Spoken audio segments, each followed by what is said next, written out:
Once in a while I wonder what you've been up to these days. And once in a while I'll call to see how you've been. But this is the last time, and this is the last time, and this is the last time I'll call.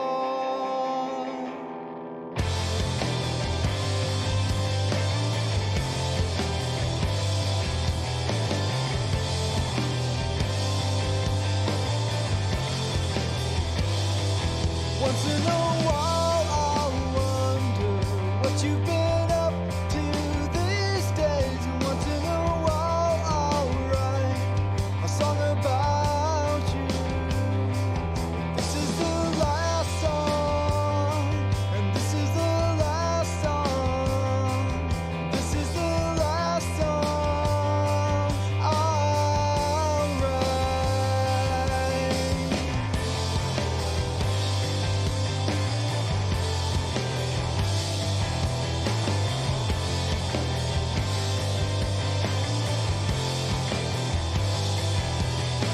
The last time that we spoke, you were packing up your suitcase, heading toward the West Coast, following your dreams.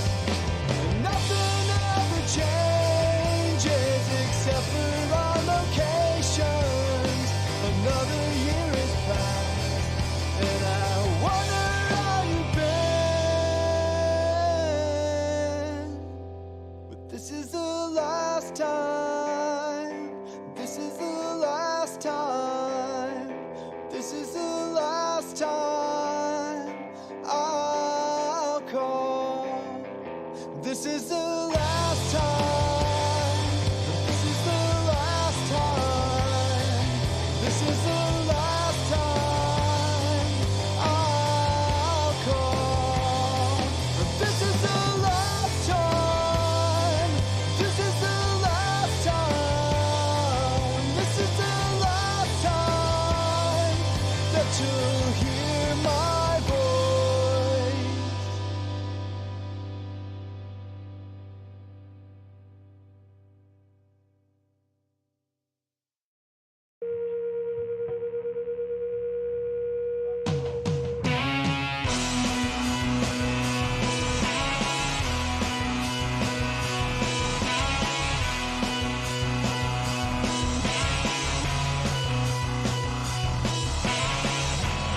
Defeat these addictions. Swan dive to conviction. Cut the throat of oppression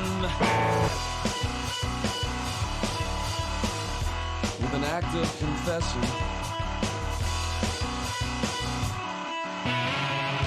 With a girl at the drive-in who scratch where I'm itching. My skin got impulsive. Now I burn and burn and burn and burn.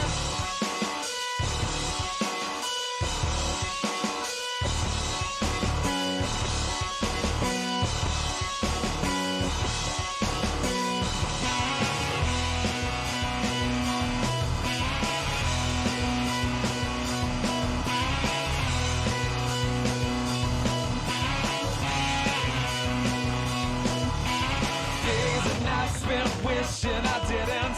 Days and nights spent wishing I didn't. Still the moving hand had been written. Moves on. Gut for contrition. Can't cancel half the line. And all my tears won't wash away a word. They just burn and burn and burn and burn and burn.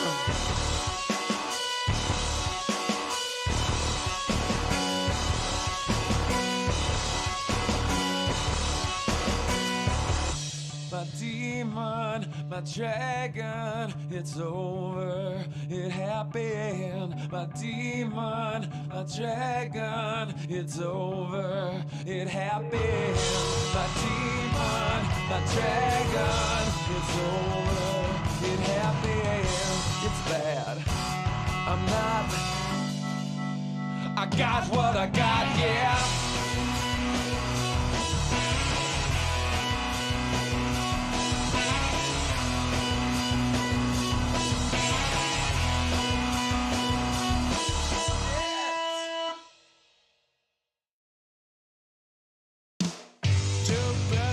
Situations, you're doing your best to fail the worst. I'm looking for expectations, friends come first. I'm feeling you when you feel it. I'm taking down notes on your excuse. Just give me a chance to breathe. What's the use? You live with this the rest of your life. The rest of your life, make good on it until you're alright. You live with it the rest of your life.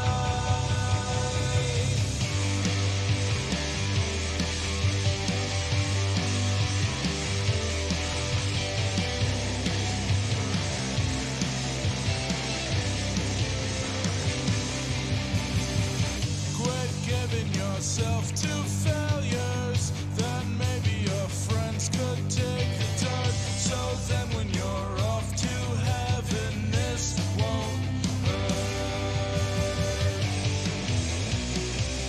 Drowning to feel the same, but I've got better years to play. Drowning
but my your brother's words.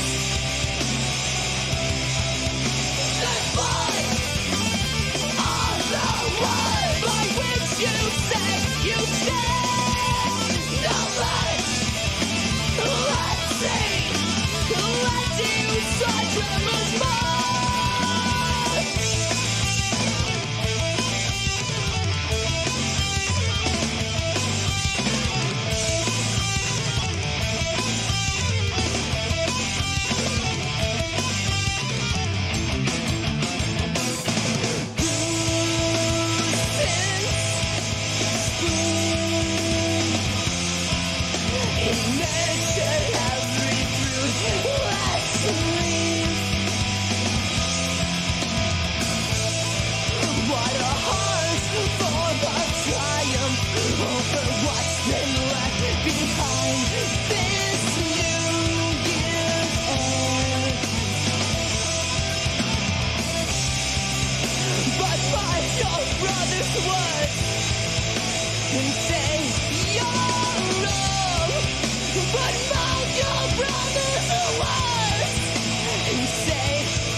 Remember when we danced to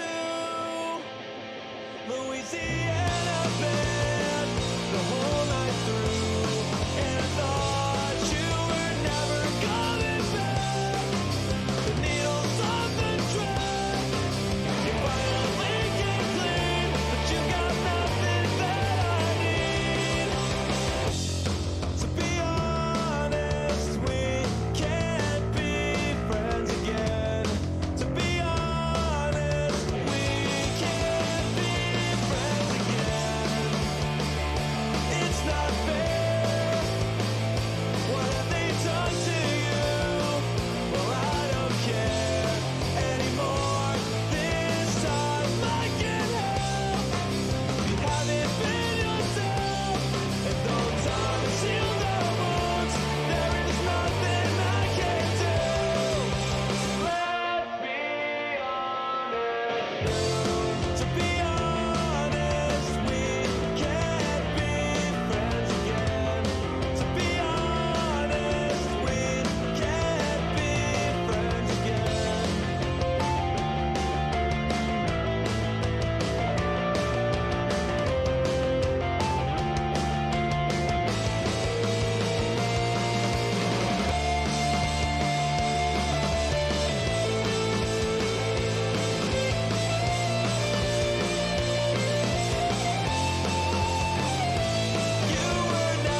got into a crowd, and I won't hear a thing. Now I look outside, and I don't even recognize my street, the path waiting for me. It's cold and I know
Good morning. Sorry about that. Forgot to do the old tappy tap on the mic. How is everybody? Granny, good to see you. Gritty, good to see you. Lurkers, good to have you. Regulars, as they come pouring in, will say hi. I may miss you because I'm bad at that. Lord, good to see you. I hope you're all having a wonderful day. Hey, no. As you can tell, we got Eli here. Glam's over on the couch, keeping an eye on him the best he can, or best you can. Excuse me.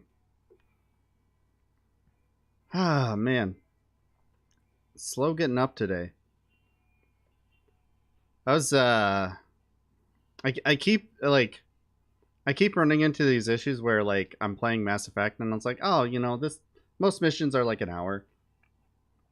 And it'll be like 11:30 and be like, so I go to bed at 12:30. So what? And then it turns out to be like a DLC mission that I've never played before. And the DLC mission is like 3 hours long. And I have to go, what? I need to, okay, I need to stop. I hope your guys' weekend is going well. Definitely not at work playing Pokemon. Definitely not at work playing Pokemon and watching a stream. Totally not happening. And if anyone says that that's what's happening, you send them to me. I'll tell them.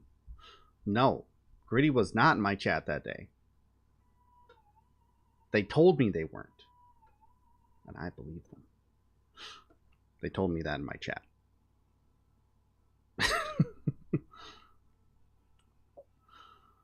Oh, God.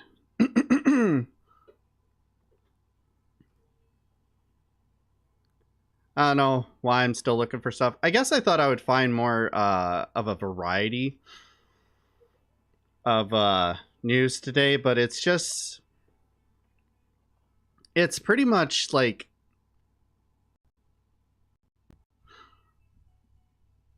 It's all laughing about Twitter with some bits of like, hey, we're all fucked in there.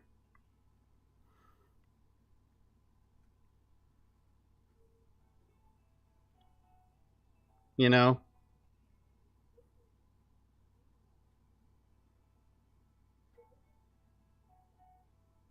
Sorry, I'm just checking out some other things. But, you know, if nothing else, we'll still have fun. Because we get to laugh at Elon some more. I hate to say it, I'm almost tired of it. But like, I also haven't really had the time to plan out any topics because I've just been, you know, busy dealing with life stuff. He's cute every morning. Don't you be like, oh, he's cute this AM. Gritty, come on. Is Twitter actually going to die? Like, I don't really get it at all. The joke has played itself out. I mean, it both has and hasn't because he gets progressively stupider.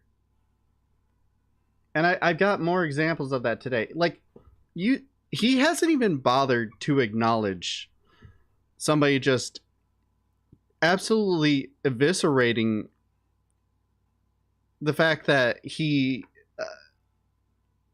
lied about all of his education and down to like right-wingers right-wingers right now are worshiping a South African billionaire who lied about his education in order to stay in the country illegally.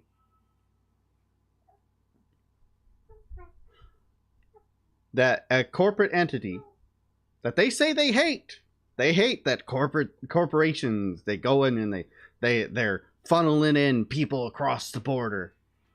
A corporate entity made up a bunch of degrees to just bestow upon him. Like he had the grades to earn them in the first place. He didn't. In order to keep him in the country. In case you're wondering about the sort of hypocrisy that goes on the right. And how little they care about it. Disco Mom, good to see you. I don't see him, always see him that close. Yeah, I moved some stuff around. So like the screen is kind of different. Camera's a little closer. It gives me a little bit of movability and control of what's in the background.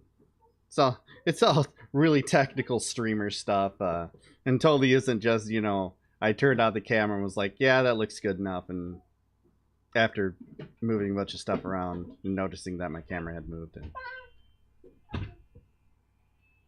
then just booting up the stream because I'm too lazy to do anything more. Like, I don't know. Make the stream look better. I don't. It's not that. I swear, it's not that. And anyone who says it is a liar. Should be shunned. You see, the critics are jealous and are hating on Elon because, checks notes, they envy his success. Yes, truly. Truly, we envy his success. I mean, if there's anything that we could be jealous of, it's that it's not the left killing Twitter. I saw somebody make this point last night on Twitter. That the thing killing Twitter isn't the SJWs like a bunch of idiots on their set it would be. It's literally the guy who's trying to prevent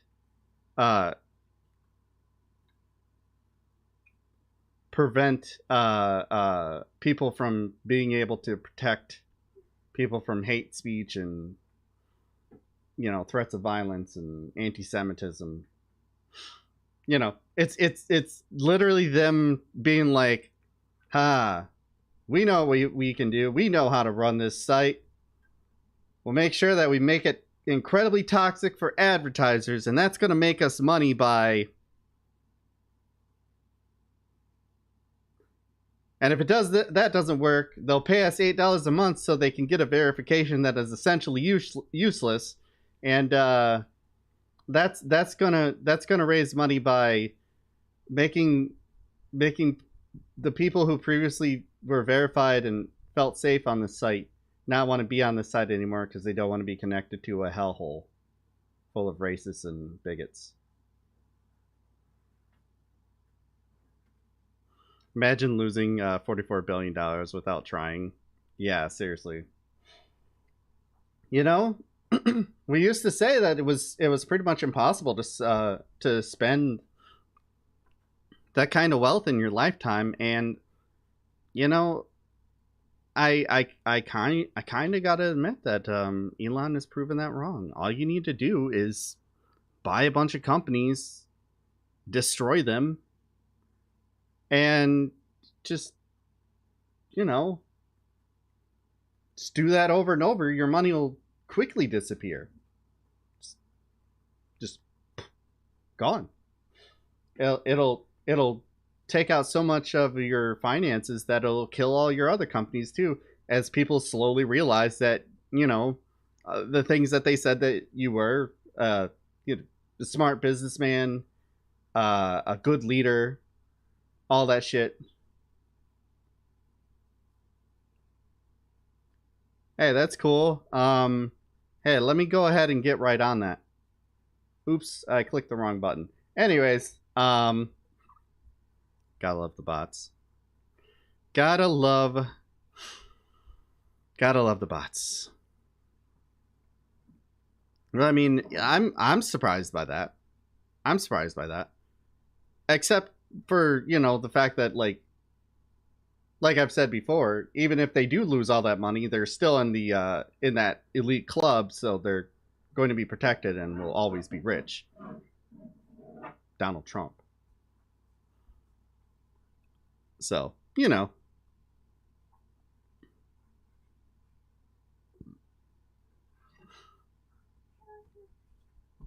I'm just kind of still looking around. I'm trying to decide if I want to talk about the Jordan Peterson thing. I don't know. I don't know. It's just more proof that the site is just dying.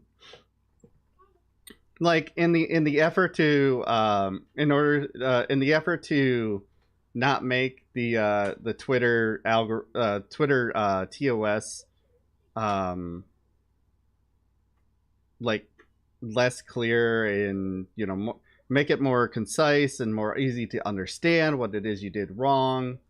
They're just going ahead and just making the obvious interpretations of it, the easiest interpretations of it, and just allowing people back on who clearly broke it. May I suggest you not having the flashing monkeys on the bed when we can clearly hear and see monkey is not on the bed? Oh no, that's referring to the subs per week and the donations. Not him. No, he's there's no monkey in the bed. He's gonna be there always, watching, waiting, planning, judging. What is Jordan up to these days? He's been reinstated on Twitter. Is that it? I guess I could cover it real quick.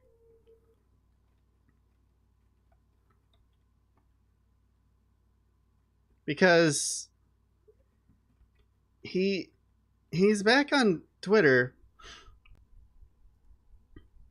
and the man has not stopped tweeting. Has not. He's just like, here's when he came back. He decided to do this because, haha, movie reference. Hey, look at me. I refuse to delete a transphobic tweet because I'm fucking bitch made. So I cried and whined about me being banned, even though I was suspended, and all I had to do was delete one tweet, one single tweet that violated TOS. So, look, I'm comparing myself to the guy who went crazy and tried to murder his family because I wouldn't delete a tweet. All right, bud. But just like, look at this. They're working hard, folks. They're working hard. He's working hard. 5 hours ago, 5 hours ago, 8 hours ago, 5 hours ago, 5 hours ago, 22 hours ago, 10 hours ago, 11 hours ago.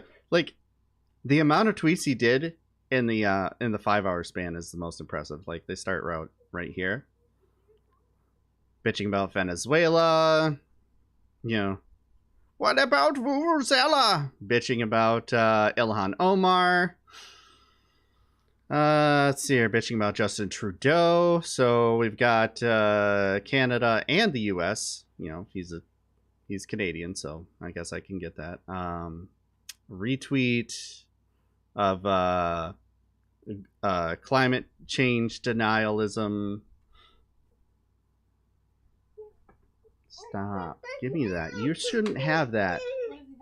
A pencil? Did he get it off the desk? I don't know where he got it from. It wasn't on the desk.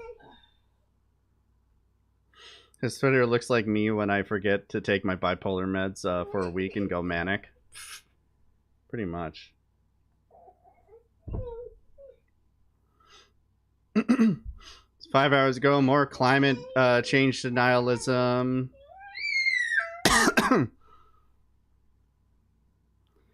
As green policies cause energy prices to explode, deforestation in Europe accelerates. Good work, green moralists. Your idiot energy policies are now destroying the forests of Europe. All right, let's go down this rabbit hole because I'm curious. Is that what the article says? This doesn't look like it's a real news site. No tricks zone. Don't know what the fuck that is. Luckily, they link to the actual article. Oh no, this is the oh. Who the politically incorrect guide to climate change.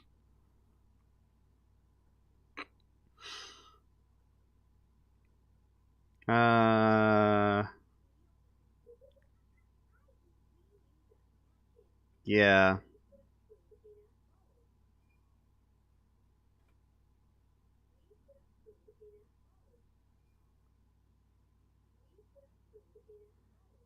Quoting Blackout News, which I've never heard of. Who is Blackout News? Like you know, things are well put together when you're just linking sites that, well, first of all, aren't in English, and second of all, no one's ever heard of. God, where's the translate?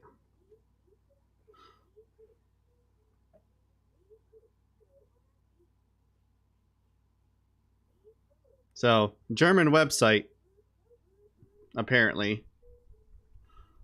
Do they have it in English?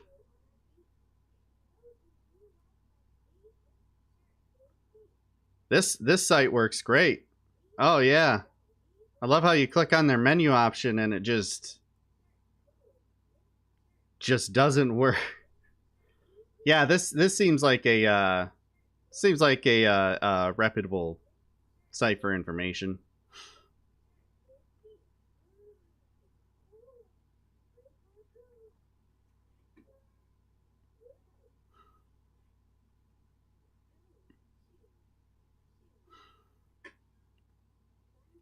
Let's see if we can find anything actually related to this article. Let's see here. European forests, green energy.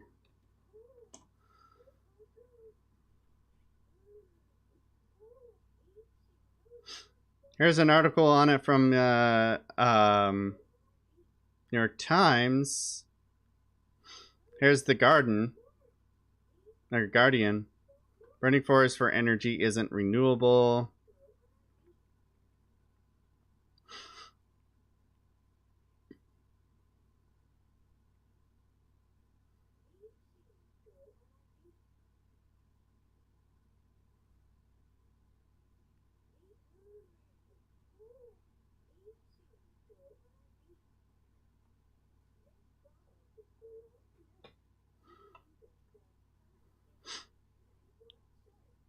So, as it turns out, it's not what they're saying it is. They're saying that these are being removed for they're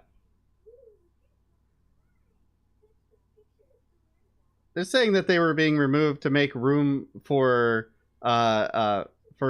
like what was it they said? Air farms?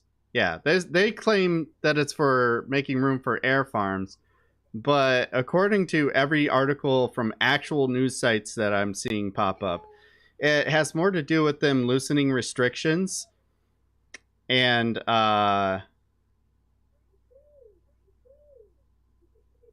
them using the trees for renewable energy, even though that's not what that is. It's more corporate greed nonsense. What the fuck is this story, New York Times?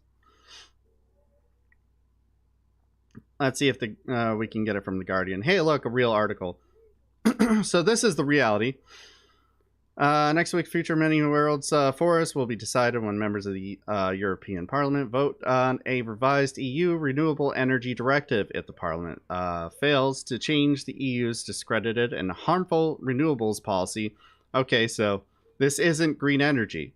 European citizens' tax money will continue to pay for forests around the globe to literally go up in smoke every day. Europe's directly elected representatives now have to choose. They can either save the EU's climate targets with their legislative loopholes, or they can begin saving our climate, because right now that is not what EU targets are working towards. Increasing volumes of wood pellets and other wood fuels are being imported from outside of the EU to satisfy Europe's growing appetite for burning forests for energy. This is an appetite that the existing EU Renewable Energy Directive incentivizes. It does this by classifying forest biomass on paper as zero carbon emissions, when in reality, burning forest biomass will produce higher emissions than fossil fuels during the coming decisive decades. Okay, yeah. So yeah, this is just corruption under capitalism. This isn't even a plan. This isn't green energy run amok. Jordan Peterson. What a shock that the article that he's sharing is based on lies, reported by another site that lied, that's not reputable, and quoting another site that is entirely in German. And I guarantee if we translated it out, we would find out that it was just a right-wing site. And they probably have like articles about like the Jews and shit like that. Anyways, more examples of him just tweeting. And it's not like he's doing a thread. He's not doing a thread here. Within the same hour, he's retweeting Christopher Rufo, who's claiming state lawmakers should start to downsize or abolish DEI departments at public universes. Oh, okay. Schools and government agencies. DEI, he's talking about diversity education.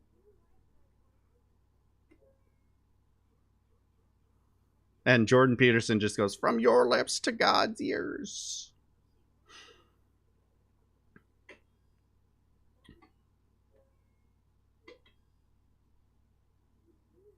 Has shared a video, retweeted another joke from the original joke that he made, retweeted another one, all within the same hour.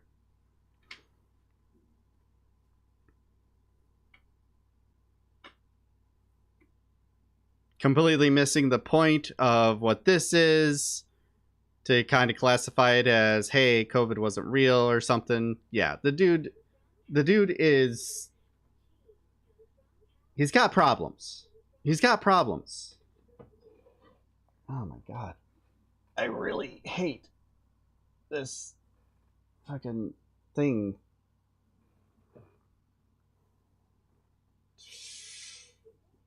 This like line of light that goes across my face right here. Sucks. Anyways. So yeah, he's back on Twitter. And he's using it for good, clearly.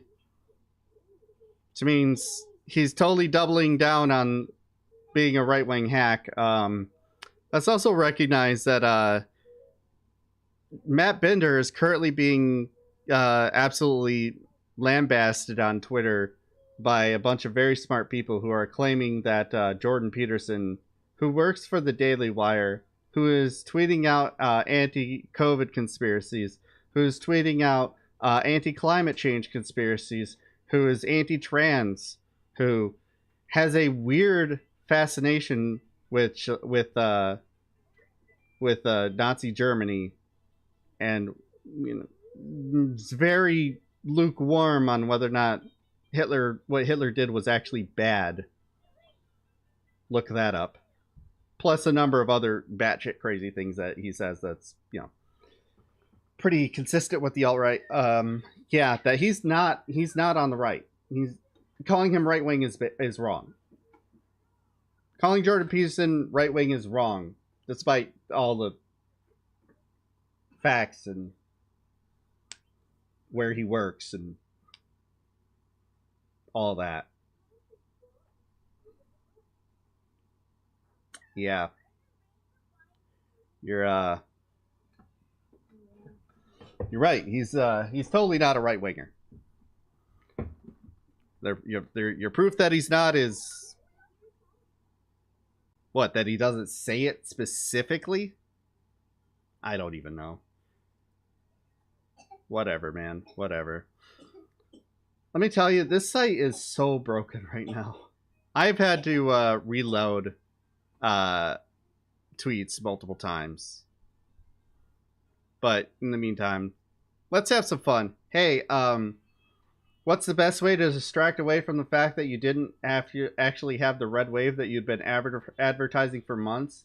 That you have no actual policies to combat the things that you guys ran on, except for fuck trans people, fuck black people, fuck gay people, which is somehow economic policy according to the right wing. What do you do to distract away from you having no solutions to any of the actual problems facing everyday Americans, but want to continue to bitch about it? Competition would start kicking in. Lord Fright has gifted a tier 1 sub to Cicero Fields. They have given 390 gift subs in the channel. Lord, thank you for gifting a sub to Cicero. I appreciate it. Personal financier from the French government. You create a reward show. You create an award show to honor patriots. Fox News made an award show. And if you're like, man, this sounds like it was a last minute thrown together thing. Yeah, you'd be correct. Here's a few clips from it.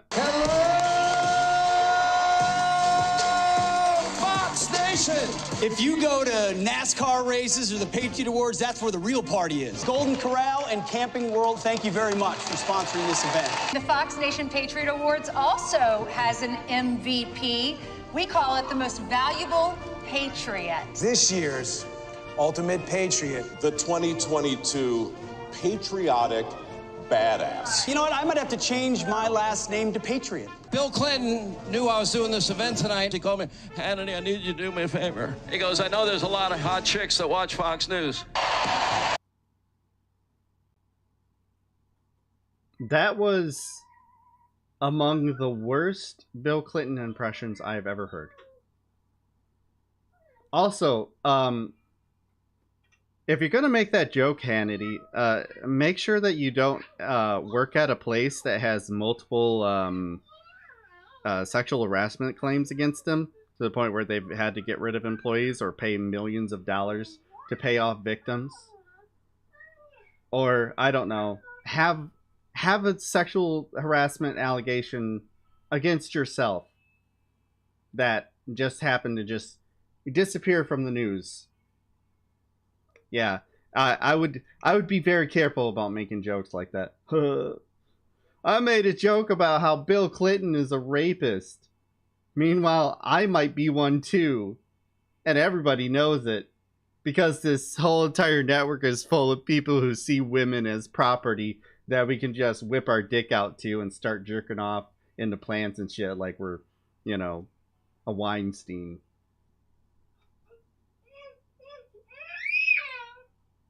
Yeah, I would not make that joke. Sorry. I'm just saying, a little self-awareness. Don't let anybody in here. We used to swim in a fire hydrant. You know, at a fire hydrant, you just got to do this and stuff. Up next, again, is Tucker Carlson. Amen. That's right. That's exactly right. There is a God. You're telling me somebody could watch that and tell me there is no creator?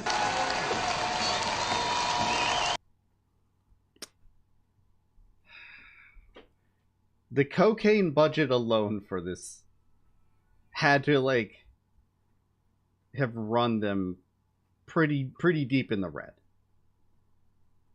But this is what desperation does to you. Oh, what? We got most of our predictions wrong. We led our audience to believe that the best way to win elections is to bitch about economic issues and then propose policy that is just, hey, you see that person over there that's not like you? If we harm them, that'll help you somehow.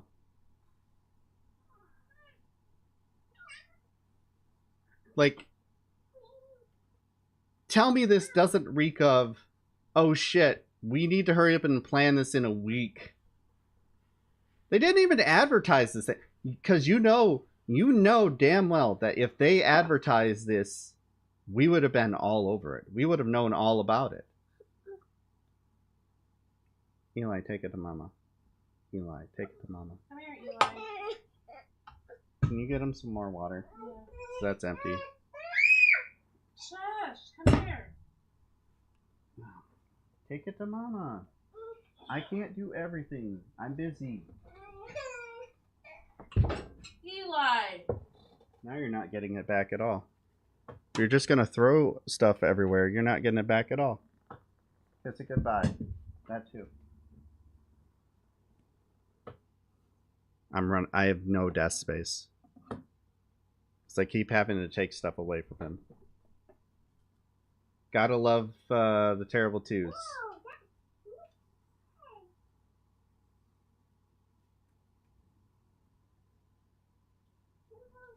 Anyways, we're just gonna ignore that. But yeah, this whole thing reeks of them like scrambling after the midterm election results came out and just being like, oh shit, we need damage control. We need something to distract our viewers. We need something, some sort of victory to hang our hat on. I don't know. We'll just throw together a show. We'll do an awards. We'll do an awards show. We won't advertise it or anything. We'll just do it. We'll say, hey, it's a award show coming up. We'll do it like the day of, and just be like, hey, it's coming. And we'll do it that day. We'll knock it out of the park, and people will be like, hey, you celebrated all the wonderful freedom patriot lovers of liberty. And then they won't realize that we're kind of getting exposed for having nothing to offer a single goddamn person in this country. I actually do really love that age. I worked with like 30 of them when I was working in daycare. Come and take them, please. In other news, it's probably something else that they're distracting from, but yeah, perfect example of just the whole whiny bitch mentality of right wingers right now. Well, how they've been honestly for a while, but they're like especially aggrieved right now.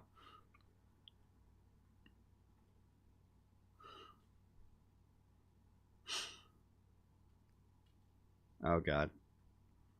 So, Carrie Lake is refusing to concede. Even though she very clearly lost, she's not going to be governor. There was nothing wrong with the election, except for the fact that someone like her was allowed to run. Maybe they should have hired some punk kids we used to throw together last minute shows all the time that looked better than that shit. Oh, yeah. Yeah. And people actually looked like they wanted to be there. You can't watch that. Like, what I usually do when I see things like that is I watch the crowd. If, like, we've seen what actual award shows look like when they're, like, actually planned out and people, like, actually excited to be there. They're all just sitting there just like,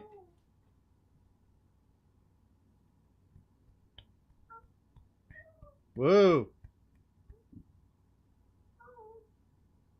And, like, the people in the background are a bunch of nobodies that they probably gave the tickets away for free.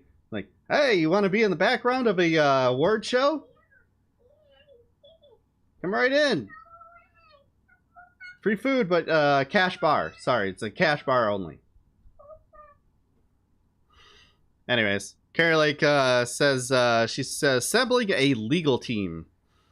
And you know it's a good sign when the first thing on the Hill article is, correction, Maricopa County Board of Supervisors Chair Bill Gates' party affiliated has been corrected. He is a Republican. Which basically means she probably claimed that he was a Democrat, and that's why she lost, because he did something, and oh yeah, his name is Bill Gates. And you know how all the lefties, they love Bill Gates. We do. Bill Gates he's awesome. He's he did such good things like destroy our schools. And had to get broken out of a monopoly, to which he just built it up again.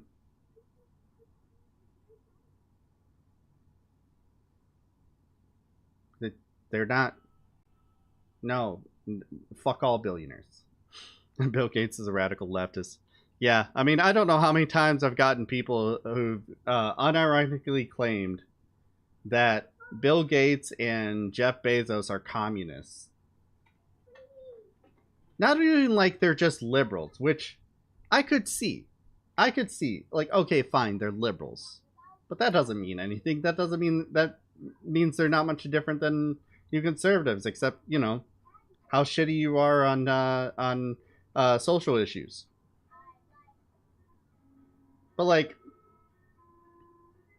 all the time they're saying, oh, they're communist guys. You know how you could be a communist and a billionaire? Because workers owning the means of production means you get to take all of their money from their labor and become a billionaire. Competition would start kicking works. in. Big Room, thank you for the 3 months. Appreciate it. All right, let's get into this. Let's see what challenge that she's got. Arizona gubernatorial candidate Carrie Lake declined to concede governor race to Democrat Katie Hobbs Thursday, raising concerns about the election process.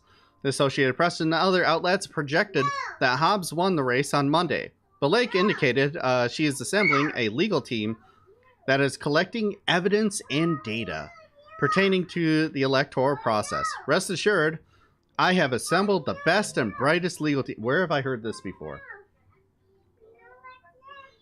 Where have I heard this before?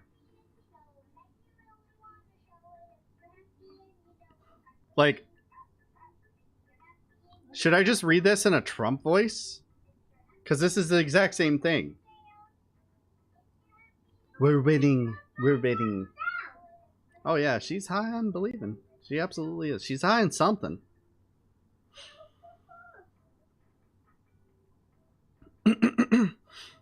And we are exploring every avenue to correct the many wrongs that have been done this past week.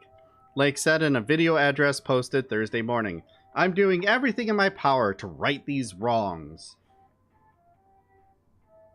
You losing an election is not a wrong. It's you losing an election.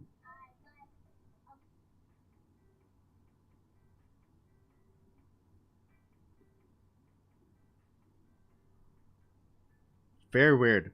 On multiple occasions, Lake, a Trump-backed candidate, sidestepped questions about whether she would accept the results of her election. We now know the answer to that, don't we? Since Election Day, Lake has called election officials incompetent, and shortly after Hobbs was projected as the winner, Lake tweeted, Arizonans know BS when they see it, which is why they didn't vote for you, but you know. I was led to believe by the office that as long as I hated it, it was a hate crime. Fair. Fair. Like on Thursday pointed to printing malfunctions in Maricopa County, the state's most populous county that includes Phoenix, calling it unforgivable and claiming voters were disenfranchised. 70 of the county's 223 voting centers early on Election Day used printers that churned out ballots with ink that was too light for tabulation machines to read, election officials said. Voters could wait in line until the issue was fixed, cast a ballot at another vote center, or deposit their original ballot in a separate secure box that was sent to the county's central facility for tabulation. County election officials have repeatedly pushed back on Lake's allegations, saying no one was denied an opportunity to vote, and indicated the issue impacted less than 7% of Election Day ballots. The Lake campaign and Republican groups called for an extension of in-person voting on Election Day in the county just before polls closed, but a state judge rejected the motion, saying he had seen no evidence that a voter was unable to cast a ballot. This is, you know, reality is just what they want it to be. They don't feel like they need to prove it. Nothing. Just, you know. By the way, hi Jenny. Hi Rye. Like, what is it like living in this world? I'm thinking. I watched that new H Bomber Guy video about that the guy who just lied about all of his, you know, achievements, faked world records, and like, God, he just. I recommend it. I recommend taking the 2 hours to watch the damn movie. Or, yeah, it's a movie. Fine, it's a movie. That was a Freudian slip, but yeah, it's a movie. Basically, because it's interesting. It's inconsequential. Don't get me wrong in a lot of ways, but it does show like how easy it is to just be a rich person and just lie. And no one says anything. No one does anything. You just get to, you know, do it.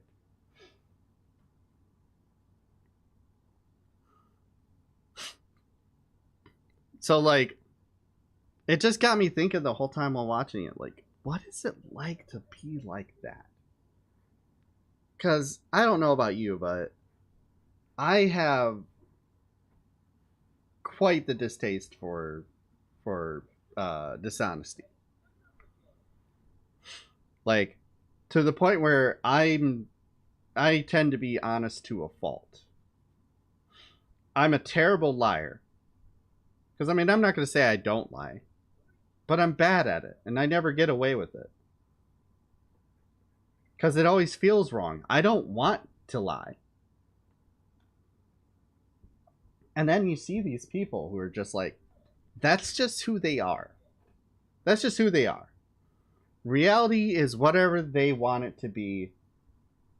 So long, and anything that disagrees with that reality is someone else's fault. And it's not, I don't know, the fact that maybe they just were wrong. Alright, Eli, get down. Exactly, Gritty. Like, at the same time, though, like, there's so many liars. There's so many people that, like, lying is valued. Eli, come here. Shit, we did that whole thing about Elon yesterday. He lied about all his credentials, and he was able to lie his way into becoming, going from being a millionaire to a billionaire. He's been prosecuted for lying to investors multiple times. Donald Trump, compulsive liar, gets voted in as president while lying about everything that he said. Becomes president, lies the entire time, gets exposed multiple times. People still believe his lies. All of it is just, reality is just whatever makes me feel bad is fake, and whatever makes me feel good is real. I don't understand No. how you live that life. How do you live like that? How do you keep track of that many lies? And why do we reward people like that? It's not even like they're good at lying. They just flat out say something patently untrue. But because it agrees with the narrative, people believe it. You know, all the accusations they make about the left. It's all them.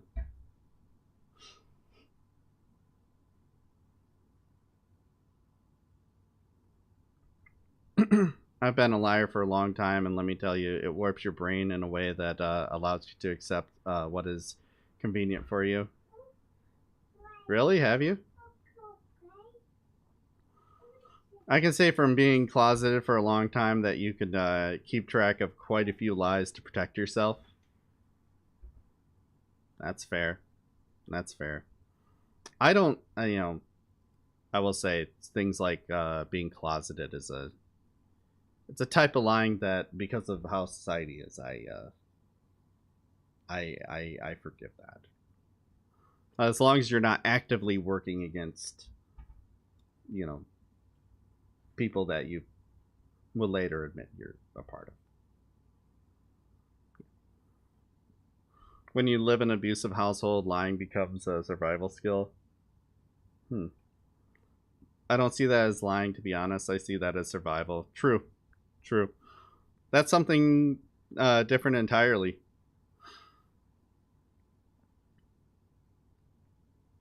Anyways, let's see what other proof she has. The good news is election and administration has built-in redundancies, backup plans when things don't go as planned. Maricopa County Board of Supervisors Chair Bill Gates, a Republican, and Vice Chairman Clinton Hickman, a Republican, said in a joint statement last week. The saying enables all valid votes to count even if technology on occasion fails, the statement continued. Voters impacted by the printer issue had several ways to cast their ballot yesterday, including dropping their completed ballot into a secure box, door 3, on site. Those ballots will be verified as legitimate and then tabulated, which could explain why it took so long for them to count the votes. Because they didn't have machine assistants. Some of Lake's claims were also endorsed by former President Trump. Oh, yeah, that makes sense. Who formally entered the 2024 presidential contest on Tuesday. Lake endorsed Trump in the race. What a shock. Lake on Thursday also attacked Hobbs, who serves as Arizona's Secretary of State, for declining to recuse herself from this year's election proceedings. Hobbs' office oversees the certification of elections, while counties handle ballots and submit their tabulations to the office. See, here's the thing. This is the other thing about conservatism that we're learning about. Why is the now Republican House going to be doing a bunch of investigations into Hunter Biden, a thing that literally no one gives a shit about, because he's already being investigated for a thing that also isn't related to his dad, when there's literally been no connection to his dad except for some messages to him where literally it's just showing that Joe Biden is a good and caring father about his son. It's because they see that as retribution for the impeachment and the investigations into Donald Trump. Ignoring the fact that the reason why those investigations happened is literally because he did a lot of illegal shit. He's kind of just a very corrupt human being. Eli. Yeah. So in this, they're trying to claim the same thing happened in Arizona that happened in Georgia. Except for what happened in Georgia was during those elections that Kemp was watching over, he was actively passing legislation that was closing polling stations in majority black areas, making lines longer, passing legislation that made it so you couldn't give food or water to people standing in long ass lines that were caused by his legislation that, you know, closed down polling stations and made it harder to vote. They put up a number of roadblocks in the way to allow you to vote. Hey, my in-laws were not allowed to vote in the election in Georgia, even though they had been there for close to 6 months, because they put a limit on it that you had to actually live in Georgia for a year. Why does that exist? Why does that exist? Somebody explain that to me. They were registered in Georgia, but they couldn't vote in Georgia. They lived in Georgia, but they couldn't vote in Georgia. Able to live there for half a year, and they were still not allowed to vote in that election. That was a law that Kemp pushed. See, that's a perfect example of how, you know, when you're Secretary of State and actually do something to influence the election, it's a good reason to investigate it, and nobody did. But because we called it out, they're like, Katie Hobbs did the same thing. And our evidence is... You said that we did it. That's our evidence. It's just retribution. You said we did it? Oh. Well, no, is you. I don't have any proof of it, but it's you. What are you looking for? My house shoe. Oh. You want to take these cups? No. Can you take these cups? If I could find my house shoe. Check under the couch.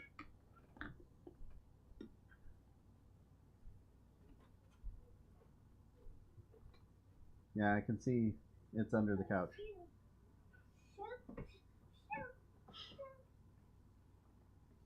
Anyways.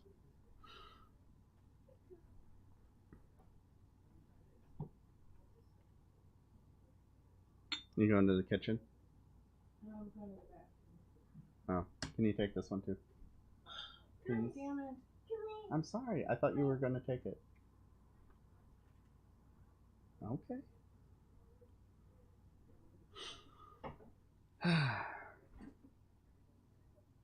Anyways. Yeah, it's just literally a bunch of them just being like, well, you accused us of this credibly, so we're going to accuse you of it. Just because.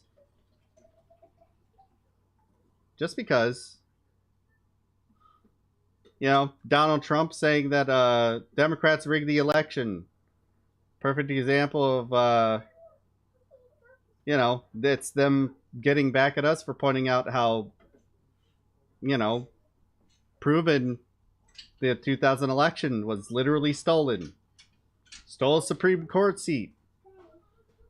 Because we accused them of blocking a Supreme Court seat and stealing it. Just like the self-licking ice cream cone of accusations. Oh, you accused us of doing corrupt things? Well, we're gonna do those, and we did those corrupt things. Well, we're gonna pretend like it's all you, and we're gonna use that to win anyways.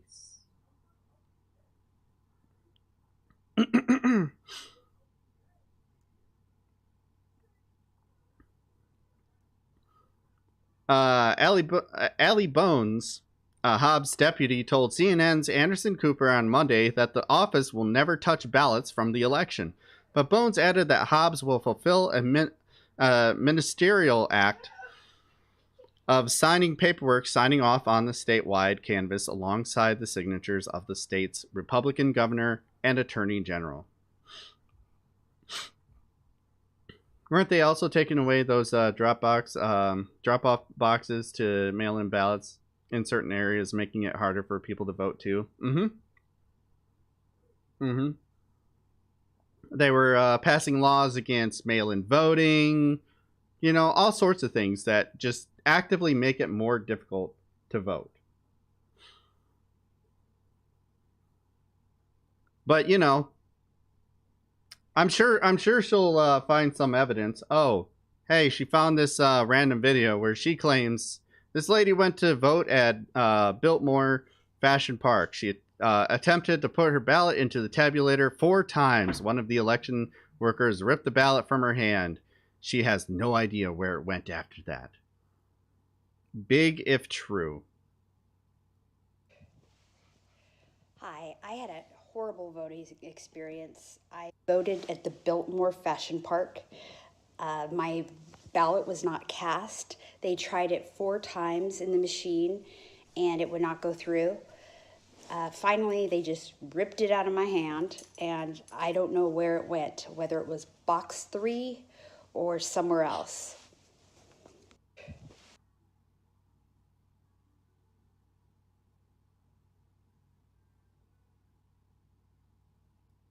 Well, again, according to this, she was probably given 2 options.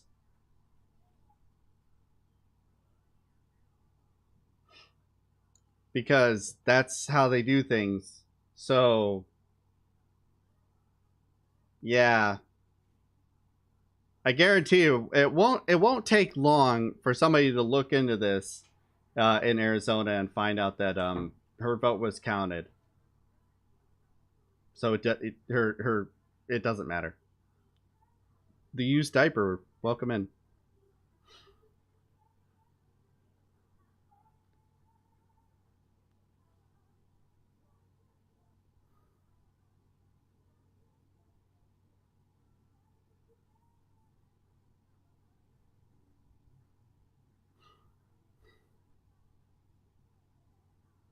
I don't like this meme, but I do like this reply that proves the point. Carrie Lake told 17,139 McCain Republicans to get the hell out. They then voted for Hobbs. Changed my mind. And then the first response is, McCain is a traitor. Will I get banned here for being conservative? No, of course not.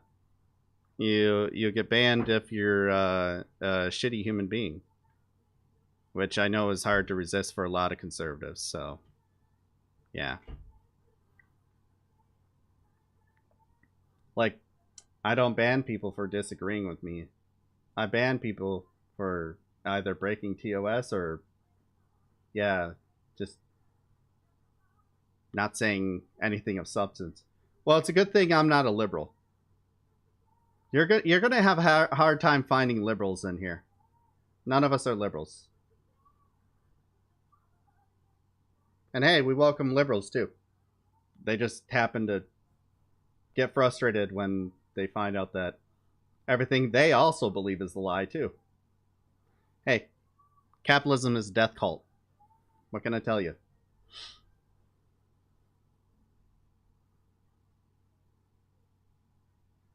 Yeah, good to see you, Hazemaker. Exactly. It's absolutely true. Liberals be like that. What you want me to say? You know who's like that? Who's really like that too? Conservatives. One woke is no different from another. What is a woke?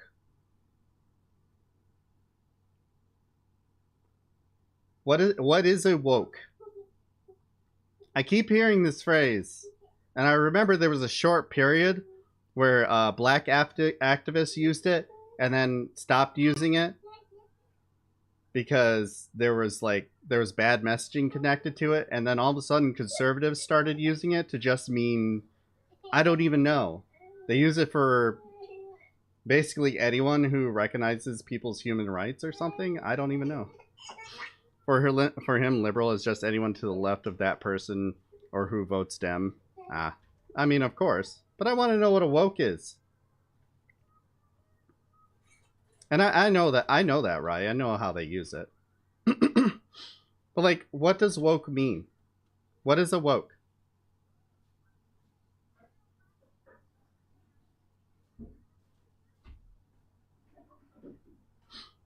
It was described to me the other day by Squid as the transition between PC to SJW to woke. I mean, I know that, but I want to know what the definition of all those things are, because they don't ever mean what they originally meant.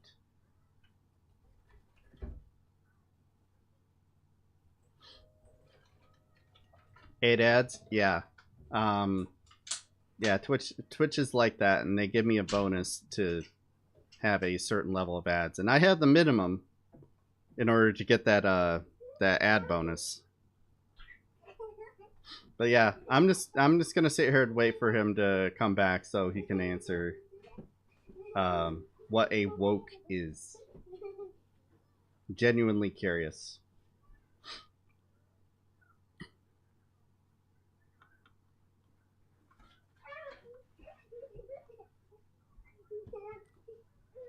So, when you're back, go ahead and let me know, and hopefully we can move forward.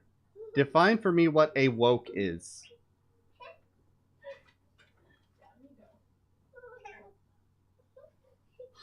To me, it just means being respectful, but I too would love to be I'm guessing would love to know what it means. Yeah. That's how I view it. Like I see woke as, you know, okay, so you're aware of injustices in the world and you fight against them and you treat people who are affected by it with respect and love. But I want to know what, from a conservative's mouth, what being a woke is.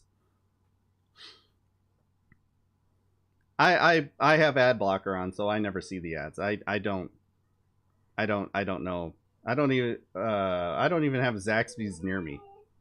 Okay, so are you back from the ads, Use Diaper?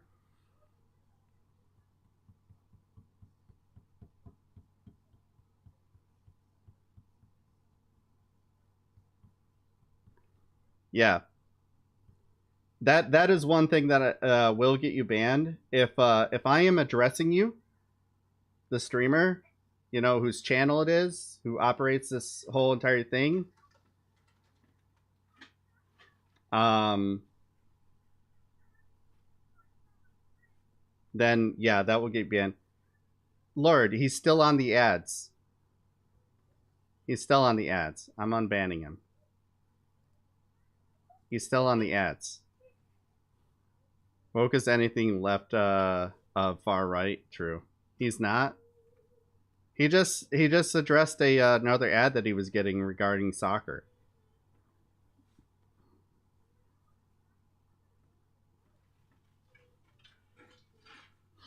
So, Use Diaper, let me know when you can actually hear me again.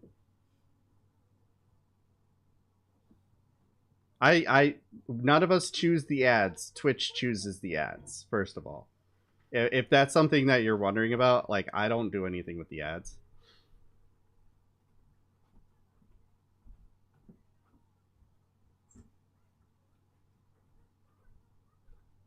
Well, Lord, we need to be fair. And that's not fair. He was bitching about the ads. No, I want your definition. Because I keep hearing conservatives use it, and there never seems to be any sort of real definition to it. What is a woke?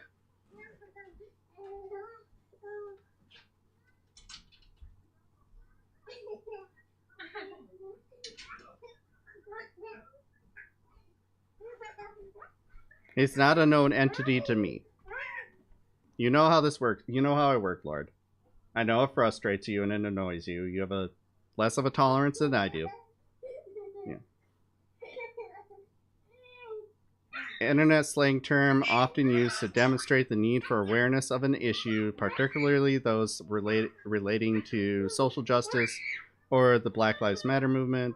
Term is also used ironically in a similar manner to wake up sheeple.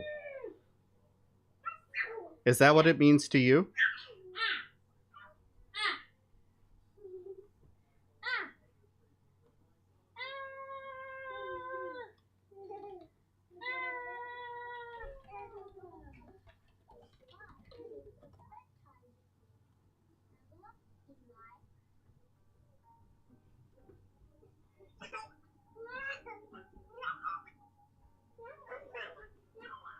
The right are the only people who use the term woke. Yeah, that is true.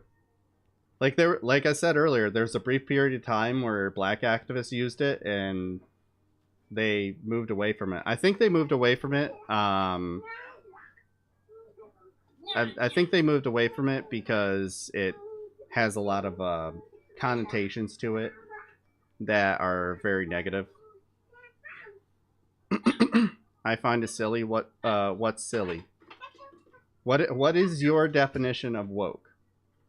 What in your eyes defines me as woke?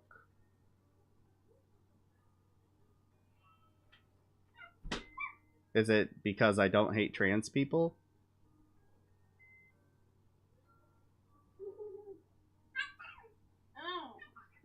Yeah, and you're the only conservatives are the only ones that use it.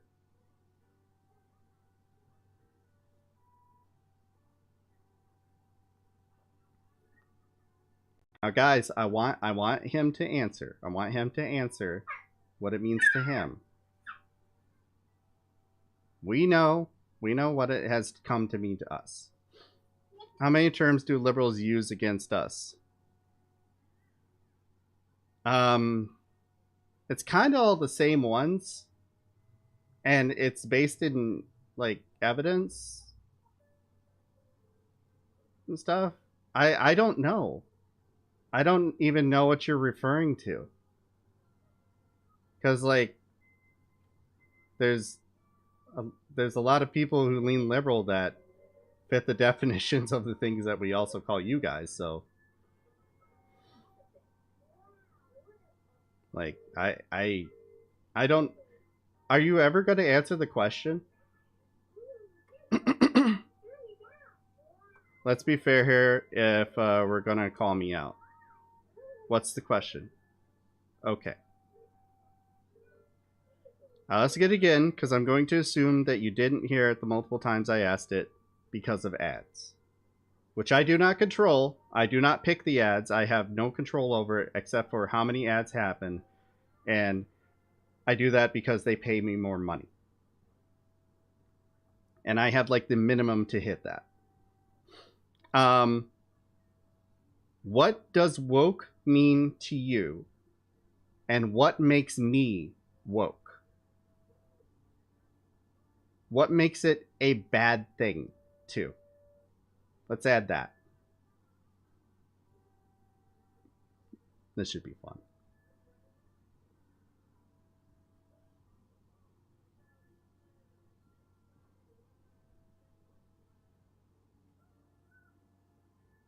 Let's just give us some. Oh. Looking at your taglines on your channel is the first thing. What about them?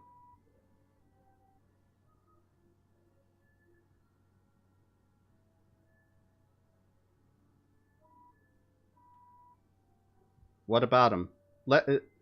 No more vaguity. No more vagaries. Stop being vague in your answer and just answer it. Pretend this is fucking Jeopardy, motherfucker.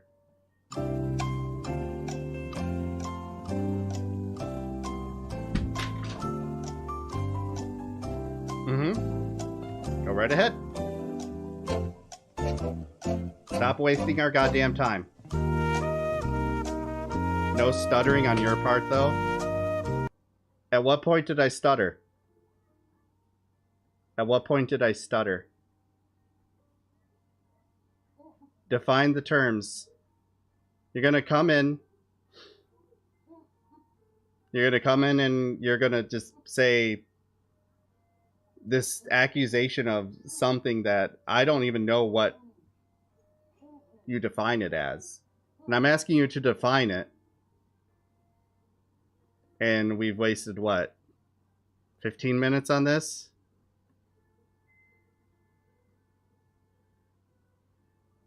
Then answer. Stop bitching about things that don't matter. Just answer it. Stop wasting everybody's fucking time. See, this is the shit that will get you banned.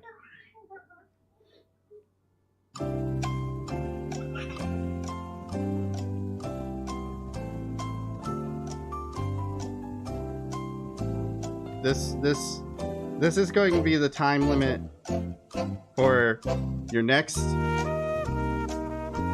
Wokeism is a belief that you have to go against the system when there's nothing wrong with it in the first place.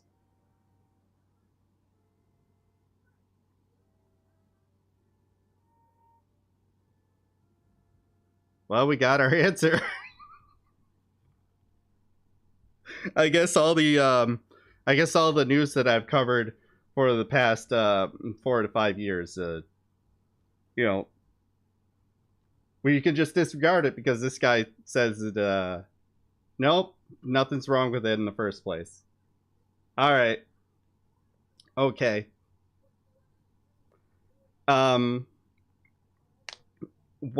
What do you mean by there's nothing wrong with the system in the first place?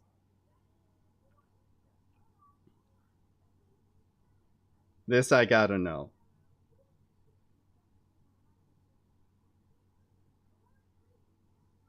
And once again, you're getting the Jeopardy music.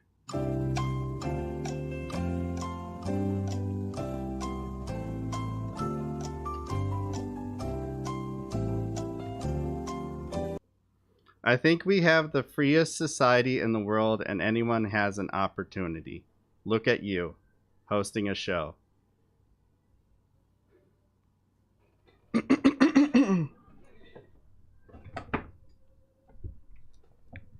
I have spent the past year having to beg people for money because my wife has cancer and bipolar. Because there's nothing to help cover the expenses that are added to our already exceeding expenses. There's no raise in wages that keep up with the inflation, not just the recent inflation, but the inflation over the past 50 years. I mean, no offense to your wife, but what does that have to do with what you're asking? I'm getting to it.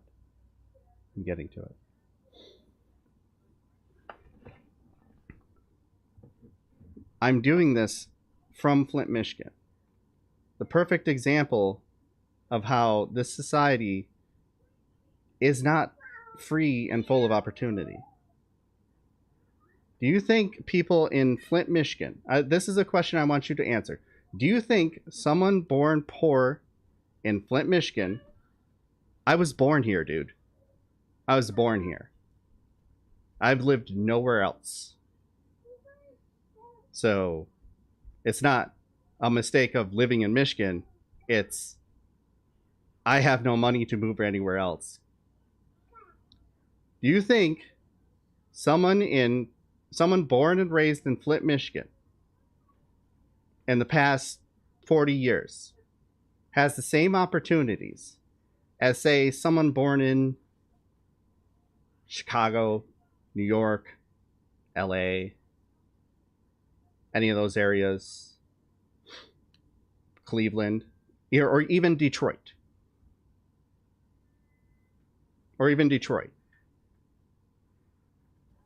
I served my country for almost 10 years. Okay. That's not an opportunity for everybody, is it?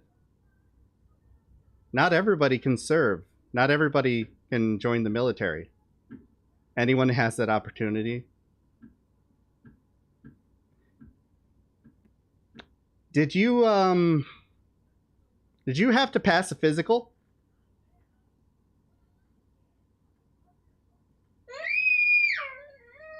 And not even just disabled. If you have, like, I have several conditions that would allow me to not serve. Besides the fact that there was no fucking way that I would want to. Come here. I heard the kid in the background. Yeah, he does that. Come here. Hey, no, leave that alone. Come here. Eli. Stop. Address me.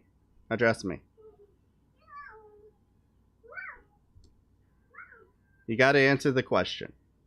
Do you believe that someone born in Flint, Michigan has the same opportunity as if they were born in Chicago, New York, areas that have higher economic opportunities than a city that has been abandoned? How? How?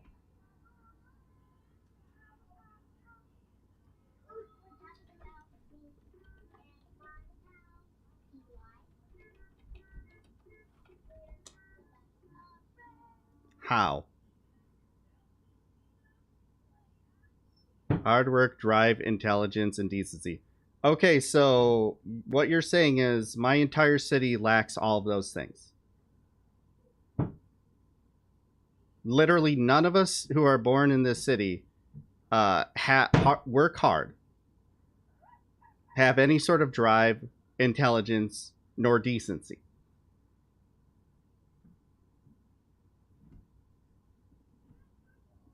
I'm not saying that at all, because I recognize that everything that you just said is complete and utter bullshit.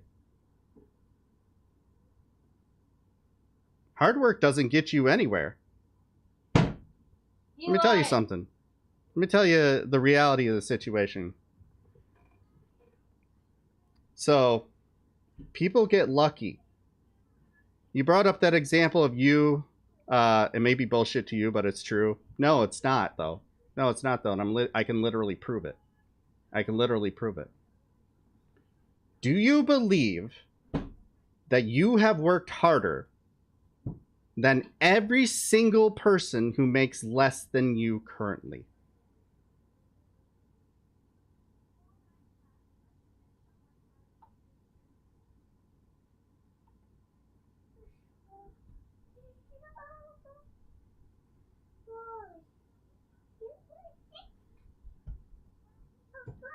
In your terms that you're describing, yes.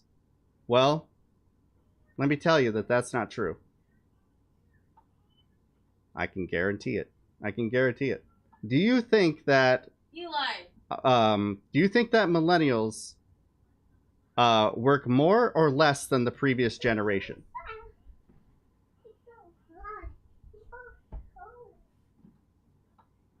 Eli, knock it off.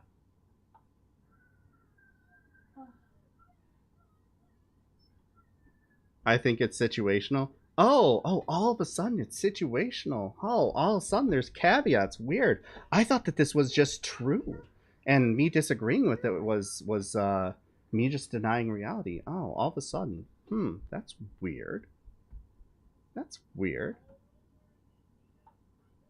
How situational do you think it is? Ignore the light flashing. My son somehow got to the light switch. I'm aware that these are my words, and I'm being very careful to ask them in a way that isn't biased. Oh, he can just reach it now. Stop.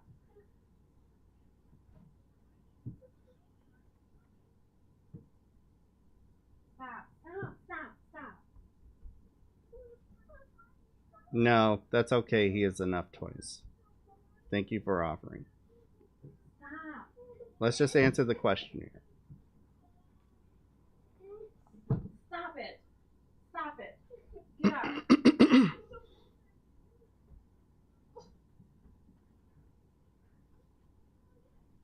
We're waiting. Back to the topics. Yes, back to the topics. I never deviated from them. Laser focused in on you. Okay. No. I asked you if you believe that millennials work more or less than the previous generation.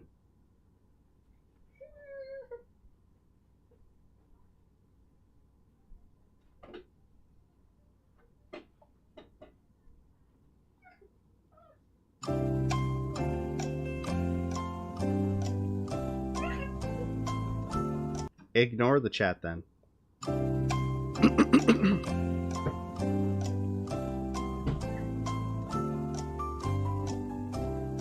Because we're all waiting.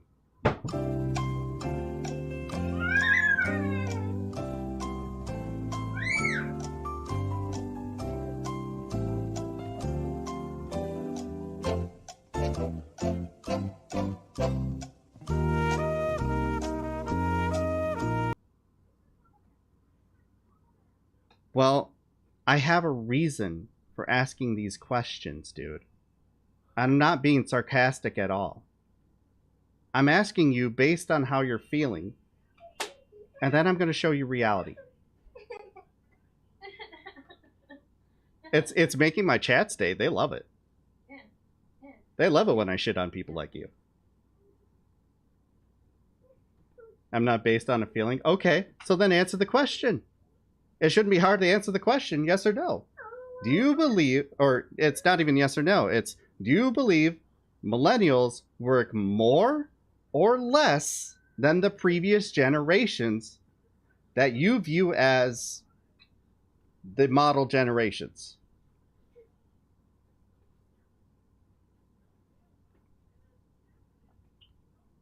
Yeah, some people are quite fond of dick. Nothing wrong with that. I'm not, you know. All power to you. Power to the penis, as it were. Do I believe that millennials are harder working than previous generations? Do you believe that millennials work harder or less hard than previous generations? This isn't rocket science, dude. I don't know why it's so difficult to understand this question unless you just don't want to answer it because part of you knows that the way you want to answer it is wrong because it's based only on feeling. Yes, I do believe what? Harder or less? I gave you two options.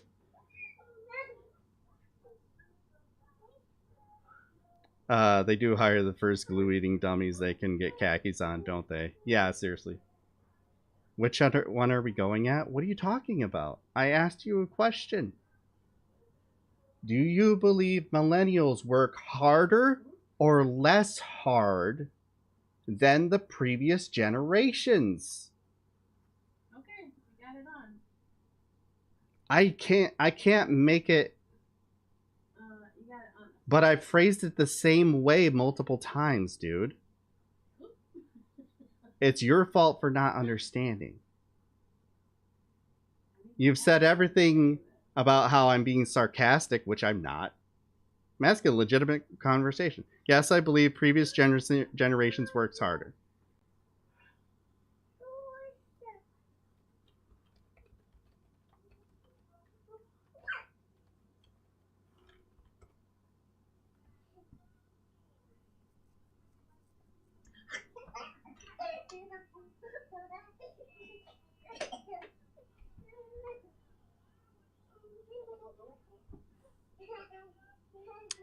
Let's see here.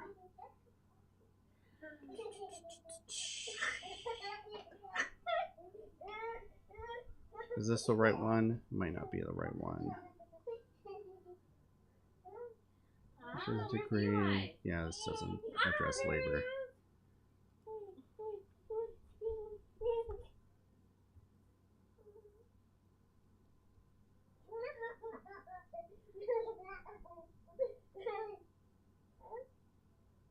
Is this the right one?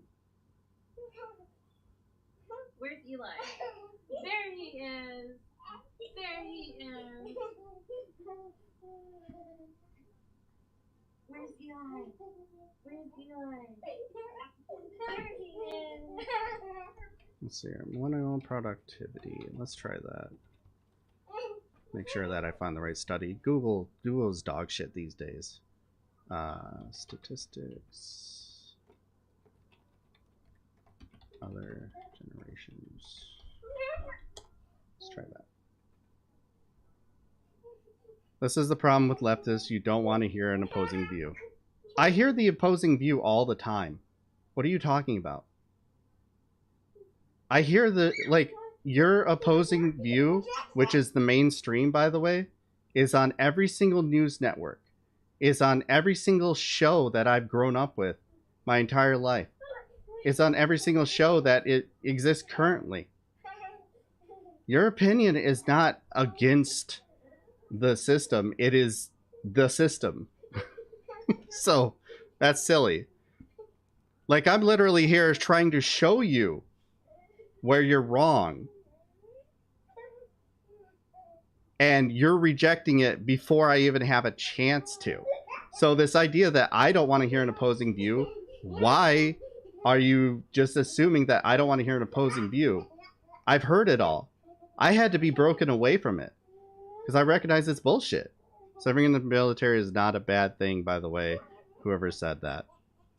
I will agree to an extent that it's a desperation move for a lot of people and the best opportunity that a lot of people have. But is it good, you know, overall? Like, is it good for human life? No, not at all. Not at all. Yeah, it's a weird thing to kind of bring up out of nowhere.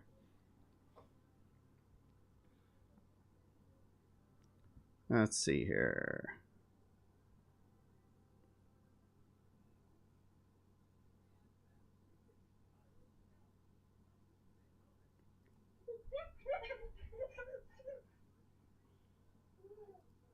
Here we go. Generational productivity.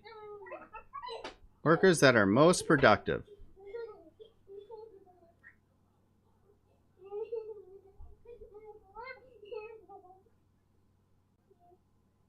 Generational productivity, time pressures. 78% of millennials employees would switch jobs for a better work-life balance compared to 50% of boomers. More than half of Gen Z and millennial workers plan to pursue a new job. Okay. 70% of Gen Z employees say they switch jobs. Okay. But let's get to... This was supposed to be about productivity, man. Finding these things is so difficult these days. Largest generation.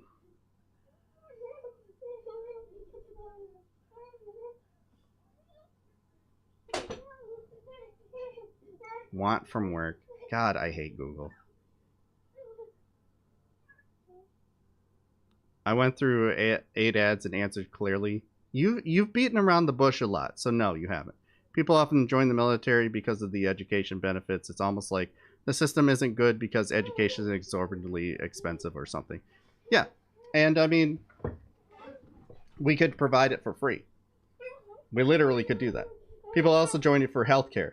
Another thing that we could just provide for people. No problem. Other countries do it that are much poorer than us and have better results. So, no one disagrees with the surface statement. I know. I'm not saying anyone did.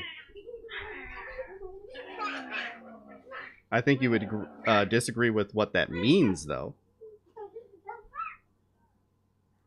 Oh yeah, you get you start you're on God, what is it? God, I'm forgetting the names of things. I'm ADHD, so I forget things.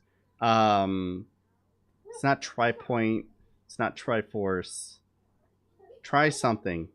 TRICARE. Thank you, Cicero. Yeah, you're on TRICARE when you're active in the military, and then afterwards you get VA benefits for the rest of your life, essentially. To varying degrees of what that means. If you're married, I mean, if you're single too, you get it for you. TRICARE is okay. So TRICARE is extended to your family, but you do get health care coverage under the U.S. military when you're active duty. So TRICARE is just like the insurance for the rest of the family, and you do get provided health care, which is my point.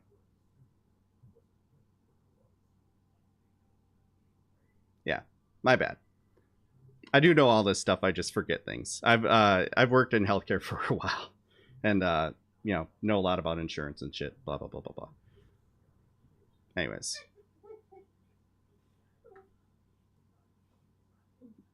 God, am I just gonna? I don't like having to type in these leading searches. Productive generation.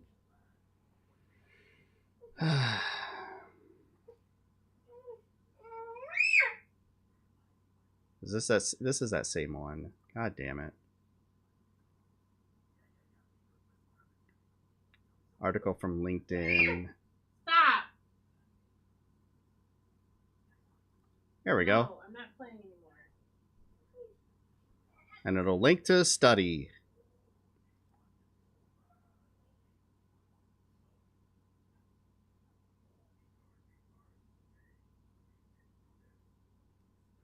Why are websites like this? I literally just wanted to click on a study. What?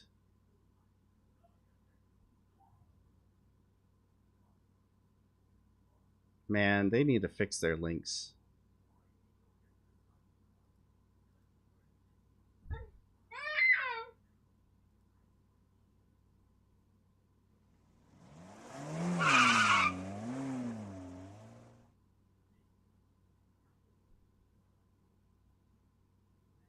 I tell you what, even though we disagree, I'm not your enemy. Never said you were.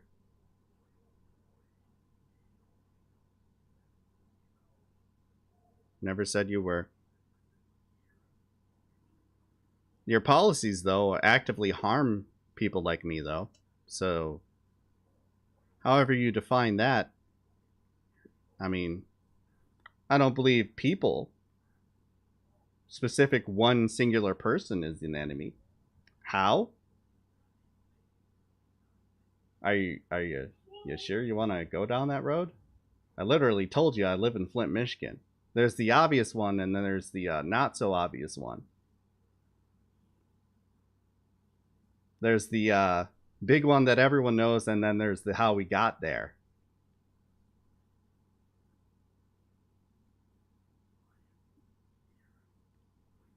Yeah, and Disco Bomb's correct. That's what I'm trying to do here. I'm not trying to like deny opposing opinions, which I can get on Twitter every single day and see from like 20,000 different accounts, because they're all boosted. All these right-wing viewpoints are boosted because it's all the people who have the money already paying people who also have money already to tell you repeatedly that, oh no, it's not that you're not paid enough. It's not that there's not enough benefits for you. And it's not that all of this is a giant race to the bottom where we have an undereducated and overworked workforce that is entirely underpaid and has no time to do the things that people like conservatives think that you can do. Like, I don't know, raise a family. Oh, what we need to go back to the old nuclear family where you can the man provides for the family and the woman stays home and takes care of the kids. Yeah, that's not possible these days, even if it wasn't like entirely like discriminatory in the first place. But like,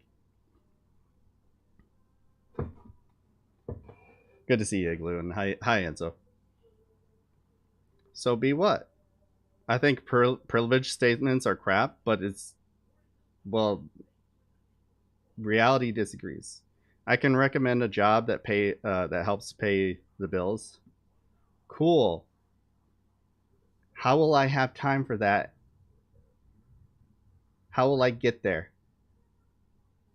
You act like I've never worked before.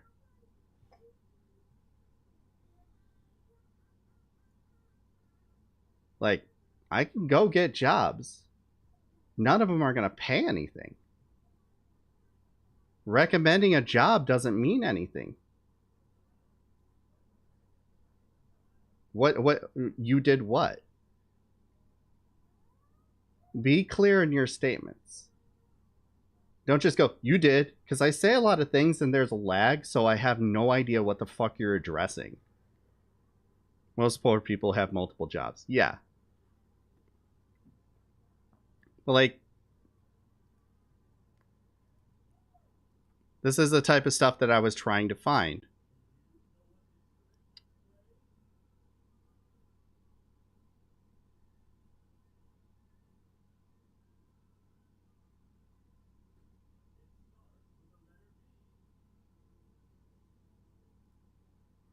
What is Diaper Boy talking about? Hey, Captain's Log, good to see you.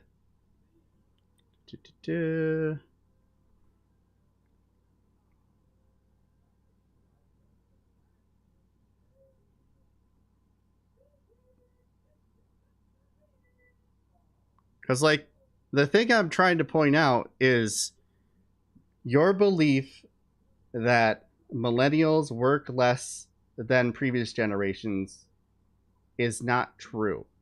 And yet we earn far less than previous generations. And we were sold by conservatives all these ideas that our hard work, which included at the time in the 90s, I remember it. Like, I'm almost 40. I remember being sold this lie that if you just go to college and do that hard work, you'll be set for life. We're the most educated, overworked, underpaid. Like, there are people who are nurses who have to work side jobs in order to pay their bills. Think about that. You're already overworked taking care of human beings. And then you gotta go do Uber for the remaining hours of your day. And when do you sleep? When do you supposedly have time to raise kids or have kids? When do you have time to make connections that could blossom into some form of relationship? You don't. You don't. Yes, sir. College educated people make more money. That's true. On average, sure. On average, sure. But the amount that they make is still minimal. It's not enough. It's because everything is way more expensive and wages have not kept up with inflation. Minimal to whom? The majority of the country.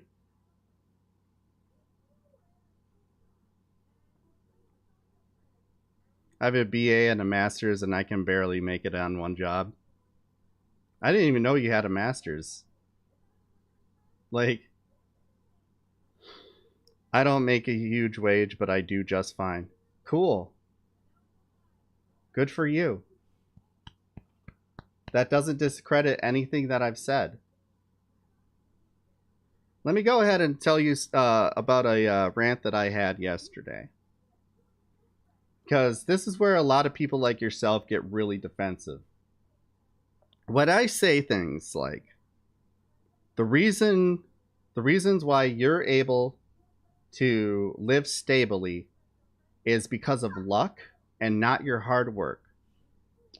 You take it as an affront against the hard work that you have done. And you should not do that. This is the point that I was trying to get to. People who work harder than you are paid less. There are many people who are paid far less. Far, far, far, far, far less. And work way harder than you ever will have to. You get vacation time. You get PTO. You get benefits through VA. I'm going to go ahead and just guess that. I know plenty of people I know plenty of veterans. My dad's one. He worked for 40 years at General Motors without a dime from the fucking government that poisoned him until they finally had to admit, oh, gee, sorry, we fucking poisoned you in Vietnam, which we forced you to go to. So, yeah, that diabetes that doesn't run in your family, that you weren't incredibly overweight in order to achieve, that you have now, yeah, that's because of that.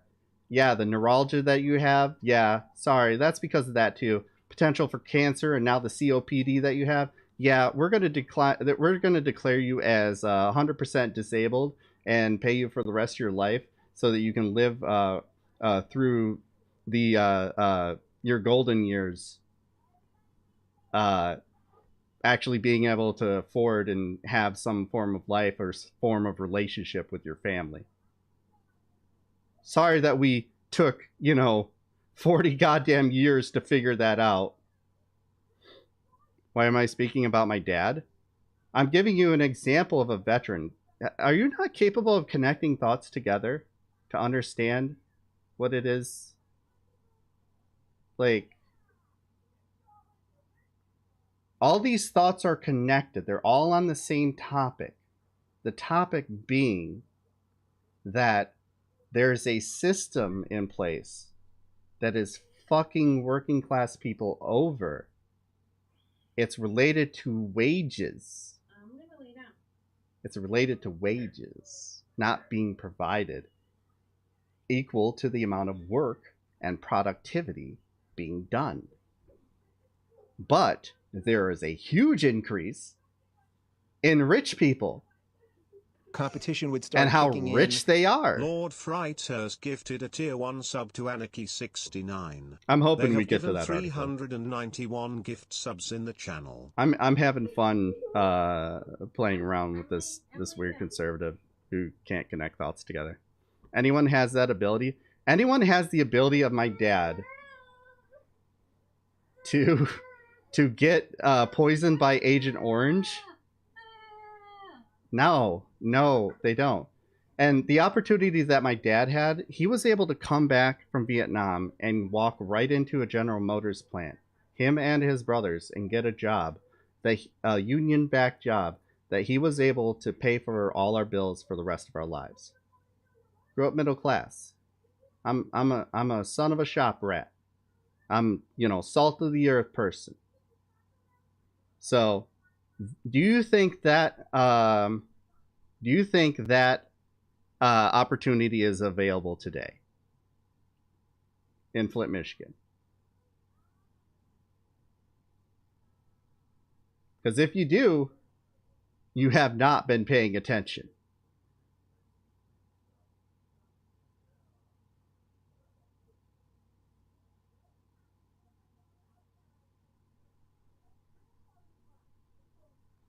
Because your viewpoint is insulting. You don't understand that. Your viewpoint is insulting. How so?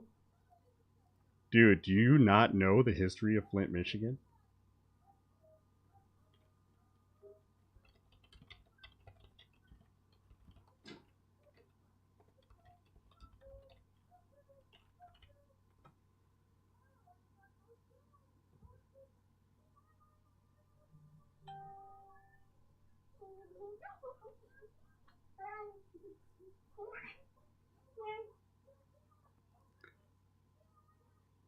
This article is from 1997. Now remember what I said. My dad worked for General Motors for 40 years. Way back in, when did he retire? I believe it was either 2006 or 2007 that he retired. So do the math. So this article is from 1997. Here's talking about the closing of Buick City, yet another factory. Closing of Buick City, which produces Pontiac, Bonneville, Buick LeSabre sedans, will mark the end of an era for GM, which was founded in Flint in 1908 and has been building cars there ever since. After closing, General Motors vehicle production in Flint will be limited to pickup trucks and medium-duty commercial trucks. Let's see if they get into the previous history of the other closures that we've had. Gritty tales of life in Flint have become popular in the last decade. The filmmaker Michael Moore chronicled the city's troubles in the documentary Roger and Me. In the 1992 bestseller Rivethead, Ben Hamper described his years on the assembly line of GM's truck factory in Flint. Let's see here. Softening the latest blow, GM announced today that it had tentative plans to spend at least $500 million to build a new V8 engine factory nearby. They never did that, by the way. They never did it.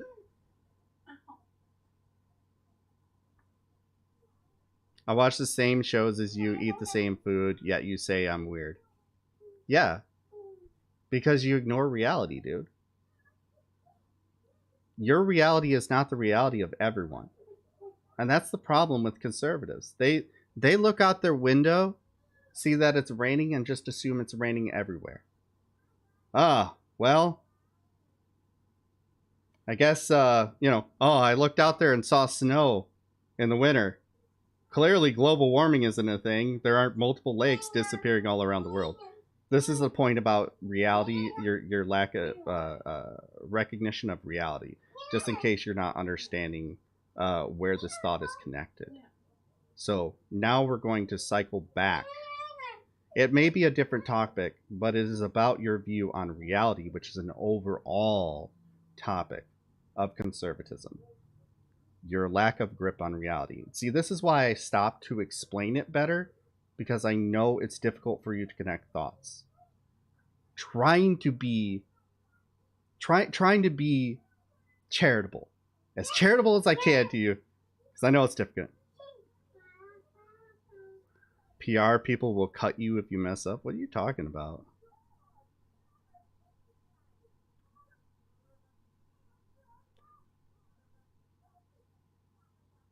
You're talking about a lot of different things here, and I have no idea what's going on. I might just go back to the stories because they're fun to make fun of. But like something someone said in the army long ago. But what does that mean? What does that mean in the context of what we're talking about?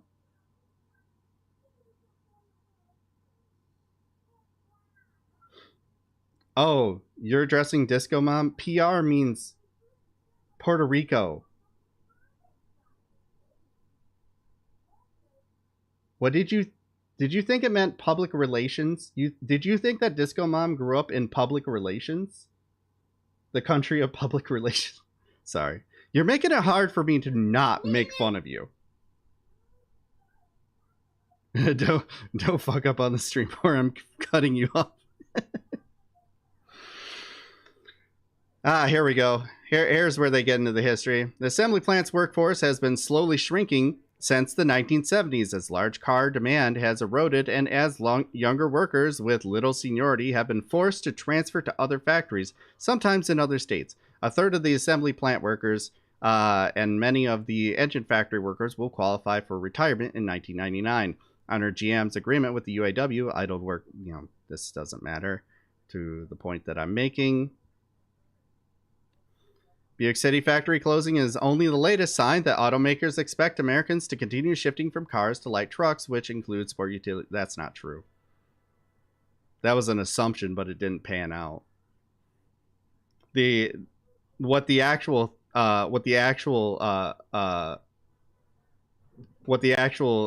sign that was being shown was American manufacturing was being moved overseas because rich people wanted to make more money to benefit off of cheaper labor to exploit people overseas.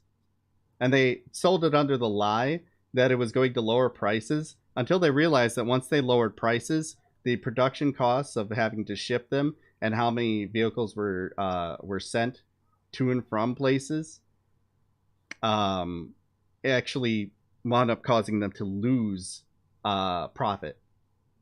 So the price is lowered, and then they shot back up because they're like, oh, wait, we need to be making even more money off of this. How is that racist? Did you actually mean to say that Puerto Rican people cut you?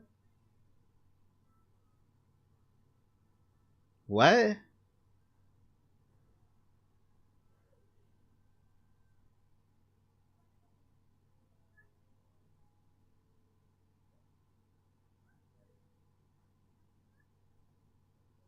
Why? I said a PR said that? You said a Puerto Rican said it. That doesn't make it any less racist. If a Jewish person starts pushing conspiracy theories that Jewish people control all the banks in the world and starts asking the Jewish question, does that make it any less anti-Semitic? If a black person starts talking about how black people are better under slavery, does that make it any less racist?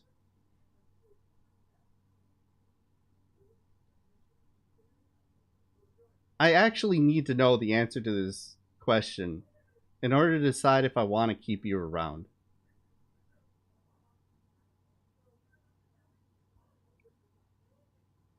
I'm gonna give you the benefit of the lag. Answer the second questions. I'm making it racist? So Puerto Rican people are inherently violent, is what you're saying isn't racist.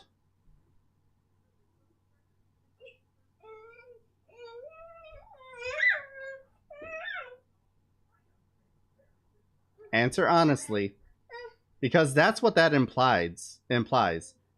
Read up. What do you mean read up? That doesn't answer my question. Do you believe that Puerto Rican people are inherently violent?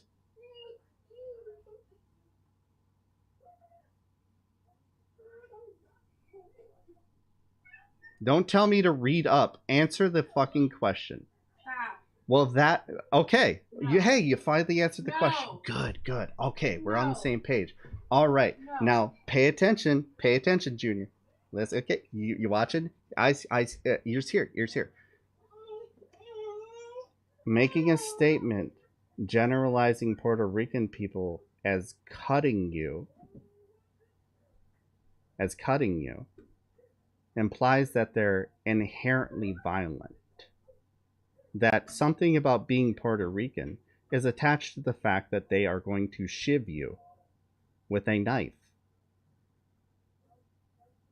You're making it about their race and implying that they inherently have a belief or a genetic predisposition even. Either one is racist.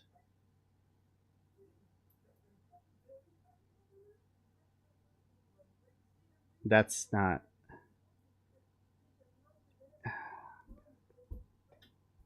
Jewish isn't a race either. Race is made up. It doesn't matter. No, I'm not stumped. I'm talking about bigotry abroad. Being like, ha, even though it's covered under the broad spectrum of racism, that's a nationality. Therefore... Yeah, he's literally, I have a black friending us. He totally is.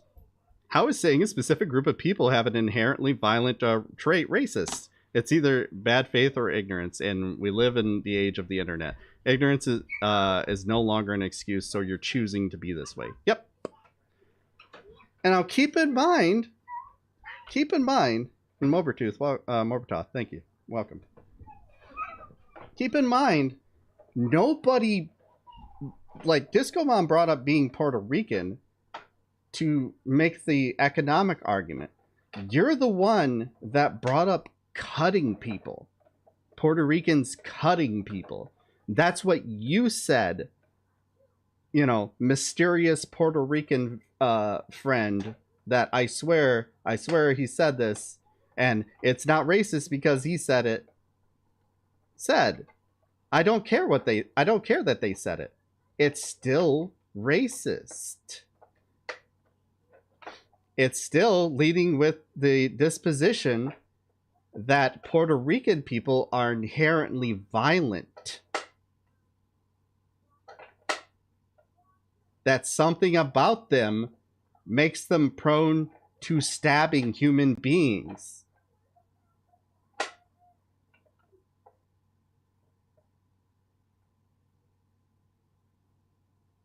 I'm not going to explain it again. He never answered my question about not being able to get help from family either. He won't. He won't. In the same way, like, he won't address the fact that millennials work harder than the previous generations. Gen Z will work harder than even millennials and will all make way less. And that there's a system in place that he supports and says there's nothing wrong with, except for the government. Somehow the government's at fault, but also it's fine, even though the government would be the system. Like, just all these weird disconnected thoughts that he has to make to create people he doesn't like, but he wants to like him. I have to be responsible for anyone. Well, You're the one that said it.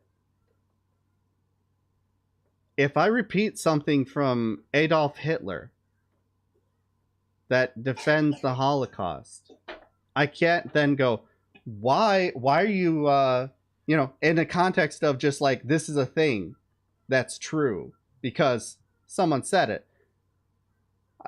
You can't just be like, why are you saying that I believe this? All I did was state this as true because this person said it. You repeated it uncritically. Here's where you guys get often lost. You do not understand how these identities work. There are black people who hate black people and say racist things about black people. I know this as somebody married to a black woman, because there's a lot of people with relationships like mine who are very racist. I have heard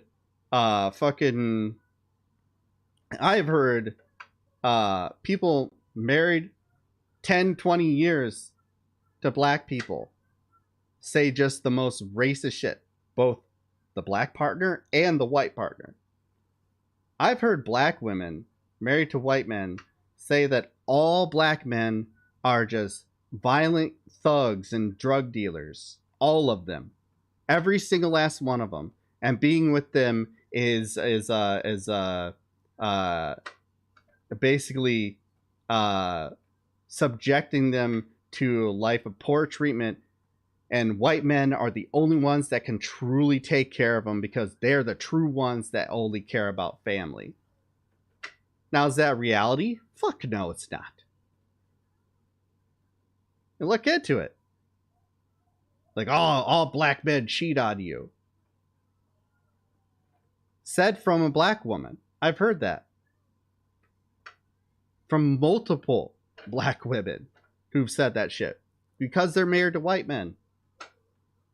I've heard black men make arguments about how white women are better because black women have all attitudes and will cheat on you and are just trying to have pop out kids to get welfare checks.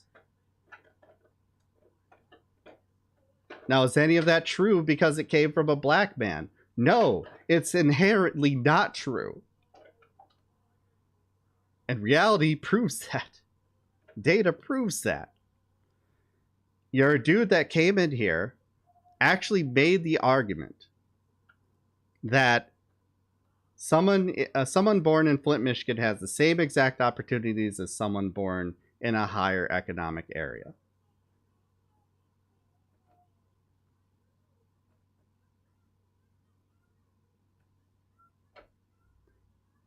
He's now messaging me. He's now whispering me. He says, "You're a simp. Treat people with respect and they will do the same." You don't know what simp means. Who am I simping for exactly? But also, I did treat you with respect. The entire time. More respect than my chat did, which, hey, you could choose to just, I don't know, fucking ignore chat. Because the streamer, the guy who controls the channel, guy who has the ultimate say in everything, is talking to you. I don't know who he thinks I'm simping for here. I'm a white straight dude. I'm a white straight cis dude. Who exactly am I simping for?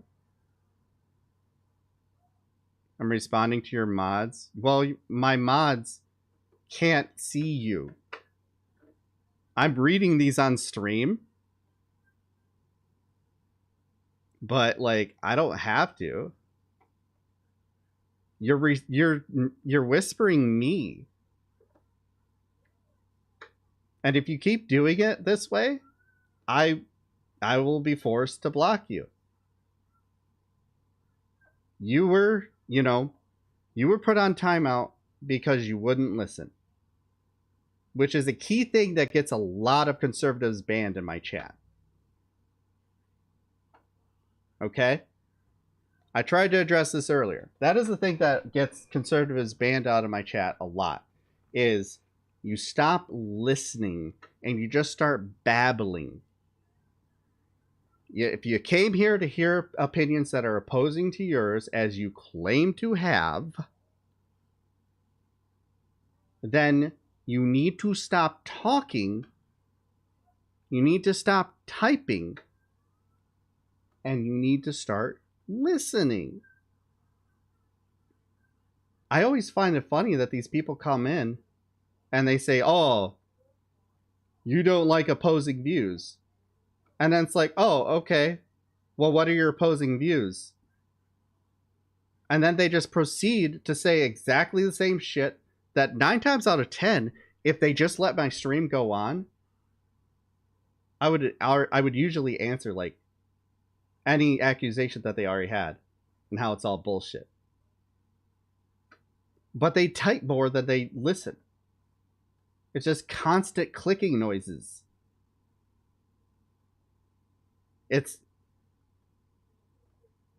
you make yourself into someone who, you accuse us of being in an echo chamber, but then the very second that somebody challenges your beliefs that are, by the way, again, widely held mainstream beliefs, you are not the counterculture.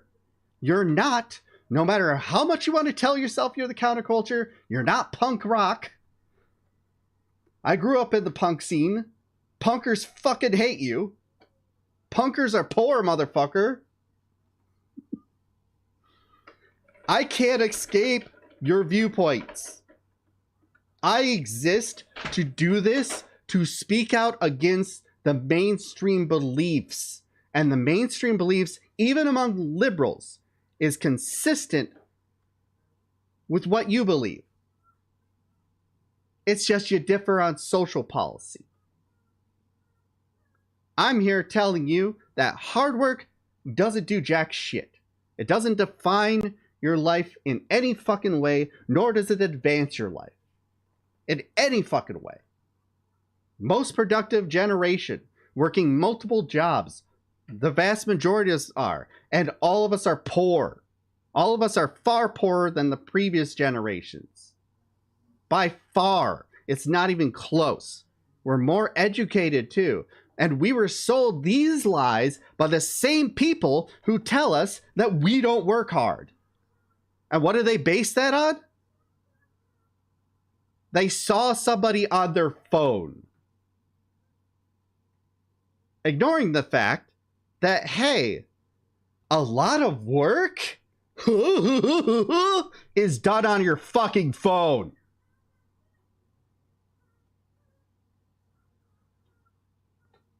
How do you think gig jobs are run? Oh, look at him. He's just wasting time on Twitter. Hey, maybe he has a business that he's promoting on Twitter because he needs to do that every second of his fucking life, because if he doesn't, he won't earn the right to live in this country or have a house, a roof over his head in the middle of fucking winter. Maybe he's not allowed to take a break. You think he's just playing, what, games like you? Because that's what you assume? You assume because that's what you do? Because you have that time? Because you got fucking lucky? Which we never even got to address the luck factor. It's all luck.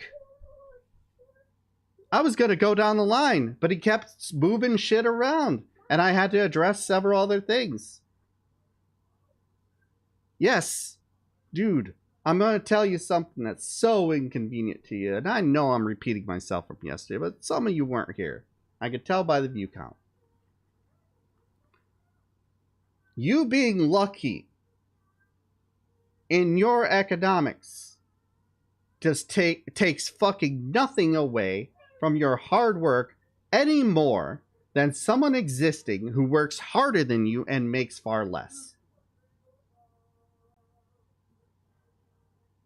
But it does take away from the hard work done by the person making far less to say that you earned your position through hard work, because your hard work somehow meant more. Stop. You discredit their hard work, their suffering, because you were in the right place, right time, born to the right family, went to the right places to talk to the right people, went to the right school with the right people, with the right connections, didn't have any sort of mental disability that made you appealing to the general public, so that, hey, I want to hire this guy based off of him just being somewhat appealing to me, and not to do with your hard work, by the way. You being an appealing human being has nothing to do with your work. Look at all these factors, and I can keep going. About all these factors are just luck. You had no injuries when you needed to avoid injuries. You had no disabilities. You were able to get into the military because you were able to pass all the physical requirements. A thing that a lot of people can't do. Like, say, I don't know, someone who was born with a stomach defect that gives them GERD for the rest of their life. Me.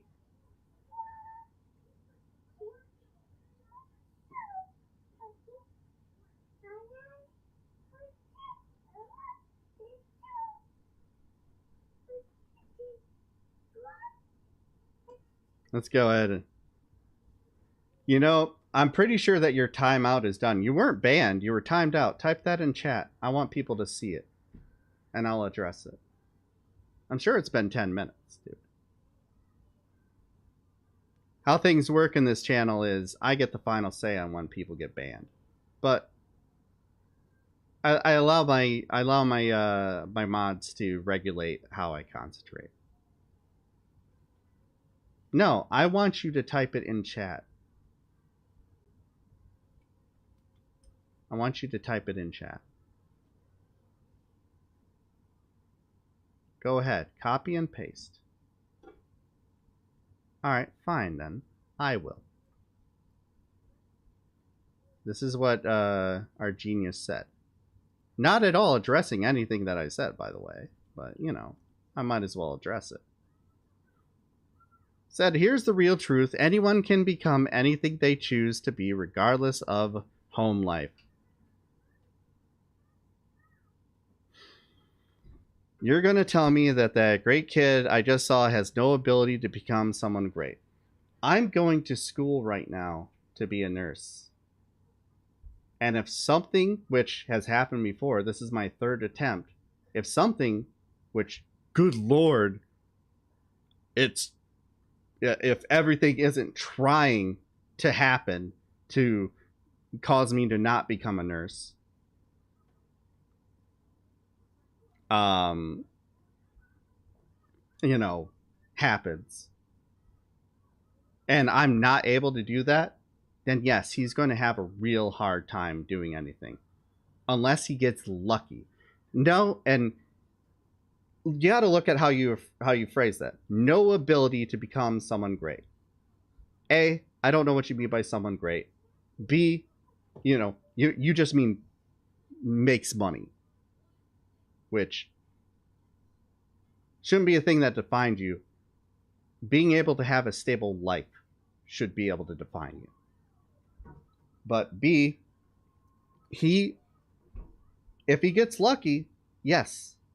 If we were to stay in Flint and he somehow gets lucky, meets the right people, nothing happens to cause any sort of rift in it, he gets chosen over all the other people that, who knows, might be more qualified, might be more capable in the jobs. You don't know. You don't know. He will. There's that possibility. Everyone has the slight possibility, but the thing is, it's not defined by hard work. It's defined by luck. It's defined by who you know, how you know them, when you meet them. Things that have fuck all to do with your ability. The meritocracy is not real, and it never has been. Hard work overcomes circumstance every time. I'm going to say it again. I belong to the generation of the what everyone would define as the hardest working. We have high productivity. We work multiple jobs. We're educated, which means we did the work in school in order to earn those degrees. Whether you agree with those degrees or not is something that does not fucking matter. They should be marketable. All of them should be. But we make far less because we are the first generation subject to all the policies that conservatives have been pushing on us for decades. Because here's the other thing that I know you guys don't recognize. You guys have passed all the economic policies for ever since Reagan. Really since Nixon. But Reagan was a big turning point for you guys. Even the Democrats support more right-leaning policies since Reagan. Since their embarrassing loss. The Democrats in control are all basically Republicans. If you look at their policies, if you look at the policies of Barack Obama, he was to the right of Ronald Reagan on everything besides social issues. Everything besides social issues. Democrats control all three houses. Democrats control the Supreme Court.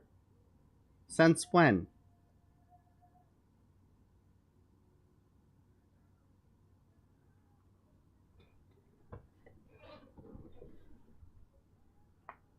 And yeah, the reason why they weren't able to get the good things passed. You mean abortion? No. What? No. Who said anything about abortion?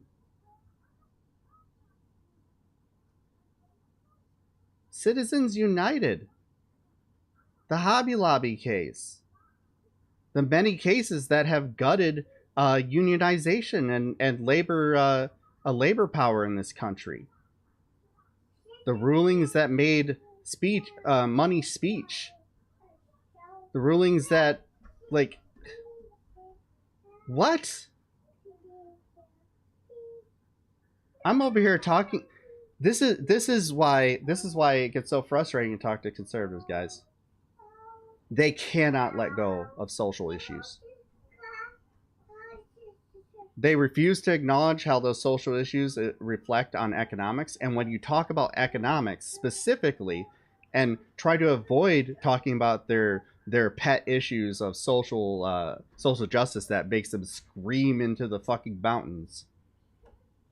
Because, you know, God forbid trans people exist. They turn it right back to the social issues.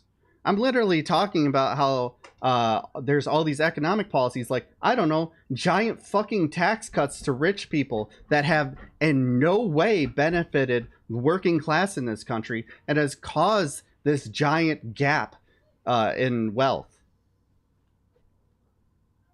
The killing of workplace safety measures, which you would call fucking God damn it. Forgetting words again.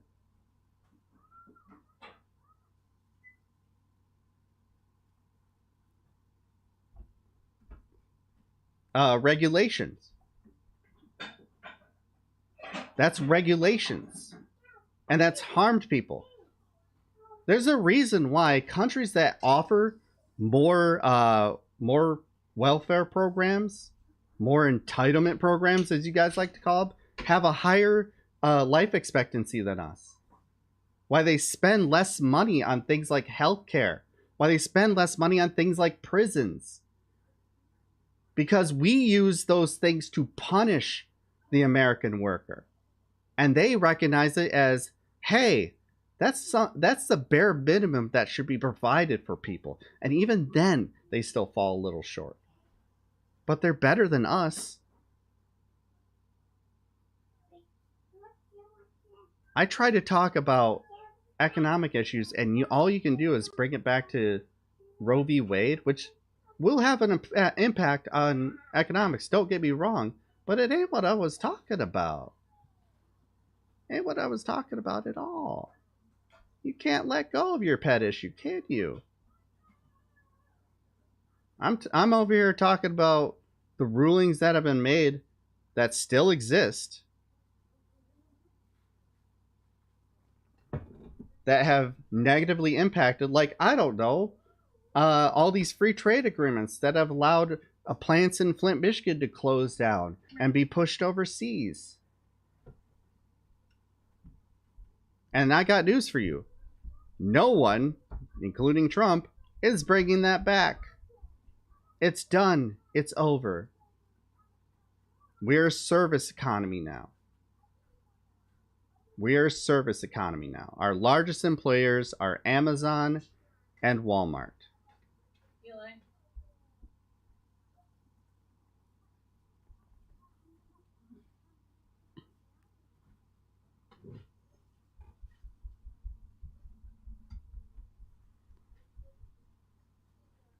And what do you think that would do? Let me tell you an uncomfortable truth that conservatives and liberals don't like. Donald Trump, what was unique about him was his messaging. Not DeSantis. DeSantis, and by the way, DeSantis, Trump doesn't like DeSantis, so that's never going to happen. But Donald Trump was just a Republican, policy-wise, the things that actually affect human beings. His biggest policy wins were things regarding the same economic pet issues that don't benefit working class people and actually harm them as before. Huge tax cuts to rich people, raising the tax burden on poor people, immigration, which, yes, that is an economic issue. It's also a social rights issue, but yes, it's also an economics issue. Better than being obsessed with AOC. Always got to deflect to things no one has said. At what point? You're the only person who mentioned AOC, dude. I'm fine with her. She's alright. But, like, she's compromised. I'm to the left of her. I'm not obsessed with AOC. She's among the better ones that we have in Congress, sure, but that's about it.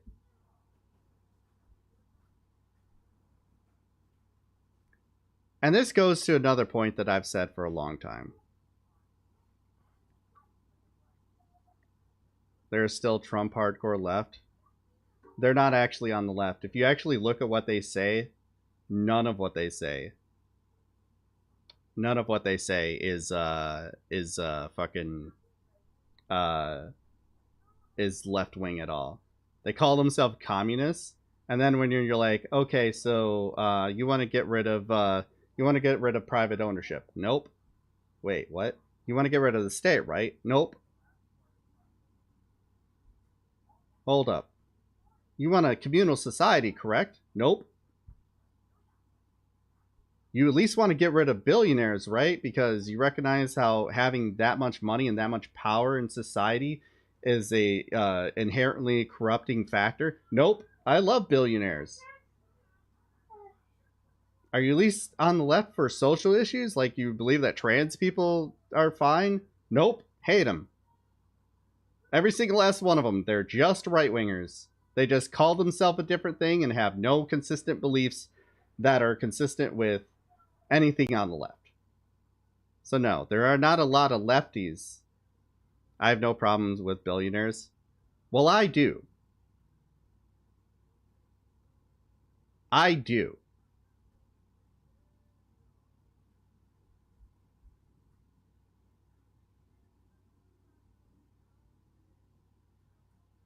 That's their business, not mine. You brought them up. Oh God, this is why it's so frustrating to talk to conservatives. You bring things up like it's something other people said, and then when you're challenged on it as it not being true, you change the subject, and then or you divorce it from you even saying it in the first place. You brought up AOC. Hey, none of us here really give that much of a shit about AOC. No one said AOC. Oh, well, there's lefties who like Trump. No, they're not actually lefties. Let me show you how. Well, I mean, that's their business. But you brought it up. I do listen. You're not listening. You brought up AOC. You brought up the Puerto Rican thing. I'm addressing the things you're saying, and you're telling me that I'm not listening. And you're just trying to move everything around. Competition would start kicking in. Thank you for your money. And you know what? Now that you give me your money, bye. I'm bored of you. What did you do? Sub to the channel? Yeah, he subbed to the channel. I saw that as a good point to just jump off. Because, like, at this point, there's just no point in talking to somebody like that. And while we're at it, I might as well just go ahead and block them from being able to message me. Because I don't want to hear about this shit. I don't fucking deal with you. And once again, because I know this is the thing that these people boil everything down to. Yeah, it's just because I disagreed with you. No, it's because you weren't actually addressing anything that I was saying. And it's annoying to constantly have to drive you back to the conversation. It's really goddamn annoying. And it's useless. I have no interest in continuing to hold your hand, holding your greasy ass hand, to guide you back to the conversation that you say I'm not paying attention to.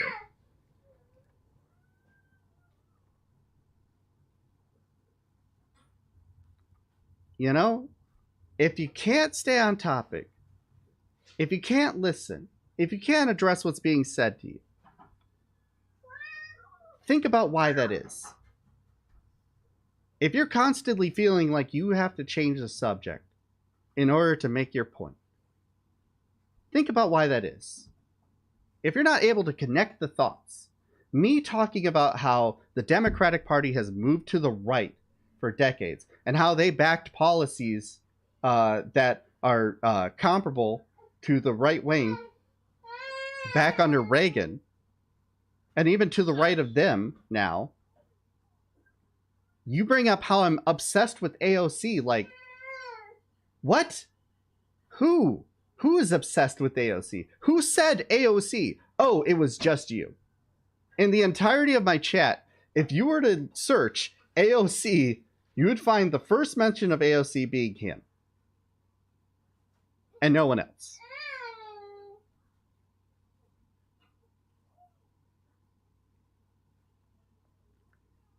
Like, figure your shit out, man. Figure your shit out. This idea, too, that I just want an echo chamber.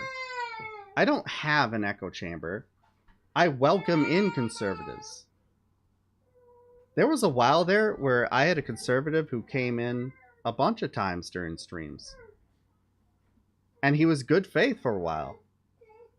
You know? Till he got frustrated and left. I didn't ban him. He still could come back to this chat. I had another one who would repeatedly come to my stream. And, you know, he'd push back on me. I never banned him. He didn't ever get timed out. Disappeared for a while. And came back. And told me he was no longer a right-winger. Because he found out that everything I was saying was fucking true. He opened his mind. He expanded it beyond all the spoon-fed shit that you get from conservative media that I'm told is left-leaning, but isn't at all. Left-leaning does not mean, if you don't like Trump, you're on the left. That's not what defines left-wing. It's how much do you want to move away from capitalism? Once you're willing to start going, I want to move away from capitalism, I got news for you. Then you're on the left. That starts you on your journey as the economic left. Then when you start recognizing, social justice issues, equality, you move a little bit to the left too. You start moving more towards the, libertarian leftism, which I know is a phrase this dude had never heard. How could you be libertarian and left? Oh, wait. Hey, the original meaning of libertarian was, a left-wing person. He fought for this country just to get banned and $5 taken from him. Yeah. I'm okay with it. He'll probably find a way to, block the charge or something and get unsubbed. But at least we got a nice bit out of it. Alright.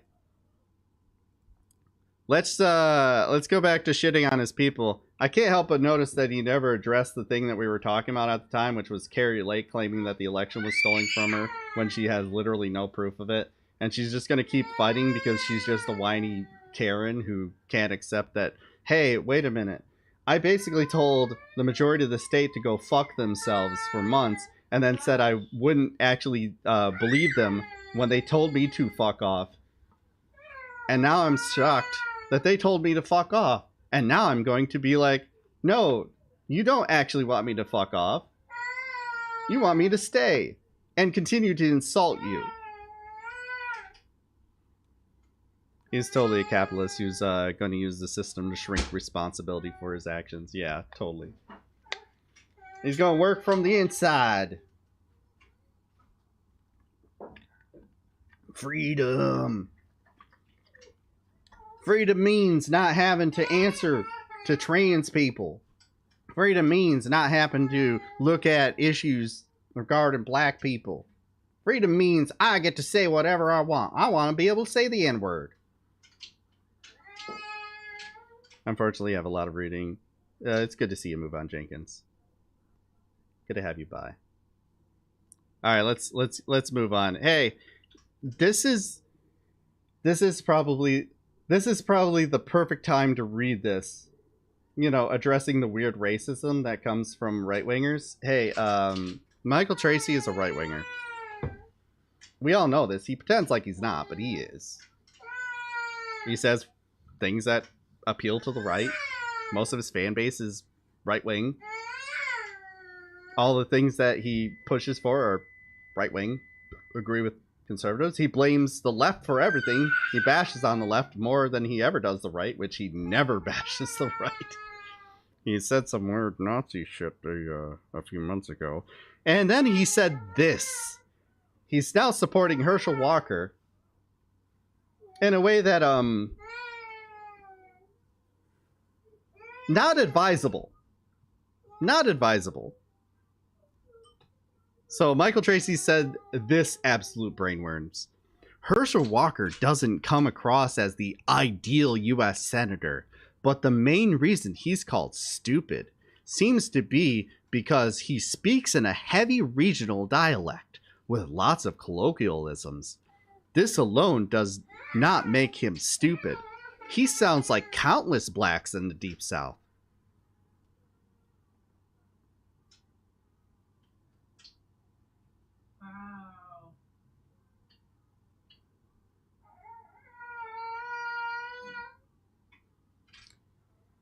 Still has no idea how this is racist, by the way. He defends his tweet. Like, hey, are you saying that all Southern black people sound stupid and that's okay? You do know that Raphael Warnock is also black, also Southern, and doesn't sound like, he's constantly trailing off into some sort of fever dream every 10 seconds. No. We make fun of Herschel Walker's stupidity because you guys support him, and you've said a lot of shit about Joe Biden's brain issues, which I mean I have too. I still say he's sundowning. Am I not merciful? Still better than Trump. But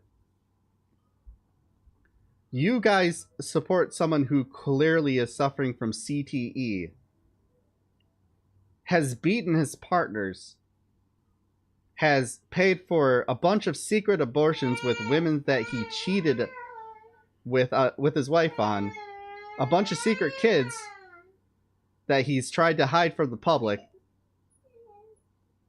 and also public allegations that he's a shitty father who beats his kids and wife, coming from not some third party, but his own goddamn son. Oh yeah, and there's also the fact that when he talks, it just sounds like how do you explain how Herschel Walker talks? How do you explain how Herschel Walker talks?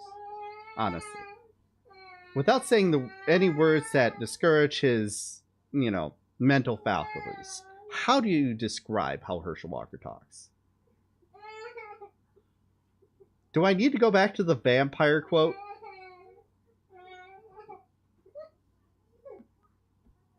Just pick any random Herschel Walker statement. Whenever I think of Herschel, all I go back to is the debate where he attacked Warnock about always being in Washington. It's like, yeah, that is pretty funny. Yeah, where do you think the job is done? Seriously. Yeah, I don't know why you're always in Washington over there. You act like the Senate ain't over here. There's a Senate in Georgia. Why aren't you a Senate in there? You be a Senate in Georgia. It's the same thing. Because there's a Senate in Washington and a Senate in Georgia. You ain't ever in the Senate in Georgia. Mr. Walker, I'm running for federal Senate. Can you put him in his chair? Yeah. Give me just a second. So I hear Mastodon is the new Twitter. I peeked at it. I don't know how it works. Come here. Come here, whiny. Come here, whiny boy. Now all of a sudden you're happy. You have mood swings.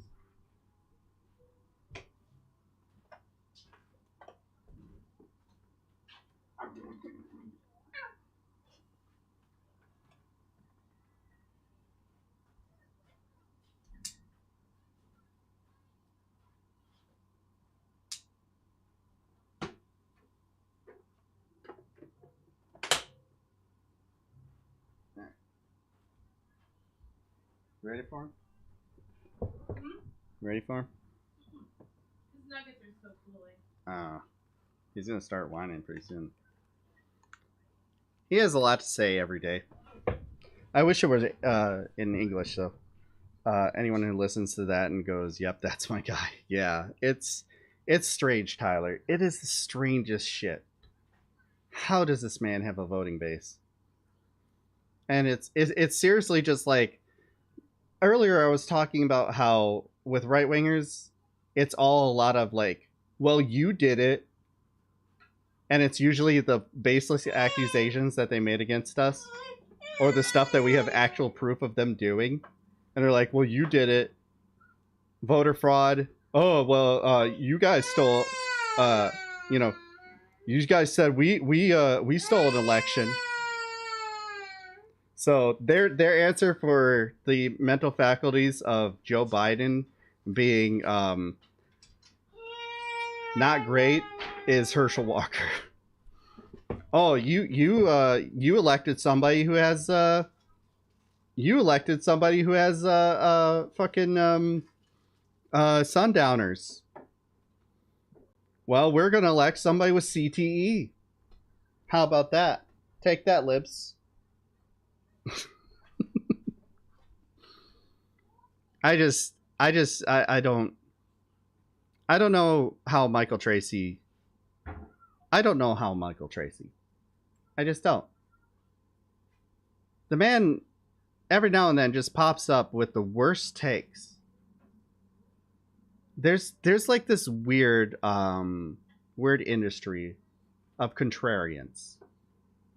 Contrarianism as a career.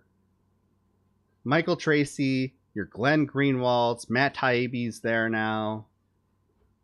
They act like their politics are still remotely left-wing and against the establishment, when all they say is just like, oh, this is an opinion that the left has? I'm going to say something really stupid that disagrees with it. And who knows if I actually believe it or not. But I do actually believe it.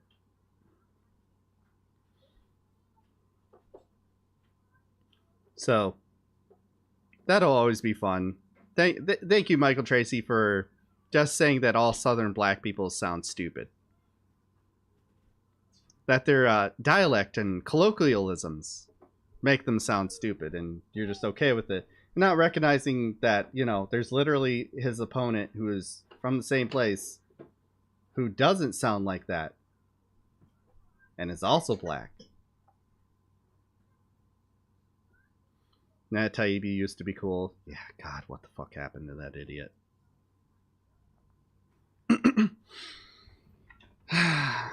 You know, I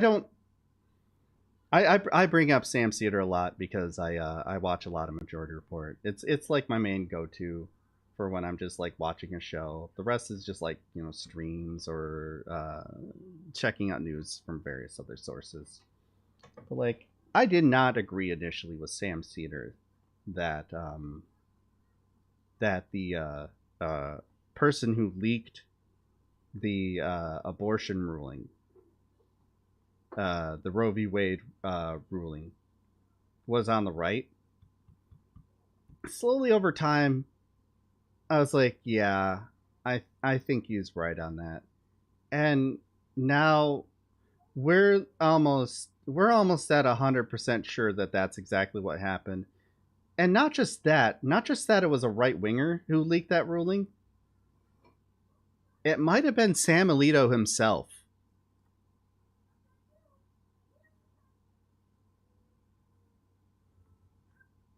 There's an article today in the New York Times detailing how during the Hobby Lobby case, Sam Alito leaked the possibility of the ruling in order to galvanize the right.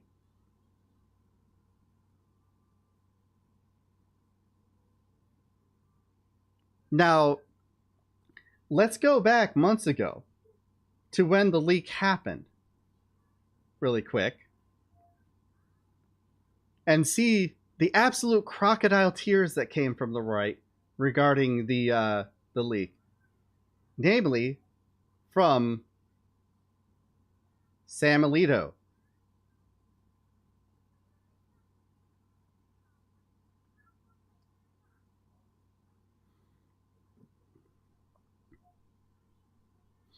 Well, I mean, here's the thing. Here's why they leaked it. It was to lock any of the potential swing votes, which Kavanaugh, believe it or not, was a possibility of a swing vote regarding the Roe v. Wade ruling, and also Kennedy was a possible swing vote.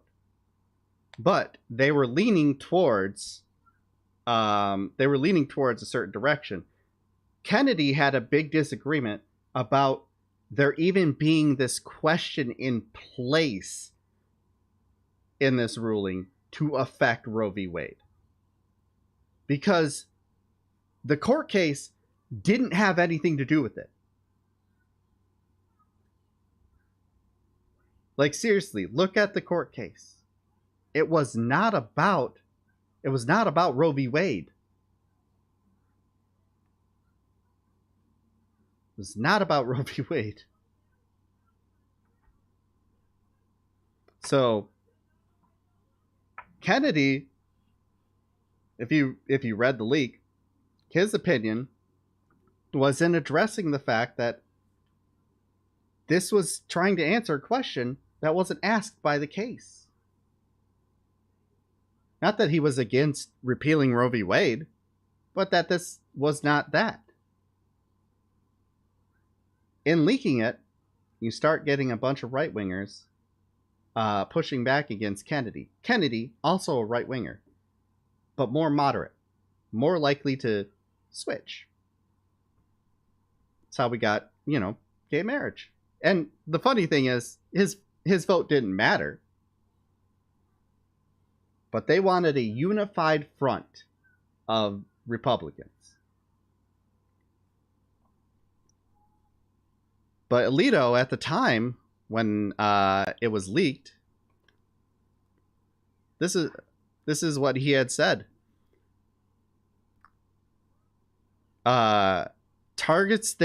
Puts them as targets for assassination. And this motherfucker went ahead and leaked the Hobby Lobby decision before it was made. Leaked it to wealthy evangelicals running an influence op on conservative justices. Which is what they do. Right-wingers want to bitch about corruption. Bitch, you are the corruption. That's all you, baby. Like Homeboy in here, he feels like he's fighting against corruption by voting against Trump, without recognizing that, hey, making rich people more rich, they're where the corruption is coming from. Giving them more power doesn't kill the corruption, it encourages it. What? God forbid they have any sort of recognition beyond just like, well, they have no self-recognition. I don't even know why I went down that path. So, Sam Alito is basically the hot dog meme. We'll figure it out, guys. Man, this leaker, he put us in danger. Who did that? If the notice how the right has gotten real quiet about that leak and exposing who did it. Yeah, just like they've gotten real quiet about things like the migrant caravan. That disappeared again, just the same way it kind of disappeared after 2018. That's strange. All of a sudden, the border's fine. As of God, what was voting day again? As of November 9th, we're not worried about the border anymore. The migrant caravan just kind of broke up, guys. Ah, shit. It's the weirdest damn thing. All of a sudden, CRT isn't much of a problem. Ah, damn. As of November 9th, trans people, well, they're going to continue with trans people, let's face it. All these issues just kind of disappear. It's weird. Migrant caravans are mostly come from Abbott or Florida. No, it became a national story. It became a national story. They'll realize the trans and CRT stuff don't work. They'll go back to the border. Yeah. Yeah. They'll stop saying CRT and they'll start just talking about BLM again because they were getting more traction there. Without realizing that the overall problem is an increasing amount of people aren't buying what they're selling. You notice that there's a lot of right-wingers who are low-key giving away the game by saying things like, hey, we need to raise the voting age. Because they recognize that Gen Z ain't buying their bullshit.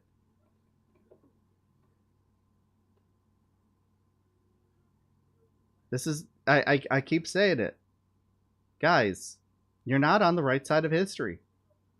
There is at no point in the history of the world where the people who were fighting against civil rights were looked back upon as the heroes, the good guys, on the right side of history. And the reason for that is because you're not. You're just bigots. I know you don't like it. Oh my God, he called me a bigot. Oh. I know it's your kryptonite. It sends you into full Karen mode. But there's an easy way to fix that. Stop being bigots. Your issues are not because of trans people. It's because of rich people. Rich people who gutted your labor rights. Rich people who made money off of cutting their taxes and putting the tax burden on you, and then limiting your deductions that you rely on, lowering your deductions, lowering your benefits that you need to survive so that they can get more money. It's rich people. It's literally just them trying to make more money, because that's what capitalism needs. Endless growth, endless growth. Constantly trying to justify itself on a finite planet with finite resources. That's what capitalism is. It's a death cult. But gotta worry about little kids' genitals, guys. What about kids who haven't hit puberty and they're being put on puberty blockers somehow? And I have proof of that by showing no actual cases of this ever happening, but it being suggested to someone who is prepubescent and suggested for when they hit puberty. And that scares me because it's different. But if you bring up how small the population is, I'll say it's too large. One is too many. But if you bring up how talking about how gender is a spectrum and you bring up intersex people, I'll say, nope, there's too few to give a shit about. Just all the fucking bullshit talking points.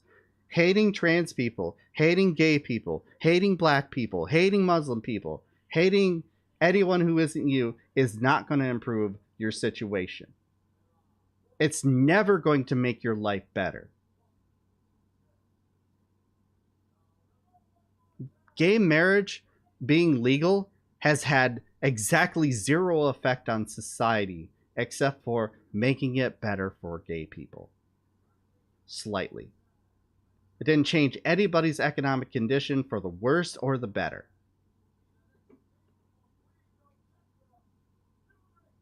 All it did was make gay marriage legal. It's an abstraction. It's a distraction from something that, is actively harming people. You're harming people to cure conditions that are purely economic. And allowing the conditions that are purely economic to continue harming you. I need to get some winter pants. 28 degrees is too cold. Where's my... This computer has been kind of acting weird today.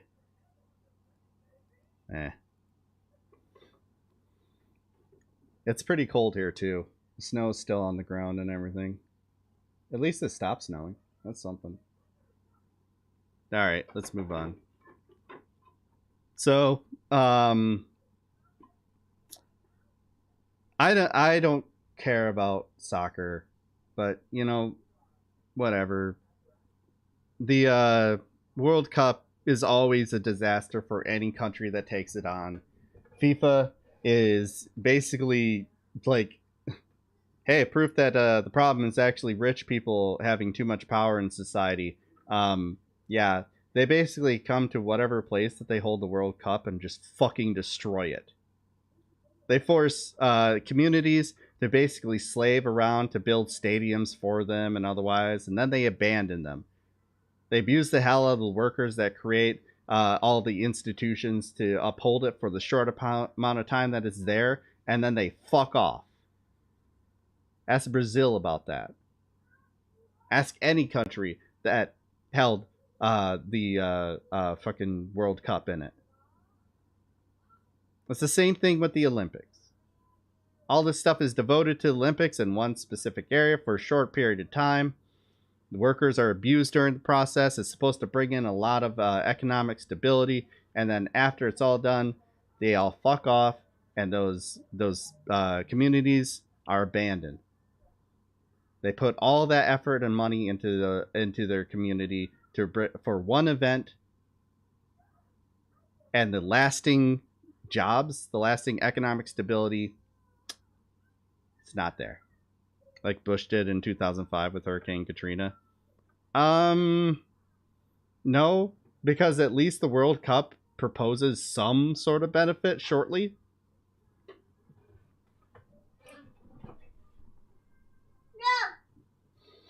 But here's the I believe he's the head of FIFA.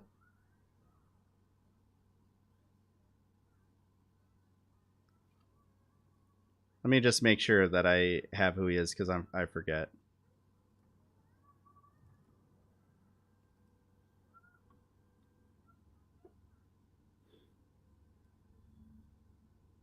Yep, president of FIFA. Here's the president of FIFA just saying some shit. Because I know what it means to be discriminated, to be bullied as a foreigner in a foreign country, as a child at school. I was bullied because I had red hair and I had these red, how do you call them? Freckles. Sorry? Freckles. Freckles, yes, I don't even know the term. Today I feel Qatari. Today I feel Arab. Today I feel African.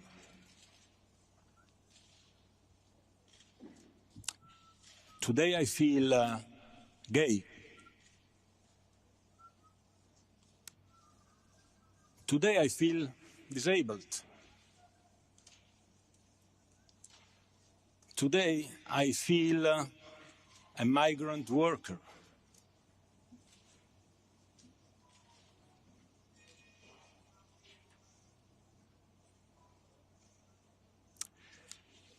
And I feel this, all this,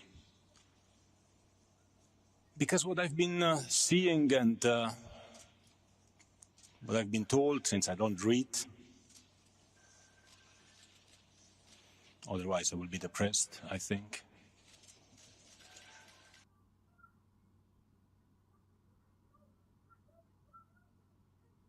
Doesn't matter what this is about.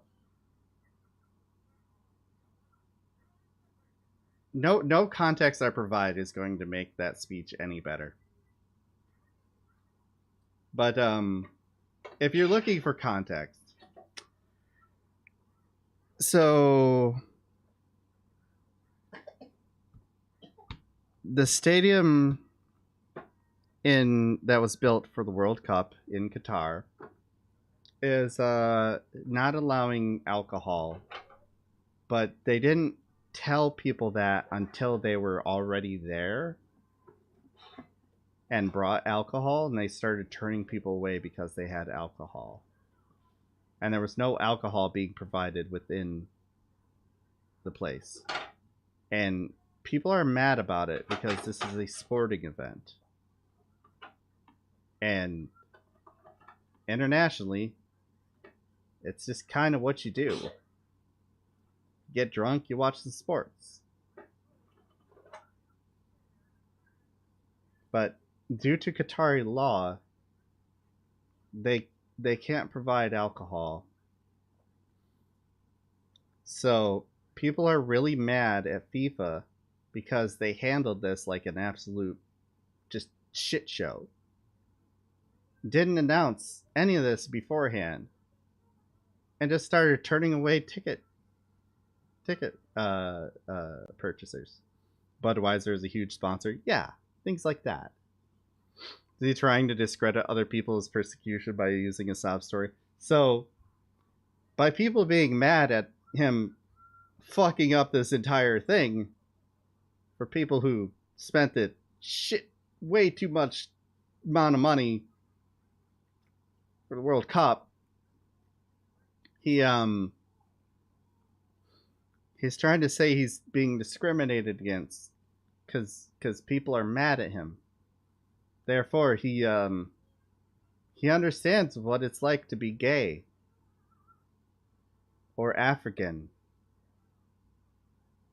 or disabled, he said even. Does that make anything about what he said better? Does knowing the context make that speech any better?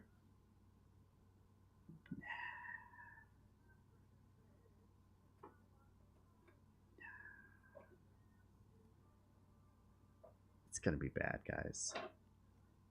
Alright, it's shitting on Elon time.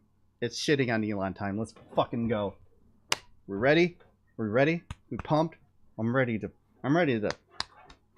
It makes me happy. It's getting old, I get it. But, you know... So, a bunch of people over the weekend... Well... First of all, let me just tell you the thing we talked about yesterday regarding the guy who said that he worked for the security team and he had to be called back to unlock Twitter and the Twitter offices because Elon locked them. That turned out to not be true, except for the fact that Elon did lock the offices. He did lock the offices. Because he laid off 75% of the workforce and then locked the offices because he was worried about people retaliating against him. They thought they were going to sabotage Twitter. So he locked the offices from everyone for the weekend. The offices are closed right now. And this is after, the reason why all those people left was, we talked about the ultimatum he made, where he sent a letter to every single employee of Twitter saying that they want you to sign this thing that you're going to agree to work way more hours than you already do with an already decreased work staff that I, Elon Musk, and all my stupidity that I masquerade as brilliance caused for the same amount of pay to provide a product that is getting decreasing returns and is more and more unstable as time goes along. And he said, you can either do that, sign this form by this specific time to agree to do that, or you can leave the company with 3 months severance. And most of them said, fuck you, I choose the severance. Because for some reason, he assumed that people would want to do what he was suggesting. Followed up by him realizing that there were so many people who didn't sign it, that he still needed N workforce to operate the site. He reached back out to some of the people that didn't sign and made an ultimatum with them. And he was like, well, I didn't mean like in the office, because the remote workers didn't want to come back into the office to work like that. He's like, well, I didn't mean like in the office. Like you could have a manager like justify your productivity and it'll be still fine. That'll be fine. Just don't leave. Don't leave. Just please agree to this. And some did. Most did not.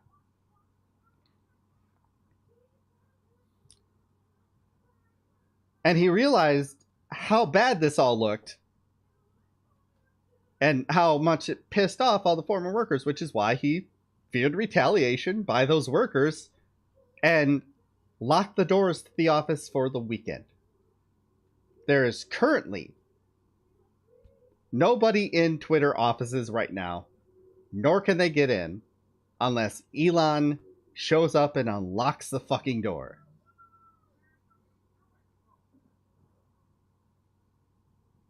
Brilliant. Just the smartest of boys. Just the smartest of boys. I've heard mixed report as to how many signed from as little as 250 to 2,000. Yeah. Yeah. So the reason why people have been talking about how Twitter is going to die is it's literally one DDoS attack away from just imploding, because there's nobody watching it right now.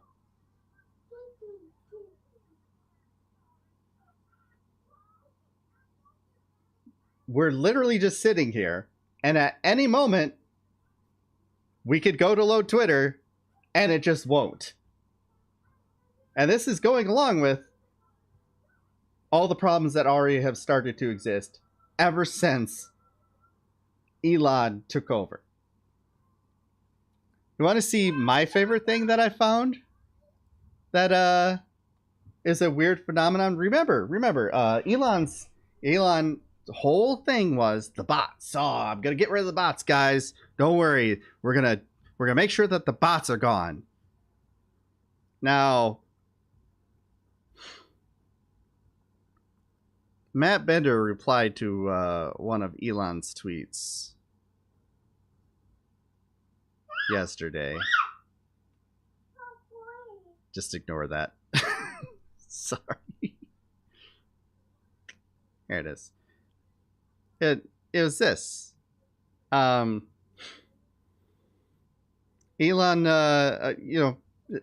Elon tried to call out the government for not going after FTX, which is the newest fraud brought on by cryptocurrency, a thing that is rife with fraud. Meanwhile, by the way, Matt Bender decided to point out that, yes, actually Congress is looking into it and investigating them just as much as they're investigating what's going on at Twitter. It's almost like fraud is getting investigated.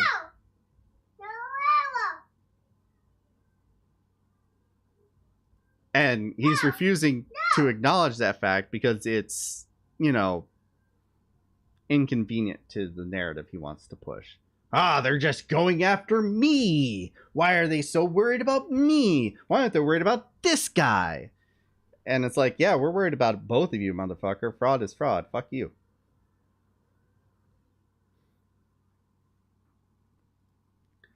But that's not the thing I wanted to point out about this.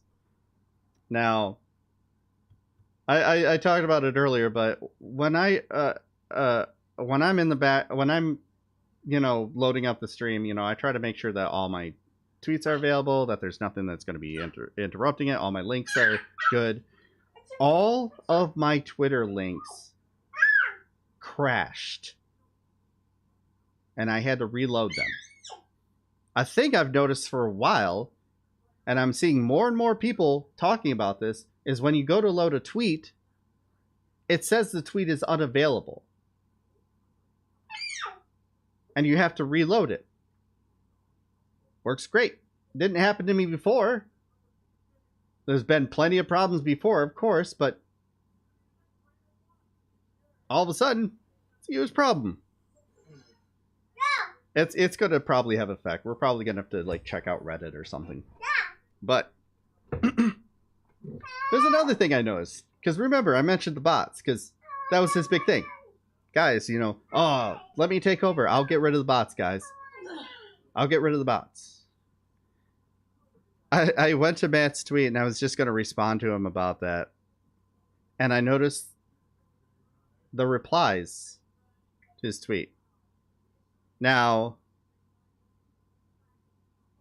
this is a new one from 2 hours ago, but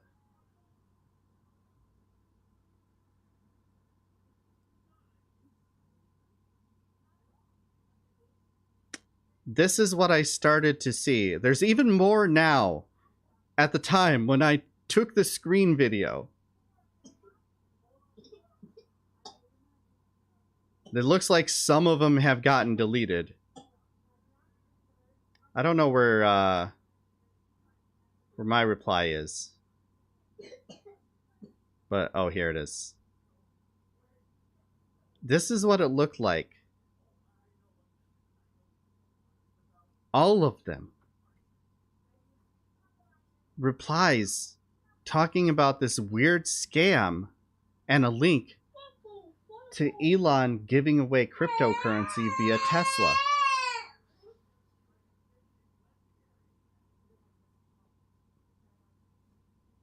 All of them replying with some variation of, hurry up! Oh my god, this is real! Hurry up! Oh my god, this is real! Hurry up! Oh my god, this is real!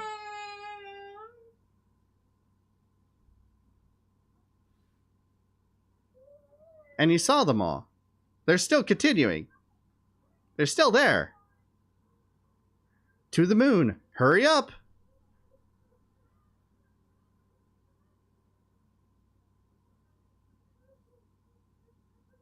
What's your favorite glitch of the new fixed Twitter? Pyramid? Oh, 100%. Because, like, literally what it is, our marketing department at Tesla headquarters is hosting a special giveaway for all cryptocurrency fans. If you want to participate, enter the website, elonmusk-giveaway.net.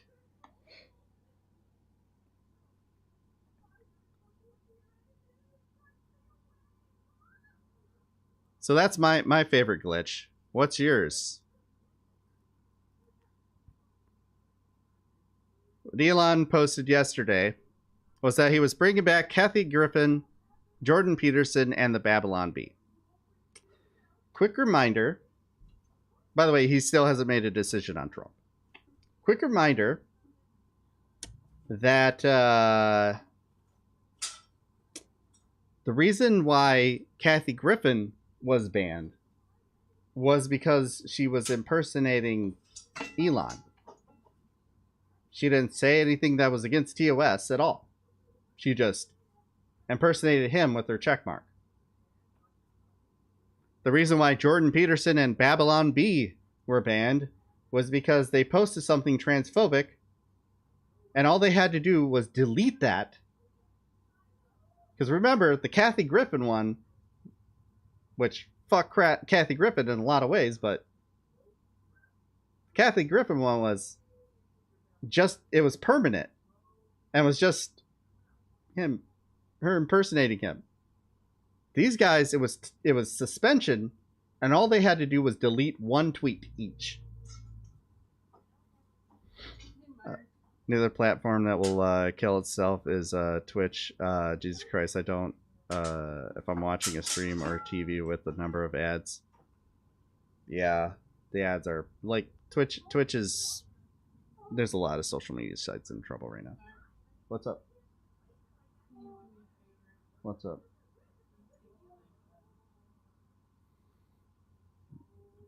Yeah, okay. I'm gonna play you guys something really quick. I gotta take care of Eli.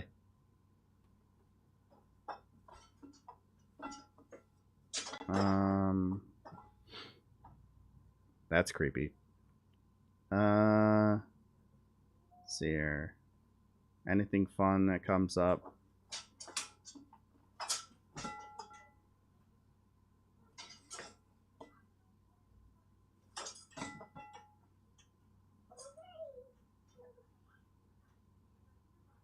Well, this will put you guys in the right mood for Twitter the Elon stuff.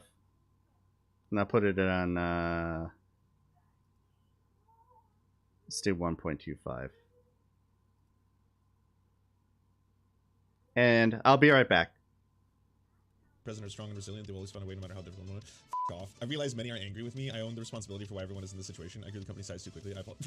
I apologize for being so good that I grew the company too fast. That's my apology. What about the fact that you and everyone else involved is willing to just sell out what you always thought was supposed to be this like vision? Like, we are trying to further the human experience through language and communication.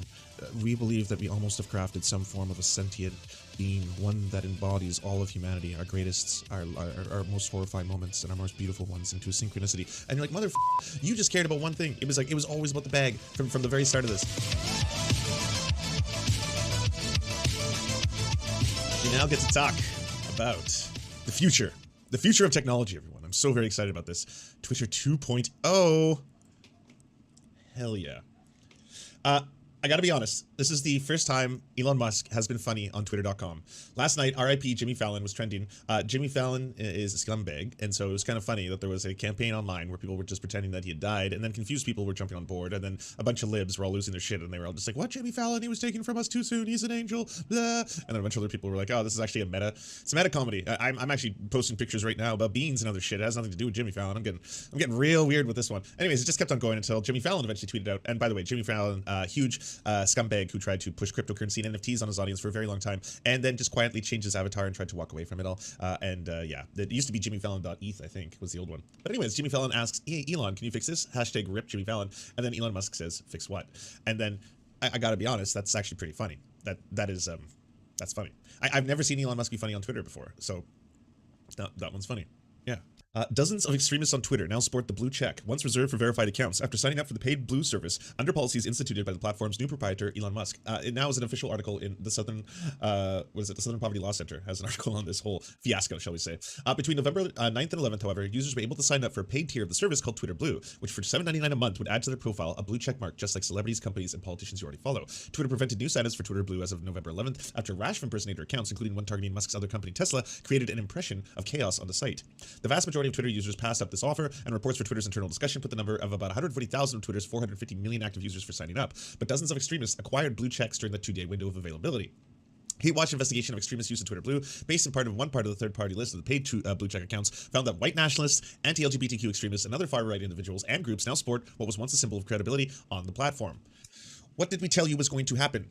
What did we say? Like, everyone was like, oh, by the way, if you do this, two things are going to happen. You're going to give authenticity to some of the worst possible actors, and also there will be an unlimited amount of people impersonating real accounts in order to make the comedy, the epic, the memes, all of that. And sure enough, Hate Watch identified extremist blue check accounts by consulting with the later paid accounts made by the software developer Travis Brown and checking these against live Twitter accounts. Brown has developed several tools for monitoring extremists online. He told Hate Watch in a telephone conversation the latest version of the list shows accounts that have paid for blue check marks ranked by the centrality in far-right Twitter networks, so the accounts with more connections with other far-right accounts receive higher ranking on the list. Using this method, Hate Watch found that many white nationalists, white power activists, and other committed to racist political ideologies have paid for blue check marks because, of course, they have. Like, before, you would have just seen Richard Spencer or Nick Fuentes or Christopher Rufo or even fucking an Andy Ngo post things. They would post things, and you'd be like, well, yeah, but that's Richard Spencer. And then all of a sudden it's like, it's Richard Spencer, checkmark. And then you're like, whoa, that's an official account. Okay, maybe I should look in more to this. What is this? IQ, brain weights, black brains way less interesting. I gotta do some research here. Another white nationalist account sporting a blue check was one associated with Antelope Hill Publishing. They identified Vincent Guruchira, Senakucha, and Dmitry Lutzik as three of the principals of the company. They're aligned with a pro-Hitler National Justice Party. Other hard-right America First outlets promote a range of far-right positions, including shared with white nationalism, and they were all purchasing blue check marks. Minnesota blogger and former columnist John Gilmore, whose website promotes far-right ideologues' keys to the zeitgeist. Anti-LGBTQ propagandists like Haya Rychek, aka lives at TikTok, bought a check mark. Definitely, if you still haven't been blocked by her, because she blocks everyone, because she's a snowflake, and also she can't take it. She can dish it out. She can be like, oh, I'm gonna lie about someone and then have that person fired from the job or harassed or death threats or bomb threats. I'm gonna do that every day. That's gonna be my new calling. Every day I'm gonna do that. And then someone's like, hey, by the way, you posted video footage of the inside of a kid's bathroom while a kid was shitting. That's fucked up, right? Like, I know you're supposed to be the groomer hunter. It's just weird that you would publish video of someone filming inside a kid's bathroom while someone is clearly using a stall. That's really gross. Like, are you going to mention it? You're just going to quietly pretend that never happened and just delete the tweet and never acknowledge it ever? Oh, and then you're going to block me for pointing that out? Okay. All right, Chaya. Happy hunting. Radical parents groups included Awake Illinois and Courage is a Habit took the opportunity to purchase some blue tech legitimacy, each as a wave of such parent groups that galvanize followers to attack members and allies of the LGBTQ plus community. So as you can tell, I mean, this list goes on and on and on, but a whole bunch of white nationalists, white supremacists, and fucking anti-LGBTQ activists, they've all, one after the other, come out and bought blue check marks, which is fucking shitty. It's very, very shitty. And it's also one of those things where it's like, well, who could have seen this coming? Musk issues ultimatum to staff. Commit to hardcore Twitter or take severance. It comes as Musk's first major feature, Twitter Blue Verified, was halted while the company probes issues that arose from its launch. Issues that no one could have seen coming. Oh my god. You aren't using Twitter correctly, all of you. You were supposed to be my fans. How dare you all? Elon Musk issued an ultimatum to Twitter employees Wednesday morning: commit to a new hardcore Twitter or leave the company with severance pay. Twitter is shifting to an engineer-driven operation, one that will need to be extremely hardcore going forward, according to midnight emails which is obtained by the Washington Post. Employees were added to click an icon to respond by Thursday if they wanted to stay. This means working long hours at high intensity, he said. Only exceptional performance will constitute a passing grade. Why would anyone ever want to do this outside of the weird sickos who are still massive fans of Elon Musk, which there isn't a lot working at twitter.com. Like, Elon Musk and the rest of the right had this weird fantasy in their head because all they do is listen to the Babylon Bee and all the other pundits who are about as factually correct as the Babylon Bee, and they all told you, hey, these big tech Silicon Valley companies, they're run by SJW, pink-haired elves with woke Santa Clauses at the helm, and all they care about is silencing the free speech of the right, and they hate comedy, and they're going after comedians, and they just want to do cancel culture, and that's all they do all day. That's how the whole thing operates. And so naturally, Elon Musk is like, well, I can fix this. I'll do what I always do. I'm going to treat my employees like utter and complete shit. I'll get in there, fire half the staff, to, put the fear of God, aka me, into them, and then we'll just unleash all of my great, brilliant ideas, whatever comes to my brain. I'll just be like, hey, why don't we do something that'll definitely not fuck everything up immensely. But hey, let's go. And it turns out that it's a corporation like any corporation. It wants to make a profit. It wants to generate income. That's how these whole things work. And even if they can't generate income, because 85% of the ad revenue from ads was not enough to bridge that gap, then they can sell video data that helps bridge the gap a little bit more. But the real revenue was coming in from the fact that there was speculation, that there was venture capital willing to be put into this, that there was people willing to buy shares and be like, yes, I can see the inherent value and potential future value of a company that has so many people interacting on it. And that's what the advertisers probably want too, a nice brand safe experience for them to be able to put their money in and not worry about whether or not Soy Groiper 69 is going to post a bunch of naked pictures of Hitler right next to a Coca-Cola ad. Like, those two things probably won't work out too great in terms of their branding. If someone takes a screenshot of that, for example, because who's ever at the helm doesn't have enough expertise to solve this problem, steer the ship, and then we just allow this to happen, well, surprise. Yeah. Oh God, Soy Groiper, what are you doing again? By mid-Wednesday, members of Twitter's trust and safety team, who are responsible for keeping hate speech and misinformation off the site, were discussing a mass resignation, according to 3 current employees who spoke on the condition of anonymity for fear of retribution. Well, yeah, he'll fire you. Musk has been firing so many people who talk shit about him.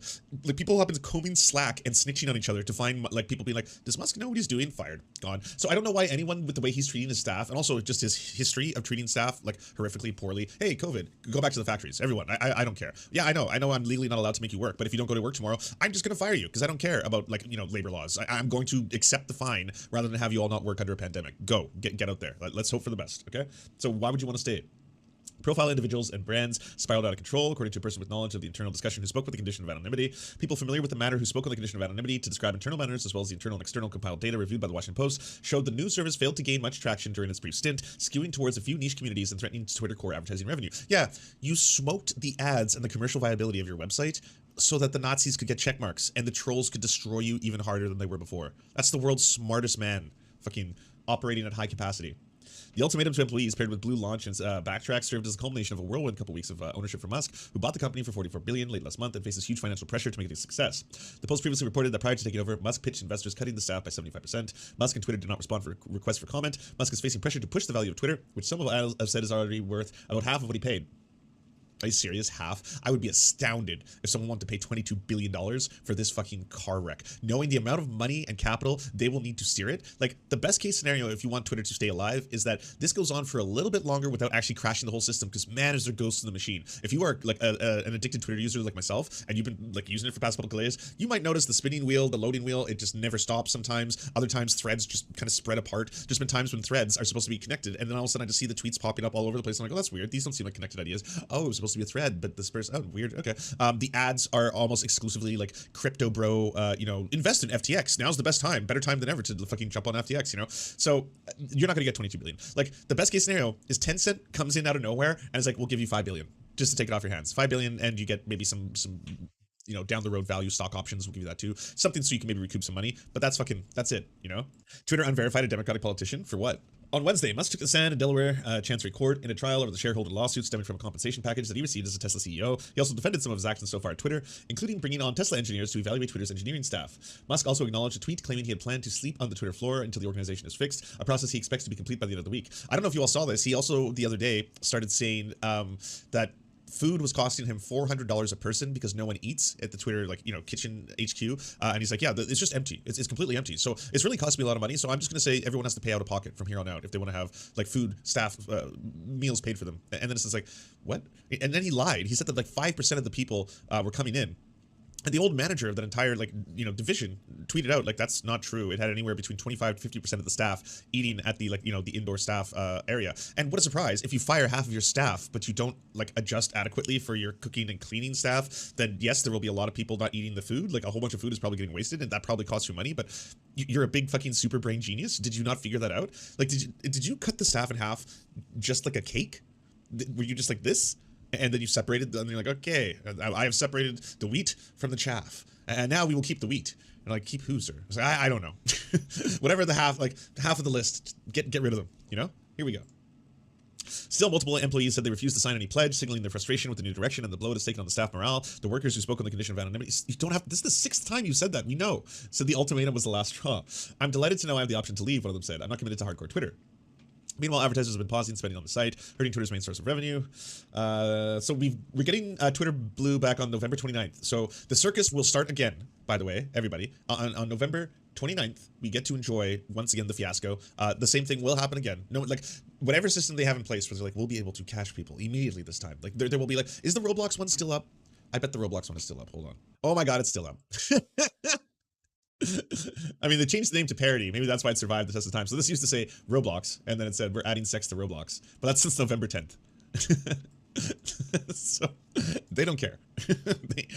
they had to catch a handful of them. Obviously, the Eli Lilly one would have been really bad if they allowed that one to continue. Over the last few days, weeks, and months, these companies have fired a combined 60,265 people. Well, one of these firings in particular has captured a lot of attention: Twitter. When Musk took over Twitter and immediately fired half of the company's workforce, the business world sat up and listened. However, while Twitter might have garnered the most attention, it only actually represents 6% of the layoffs I mentioned at the start of this video. Ride-hailing app Lyft fired 700 people, while Uber got rid of 3,700. Online payments giant Stripe let 1,100 people go. Crypto exchange Coinbase cut 1,100 jobs. E-commerce giant Shopify laid off about 1,000 people. Netflix fired 450. Booking.com scrapped 4,375 roles.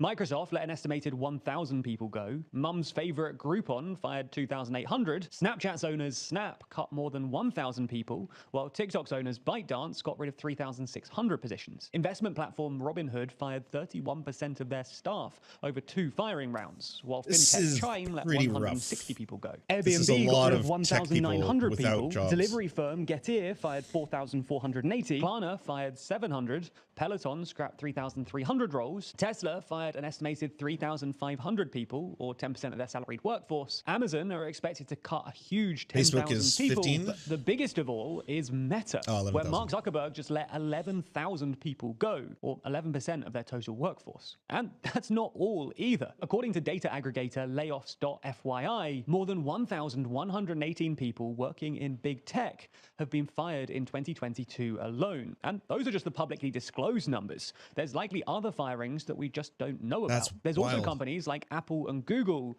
who haven't yet made any cuts, but who have enacted major hiring freezes. So what the fuck is going on? Wasn't big tech meant to be the savior of us all? Why are these companies suddenly letting their employees go faster than Leonardo DiCaprio ditches his girlfriend when she reaches 25? Well, let's find out.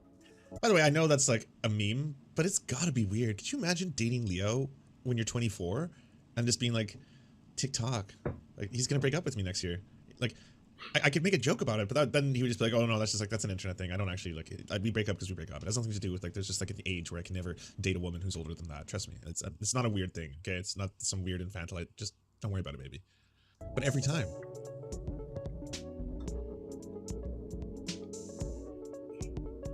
By the way, if you haven't subscribed to TLDR Business yet, I'd really appreciate your support. We're rocketing towards 100,000 subscribers, and a silver play button would be a great Christmas gift for me and obviously the whole team.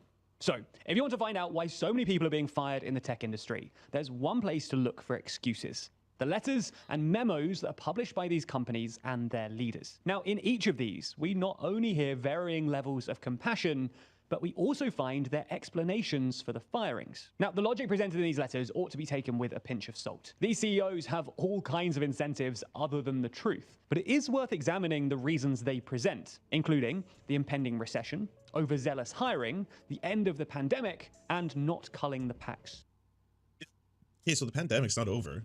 Nothing happened. We have a vaccine now. That's the only difference. But half the population really doesn't really want to take it past maybe one jab. Oh, Lance, you sweet baby, living in a country that actually took COVID seriously, for a period. What they mean is the restrictions that block them from being able to just mass fire people because of COVID, or the PR issues that come from firing people during COVID, not to mention the PR issues of not providing a good workplace that's safe. For Elon, it means making people go back to the office as opposed to working remote, which is a lot safer and literally does nothing to harm productivity. But he wants you there for reasons, totally not related to the fact that he thinks micromanaging and iron bitch tactics is the way to run a company. But that's what they mean by the end of the pandemic. They mean the government response that required them to, take it seriously. That's what that meant. By the way, I'm going to be ending soon. It'd be cool if we could fill up that sub bar or get a dono. Donos would be nice. Help out, support the stream, especially if you enjoyed it. Yeah, and we'll finish this video. So that one's not a thing. Overzealous hiring. Well, I mean, that one's easy to fix. Stop doing that. That's a you problem, though. Why is that falling on all the employees? And we should have called you sooner. I gotta be honest, we've been letting the fat simmer. We gotta get rid of it all, Gotta drain. Sooner. Competition would start kicking in. Lord Freighters gifted a tier 1 sub to devil_EMS. They have given 392 gift subs in the channel. Lord, thank you for gifting a sub to Devil. Appreciate that. Is the current economic climate, and more specifically, someone interest other rate than rises Lord, and projected changes in consumer spending. Now, as you probably know, central banks around the world have been raising interest rates in order to get a handle on the economy. We don't have time to explain the economic theory here, but essentially, increased interest rates encourage people to save more and make borrowing more expensive. Now, this almost immediately makes easy capital a thing of the past, as startups can no longer rely as heavily on VCs, who are currently becoming a lot less generous with their investments. It's not just investors who are expected to cut back, though. So are households, and by extension, advertisers. For some companies, a fall in household spending is directly impactful. You're less likely to order food or take taxis if you have less disposable income. For other companies, though, the maths is a little less direct, but no less impactful. That's because advertisers generally spend less money on advertising during recessionary times, as it's widely seen as a more optional form of spending, that's the article which that I was is just relatively reading. easy to cut out when consumers begin spending less. No matter how you cut it then, these businesses are going to be worried that there's going to be less surplus capital floating around very soon. No, they're tightening their belts. I get that part. Folks at Twitter, past and present, are strong and resilient. They will always find a way no matter how difficult the moment. Fuck off. I realize many are angry with me. I own the responsibility for why everyone is in this situation. I grew the company size too quickly. I apologize for being so good that I grew the company too fast. That's my apology. What about the fact that you and everyone else involved is willing to just sell out what you always thought was supposed to be this vision? We are trying to further the human experience through language and communication. We believe that we almost have crafted some form of a sentient being, one that embodies all of humanity, our greatest, our most horrifying moments and our most beautiful ones into synchronicity. And you're like, motherfuckers, you just cared about one thing. It was always about the bag from the very start of this. You don't care about we got to make sure that we further human communication. We got to make sure that no, you don't give a fuck about any of that. You struck gold. You got something out. It grew fast. You got investors, and then you got a lot of fucking shareholders once you went public. And then boom, as soon as someone comes along, memes his way. You knew this would be a disaster. Just come on. And then as soon as he memes his way in there, it's epic, blah, blah, blah. And it's 44 billion, 420. You can, whoa, what? Overvaluing the value of our company by almost double? Whew, yeah, we could just get a payday here. I own the responsibility for why everyone is in this spend big on payroll. Motion more likely. And it's not Stripe stick about the internet economy's near-term. Here's the thing. So the internet was leaning way too hard into Web 3.0, and I think that is really hurting them now, seeing that cryptocurrency is just bottoming out. Cryptocurrency is always a bad bet for the internet to have evolved into, as in the next internet is basically all blockchain-based, for the simple reason being that the technology, blockchain-based technology, where everything has to be permanently leisured, is slow. Depending on how it is minted, requires very, very high processors somewhere in the world to be, mining those coins. This is a big reason why I don't cover cryptocurrency all that much. Because, like, when something big happens, it might be worth it, but, like, it's one of those things where it's the same story every single goddamn time. And it's a whole lot of, we fucking told you that this exact same thing that happened before, and before that, and before that, and before that, was going to happen, and you guys threw all your money into it, backed it like it was actually as stable as you keep claiming it is, and saying that everything else that happened before is just an anomaly. They're all anomalies, you see. It's all anomalies. It's all just a coincidence that everything that worked previously in the exact same way that people pointed out it was going to as a scam wound up being a scam before. Those were just anomalies in the system. But we fixed it now, and how we fixed it is we did it differently somehow, yet leads to the same results. Almost like that's the plan. Because whenever these crypto companies, whenever these coins fail, okay, the people they fail for are never the people who own the companies that created it. It's never the people that own the exchanges. It's the companies themselves and the people at the bottom who are left holding the bag. Over and over again, we point this out. It's literally just a Ponzi scheme. It's all a Ponzi scheme over and over again.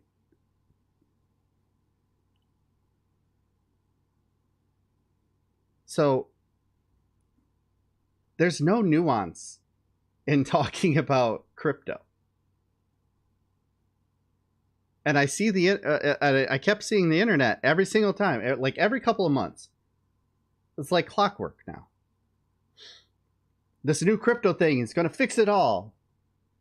A couple months later, it tanks. Oh, well, this person is to blame for that, and that's why this failed.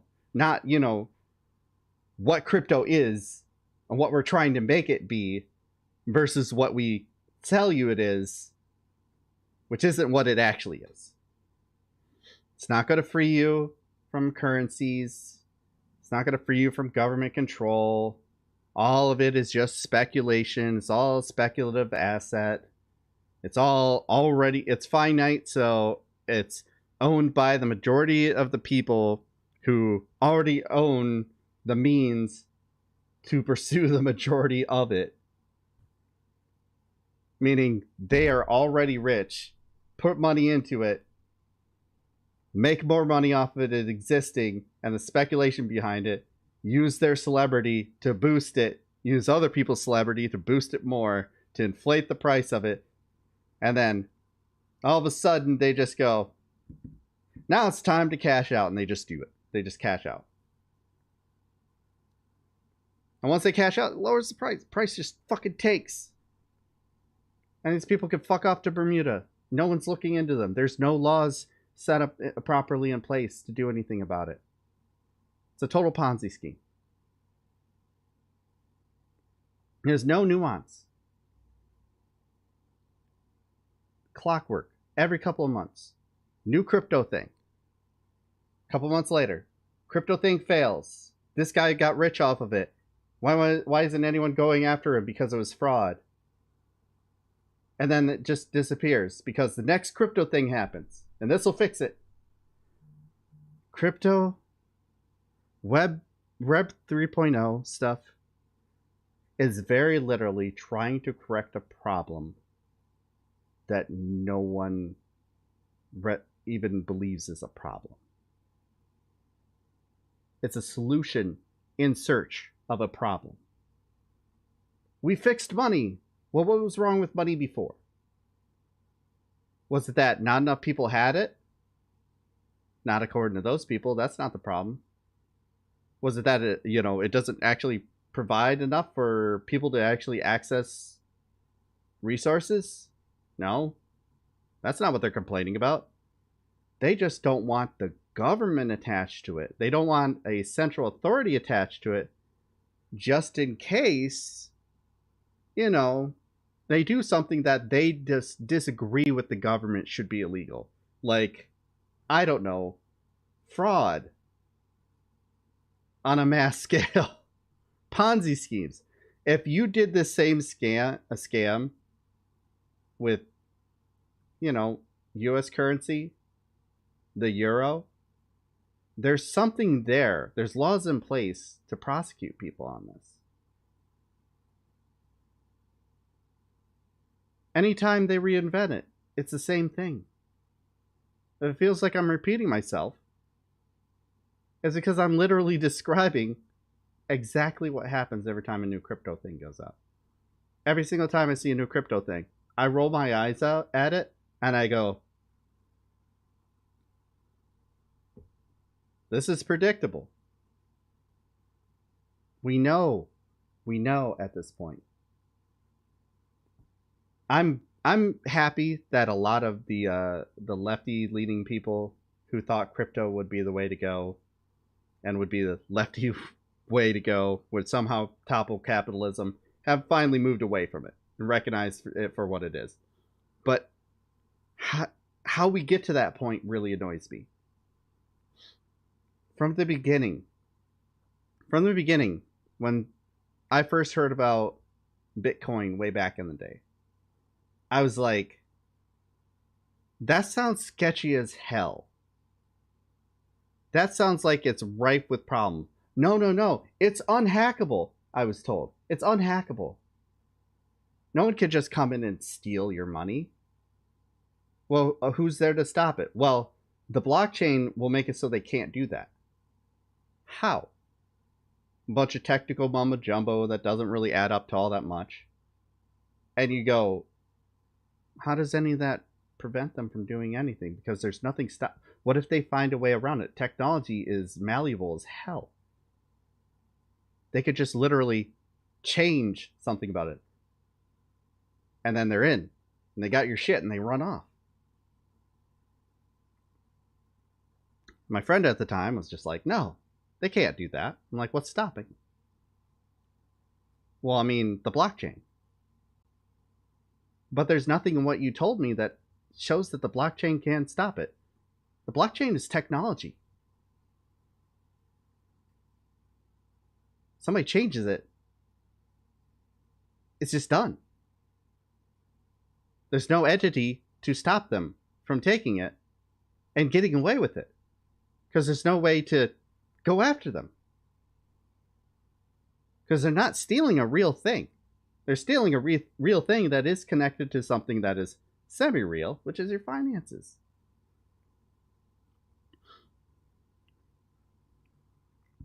And then the MTG crash happened. And I messaged him and I was like, sorry, dude. I was like, I'm glad that I didn't buy into what you were selling me years ago. And he's like, no. There's this new thing. There's this new fix coming in. Yeah, this went badly, but there's this new fix coming in that'll fix all of this. And I was like, are there any laws in place to protect anybody? Is there any centralized authority that is watching this and making sure that people aren't going to get fucking scammed by this? No? Well, then I'm still out.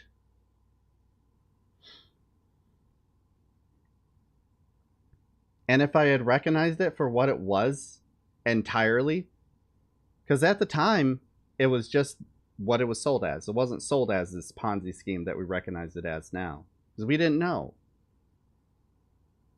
We didn't know.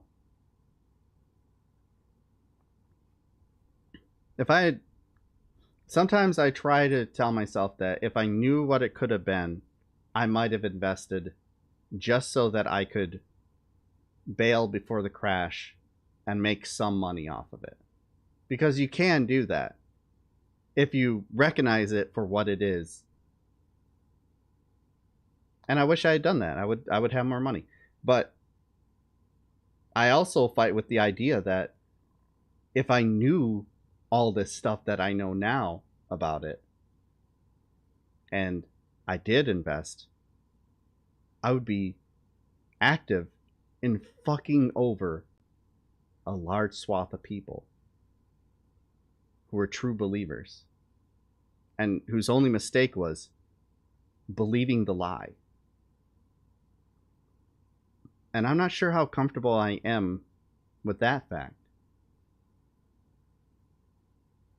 Like, if I did earn money from it, would I feel good about it? I don't think I would. I feel like that's not my money. God forbid that I have some form of moral code.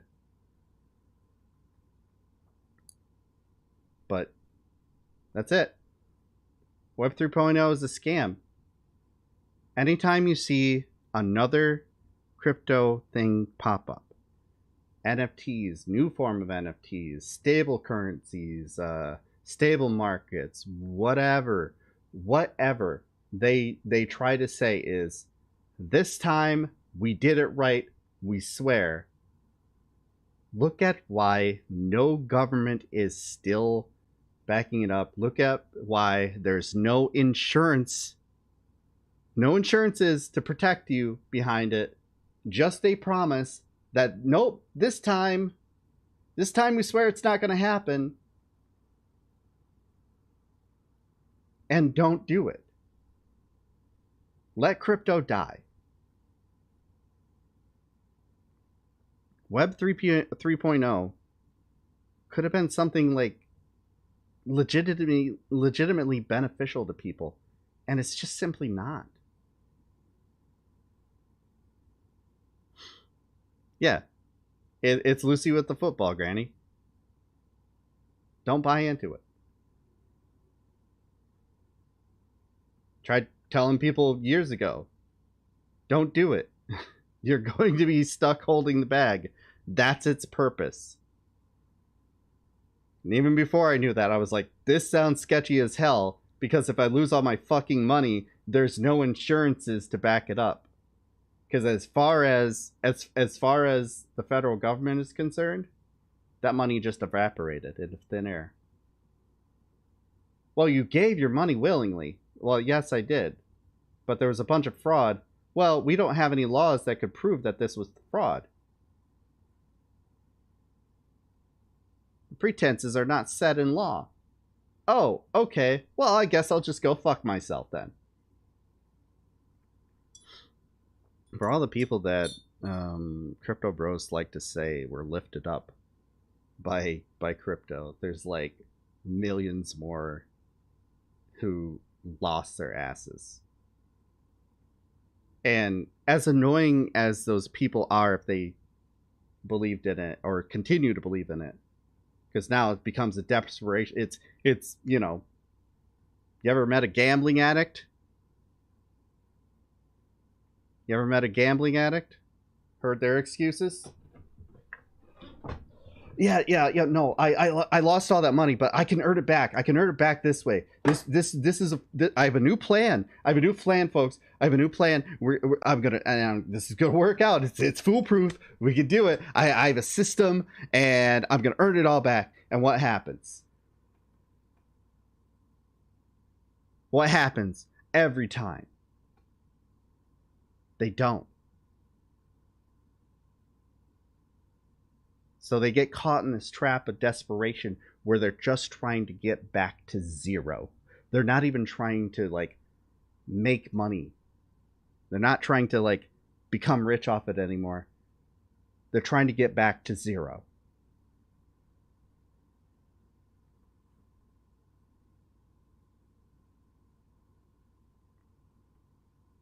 I feel bad for crypto bros who aren't, you know, in those upper echelons. Because in the same way that I feel bad for gambling addicts. They tell themselves the same lies and use the same metrics for what they're going to do next. Crypto ain't the future because we see what it's doing in the present, and it wasn't fixing a problem of the past. It's just the new scam.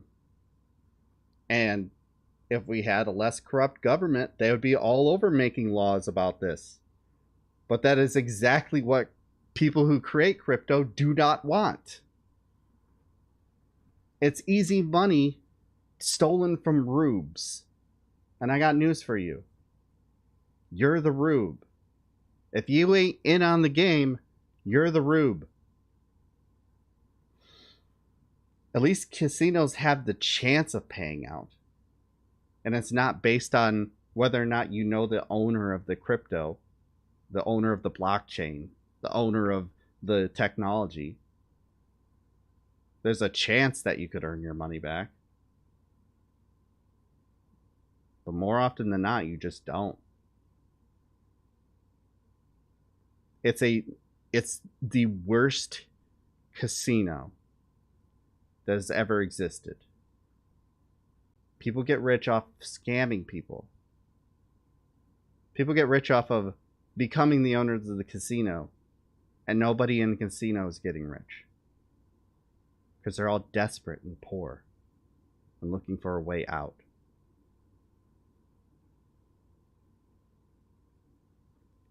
Guess they should have just worked harder, right?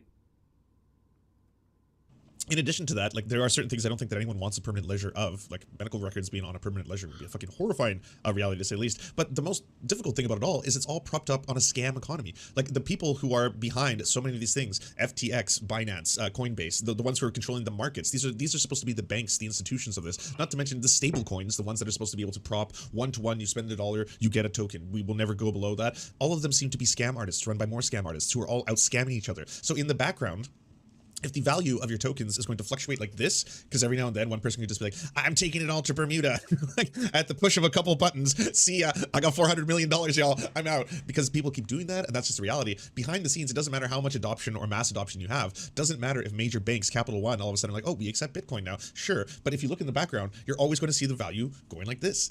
Like, this is just always what's going to, it might go like that on an upward trajectory, but then it'll go like that, but then it'll go like this on an upward, you know, like, as long as that's the whole thing propping it up in the background, then it's an incredibly unsustainable thing to rely upon going into the future. The last crash that happened, they promised that these stable coins would correct those issues and that they were going to make improvements so that transactions could happen faster. And here we are. None of that happened. Same result. And I think most people at this point are seeing it. To adjust to new ways of communication across the board, and that really helped a number of big tech companies. The social networks found people desperate to continue communicating, while businesses who offered alternatives to Oh, okay, but let's look at this for a second. Come on, because this is our lives. This is where we spend our lives now, is on these things. Meta, horrifyingly bad idea. Did you think there was going to be mass adoption amongst young people to suddenly become a part of a VR world that is basically VR chat, except you don't have legs and you can do the things you do all day, like work and shop? Did you think that was going to be the future? And the graphics are like way worse, way less interesting, and you could do far less than VR chat. Social media, that everyone's just going to jump on board. But, oh, there's the paid VR chat where I get to be at my office all day. That sounds fucking awesome. Let's do this one. And then you bet so big on that, billions and billions and billions of dollars. Like, I think you've just sunk this entire fucking social media company. I mean, luckily you're going to be afloat just because of how big Facebook is, but still, that's an absolute disaster. Elon Musk. So Snapchat eventually, I think, is just one of those things, unless it starts dying internally, it'll survive as long as people keep using it. TikTok is basically one of the, if not the fastest growing social media right now. So this is the one where the kids are at. The kids want ADHD, digestible, 15 to 30 second epic clips. That's what they're looking for. Fast, rapid, and almost kind of like a slot machine. That's what's doing well. There's where something that I'll disagree with Lance on. While things like Twitch, YouTube, and TikTok are definitely social medias, they are not the same social media. They are not the same type of social media and should be sectioned off and looked at differently than something like Twitter, something like Facebook, something like Meta. It shouldn't be in the same room. And something like Snapchat, I see as more as like social media for the existence of being able to cover your tracks or some form of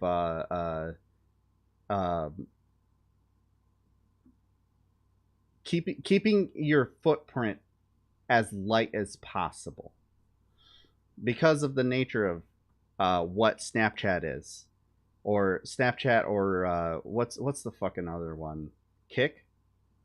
Yeah, because of the fact that they delete your conversations, your information after you send it, and blah blah blah. There's ways, they've made some versions of TikTok into it, but ultimately, because they don't stick around forever, it's not the same thing. You make a TikTok where you say some horrible shit, and if nobody saves it, and you're gonna know they save it, because there's a surprising amount of transparency in things like Snapchat, then it's not going to get out there. It just becomes word of mouth. Oh, this guy said this in this video. Well, can you show me the video? Nope, because it's gone. I don't put that in the same thing either. So you have the text-based social medias, which is your Facebooks, your Twitters, your Tumblrs, the ones where you could share pictures, you can share videos, yes, but the main thing is you typing out these things. They're there when you want to read them. You can read them when you're in, a room and not disturb anybody. You can just be in your own head reading these things. That is its own type of social media. So what you're looking at to compare is Tumblr, Facebook, Twitter, Reddit. All of those are comparable. And then you have the server-based social medias like Slack, Discord, Mastodon, apparently, which I'm still learning about because holy shit, do I not get Mastodon. Mastodon is like a mix between Twitter and Discord, and I barely get Discord. So the comparison I don't think is quite there. In the past, the reason why I was not active on TikTok was because of the fact that you can't pull it open.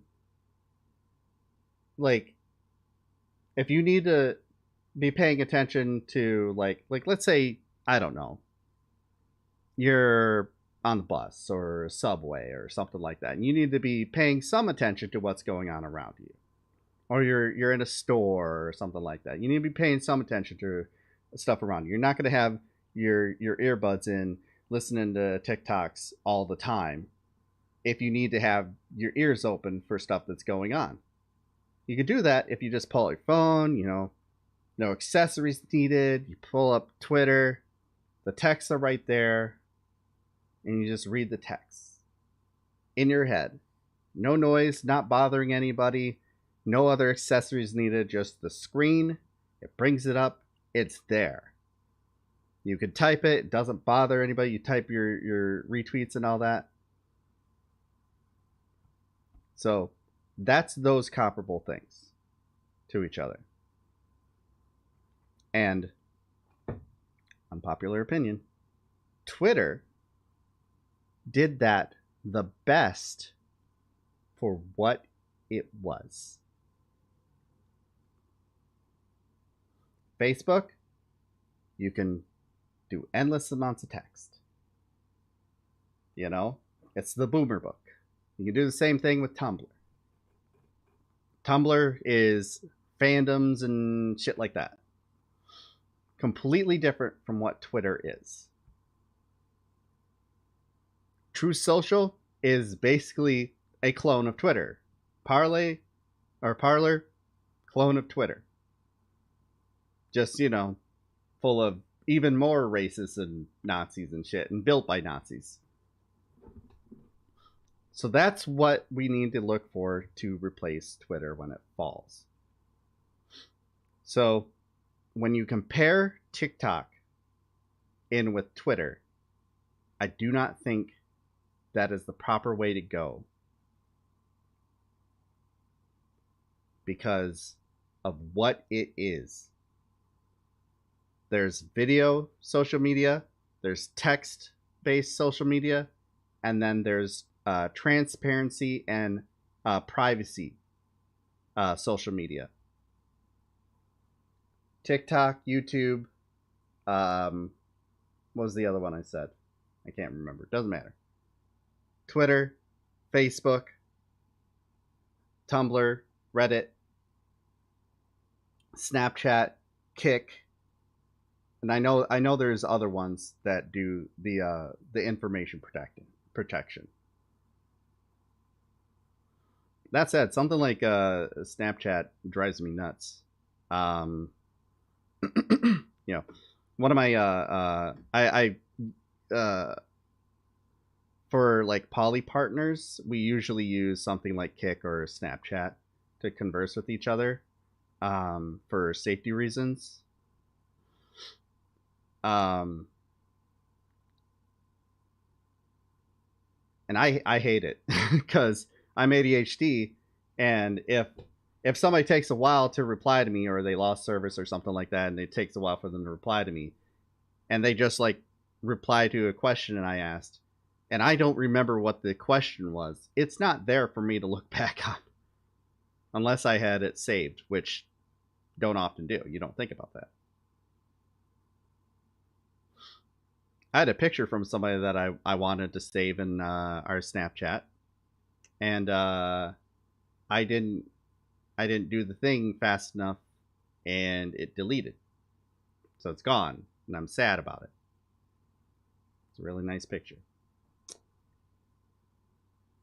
That drives me nuts, because I like to... I need to be able to go back and look at things to know what's going on. If you've ever seen like any times that I've replied to people in threads and like I disappear for a little bit, reasons why I stop replying to people is at some point I don't remember what headspace I'm in, or what we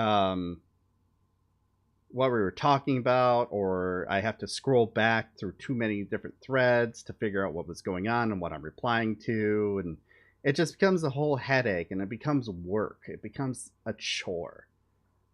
I just mute them and stop talking.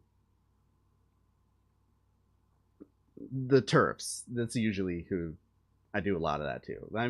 I like muting the TERFs when they start just saying all sorts of random weird shit continuously, and they do these threads that don't say anything new, but they think they got it. Oh, they're gonna bust you people who just want to steal little boys' penises. Make everybody sterile. So, but yeah, the transparency and discretion social medias, they're all different things. So that's the only thing that I would disagree with Lance here on, is comparing these things. They're not comparable. They're not comparable. So, like, each one of them will have some version of what the other has, but the main focus is what defines them. Main focus on YouTube isn't YouTube Shorts. It isn't the comment section. It's the videos. Main focus of Facebook isn't the videos or the shorts that they have, the version of the shorts that they have. It's the text. See what I'm saying? The draw to Snapchat isn't the fact that you can also do fucking Snapchat sort of TikTok sort of shit on there. The draw isn't even the text. The draw is the fact that you can do it with a level of discretion and transparency. Somebody takes a screenshot of something you said, you get notified. You screenshot something, they get notified. You save something, they both see that you saved it. You save it to your phone, they see you saved it. They can say, hey, what the fuck? Discretion, transparency. That's what defines them. TERFs are indistinguishable from any other conservative. Yeah. Pretty much. It doesn't take much to get them to just say straight up conservative shit. Led boom would continue forever. However, as people began to go outside again and VCs became a little more fussy with their money, CEOs are beginning to wonder what sort of rose-tinted glasses they'd been wearing and why they hadn't cut back sooner. Because there are a bunch of people Besides mass telling them layoffs like not the to. ones we're seeing right now, cutting back the blokes looks less and less appealing the more a company scales. For one, the bigger a company gets, the more likely they are to get landed with a wrongful termination lawsuit from a spurned former employee. Oh, Elon has so many of Rid of those. them in the first place. So many. For another, the incentives often don't line up for them to get rid of the right people. As I mentioned earlier, managers are often rewarded for growing their teams, so cutting back any underperformers often doesn't make much sense, especially when the company as a whole is big enough and rich enough that higher-ups aren't paying all that much attention. So much so that one former Google recruiter told Protocol that there was such an adversity to firing people that if a manager had a problem with a staff member, they'd be more likely to transfer them to another team than just attempt to get rid of them altogether, which even led to some suspicion among managers when internal transfers were proposed. And I doubt that this guy is going to talk about it, but a big reason why a lot of places will do that, the guise of them having employee retention, which makes more people want to apply to you. And also, here's the kicker. If they fire you, they have to pay unemployment. Unless it's egregious, they have to pay unemployment. So, when they move these people to other teams, normally what they're doing is they're moving them to teams that are more miserable. Like work that nobody wants to do. Work that maybe that's not their focus. They enjoy doing this kind of work. So they move them to that team where they're miserable so that they quit. Because if you quit, unless you have a legitimate, like, labor dispute for reason why you quit, you do not get unemployment. I've worked plenty of places like that. Called quiet firing.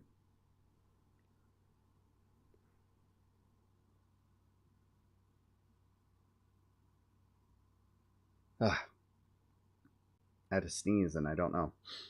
Seen that stupid ass Ben Shapiro tweet? You should know that saying that Ben Shapiro said something stupid and saying that one Ben Shapiro thing that he said that was stupid, like, it's all he says. Learn to weld. Oh yeah, that I found funny because it used to be learn to code and now it's learn to weld, but ignoring the fact that, like, as Ben will also acknowledge, yeah, there aren't that many welding jobs.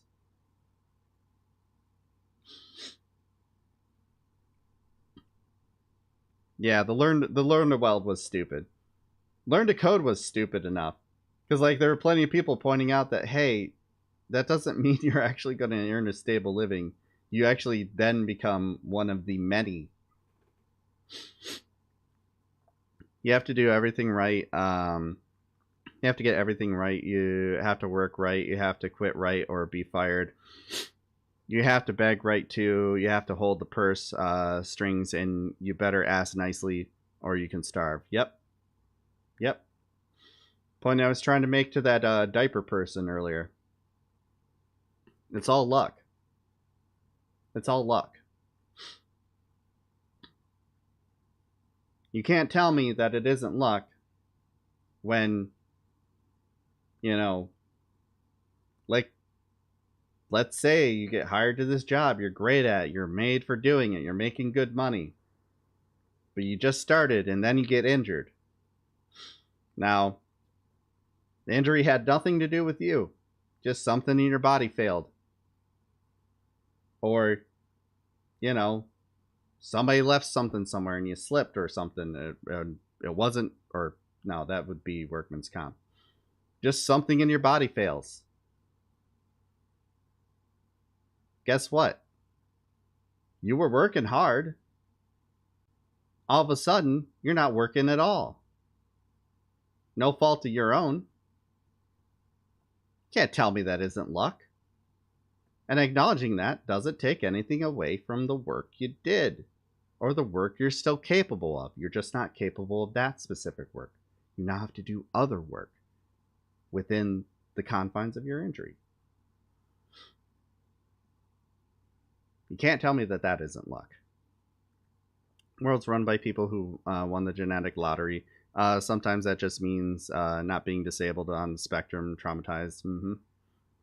Some bougie BuzzFeed writers said learn to code, but somehow conservatives think pointlessly firing Twitter employees is payback for that. Makes no goddamn sense. Yeah. It's also funny that like all the conservatives who were pushing the learn to code shit will simultaneously say that college is a waste of time. Don't go to college. Go to college. That's liberal indoctrination. Well, where am I going to learn to code? And how can I prove that I know how to code to do the job that you told me to do? Oh, wait.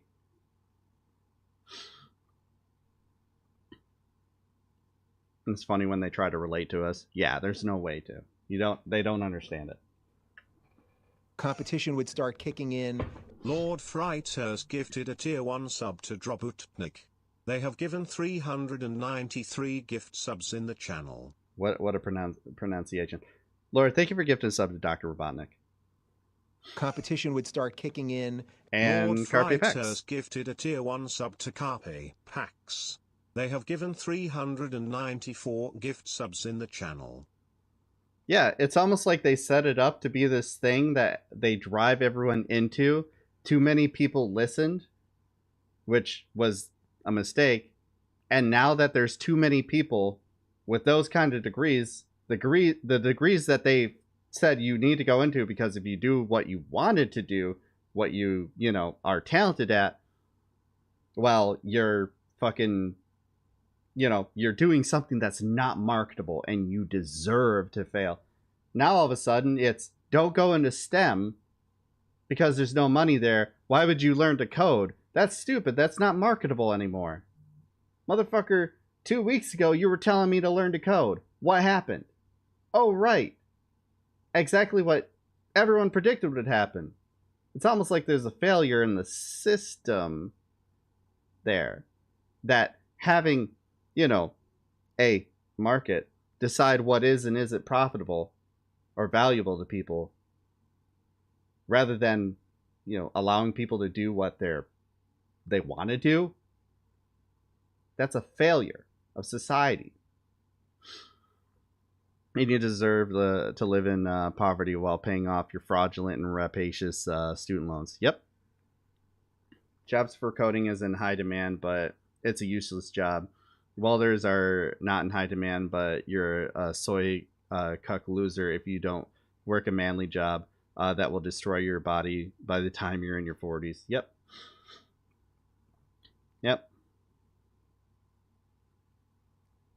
Things that I was trying to get across to that dickhead earlier. You guys weren't here for that, but we had a conservative in chat who was, he started out okay, but he started out asking me if I was going to ban him for disagreeing with him and being a conservative, and I was like, no. So what got him banned? The same things that happens with every single one of them. You become a dickbag, you stop listening, you start just replying, you start feeling aggrieved, you don't talk on, you keep changing the subject, you're not trying to understand that the thoughts that are being conveyed to you. You make accusations of things no one said. Out of nowhere, when I was trying to talk about how our economics are far right-leaning in both parties, and how he's getting the results of all of his policies, he accused us all, chat too, of being obsessed with AOC. I don't even have any stories well, actually, I do have one story lined up that involves AOC. But it was a chatter from earlier. But up until that point, literally nobody said anything about AOC. If you were to be able to text search my chat right now for AOC, you would find the first and probably the only comment besides somebody saying, "What the fuck does AOC have to do with anything?" You would find him saying that we're obsessed with AOC. And it's like, what? If we're obsessed with her, why are you the first one to bring her up? It's almost like you're obsessed with her. Maybe it was Jimmy. Said that, God, what did they didn't give much information. I'd love it if it was. Strawman, it's what's for dinner. Yep. They're obsessed with AOC, so they assume we are too. Yeah, they truly are. It's total projection. Sean, good to see you. Said they were a veteran. Yeah, that's right. Said they work a job too, but, you know. He said that anyone can join the military and do what he did. And I tried to point out that you have to be able to pass physical. And if you have, like, one thing that could be a problem later on down the road wrong with you, they deny you. Like, I didn't want to join the military, but if I had tried to join, I would have learned a lot sooner about my stomach condition, and I would not have they would have denied me. But I didn't know that at the time. Conditions like that get you deny you being a part of the military. So, you know. He said he did it for 10 years. So, I don't think he was talking about Call of Duty, but that's a good joke. Military recruitment is peak ableism. Oh, yeah. They want you in peak physical form. They want you blank slate so they can destroy you themselves. If you're previously destroyed, get fucked. You can ask my brother-in-laws about that. I haven't heard any confirmed Some have ones even yet. reported seeing difficult team members get preferentially promoted just to get them out of their manager's hair. So, those are the reasons given by CEOs and leaders for why they're forced to let large chunks of their company go. But what happens now? Can big tech recover? Or is it just medium tech now? The big hope for the technology and business worlds is that all of this will lead to fresh innovation and thinking. Or previous breakups. crises like the dot-com bubble and 2008 recession led businesses across the board to rethink their approach and led to the advent of new technologies and companies. Therefore, the hope is that with a bunch of smart people out of work... Honestly, takes so... Yeah, you were here for that, Granny. That's my dad. That's my dad. Like, I try to use my dad as an example of exactly what happens. You know, if my dad just had to retire on his GM pension, he'd be doing okay, but he wouldn't be doing as well as he's doing now. They certainly wouldn't have been able to send me the check that is sitting in fucking limbo that we desperately need and the bank will not allow us to have. Yes, we still do not have our money. They say that we'll get it the 23rd. Both of them. Great Uncle Earl died from long-term complications from Agent Orange. Yeah, that's how my dad's gonna die. COPD, diabetes, neuralgia, all that is connected to. He's one of the luckier ones. He's lost a lot of friends from cancers that are related directly to Agent Orange. Join the military so we can poison you. Yay!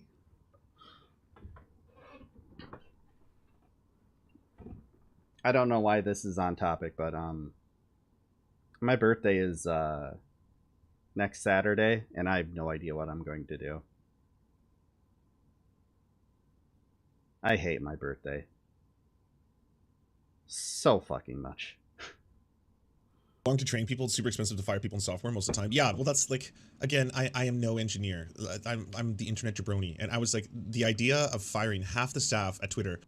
Because around this time, I deal with the weather change affecting my allergies, my seasonal depression, and I have a history of around my birthday, bad shit happening.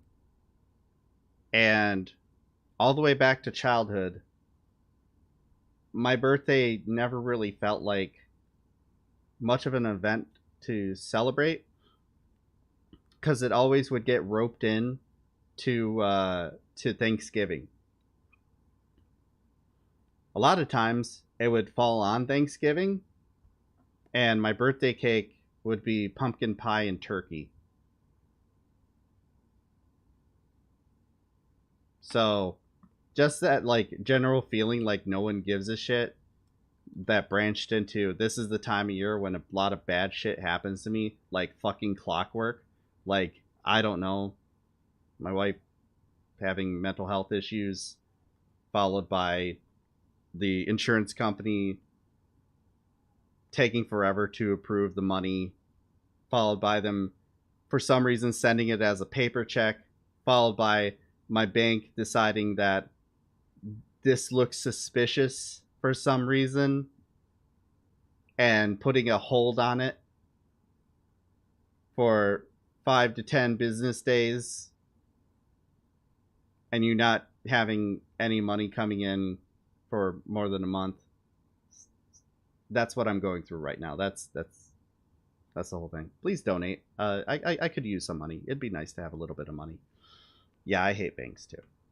Yeah, I did a Twitter thread on that shit, but yeah, which had a great effect on my wife's mental health recovery, let alone mine, dragging me about to where she is. So before it was just like a conditioning thing where I didn't like it because of other bad stuff, and then it turned into, for some reason, every year around this time, I don't have a good time. Never do. How do you hate the system that rewards people for not having problems?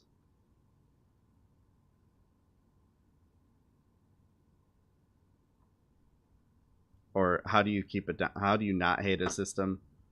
Hate the system that rewards people for not having problems? I do hate this system. I don't understand how other people don't. I think they just blame other people for it. Instead of recognizing that there's this thing that they could actually do something about, they just keep the system in place out of fear of change. And they're like, those people are different. So instead, I talked about this earlier. Instead of being like, hey, maybe the problem is how our economics are and what we provide to people and our mentality towards providing those things to people. Instead of that, the problem is trans people exist. Mexican people are desperate and coming across the border and not gonna look at why they're doing that. Not gonna look at why they're doing that. It's their fault, and they're underneath me. And if I can keep them down, I can feel happier about how shitty my life is. I think that's how they do it. That's what it appears to be for me.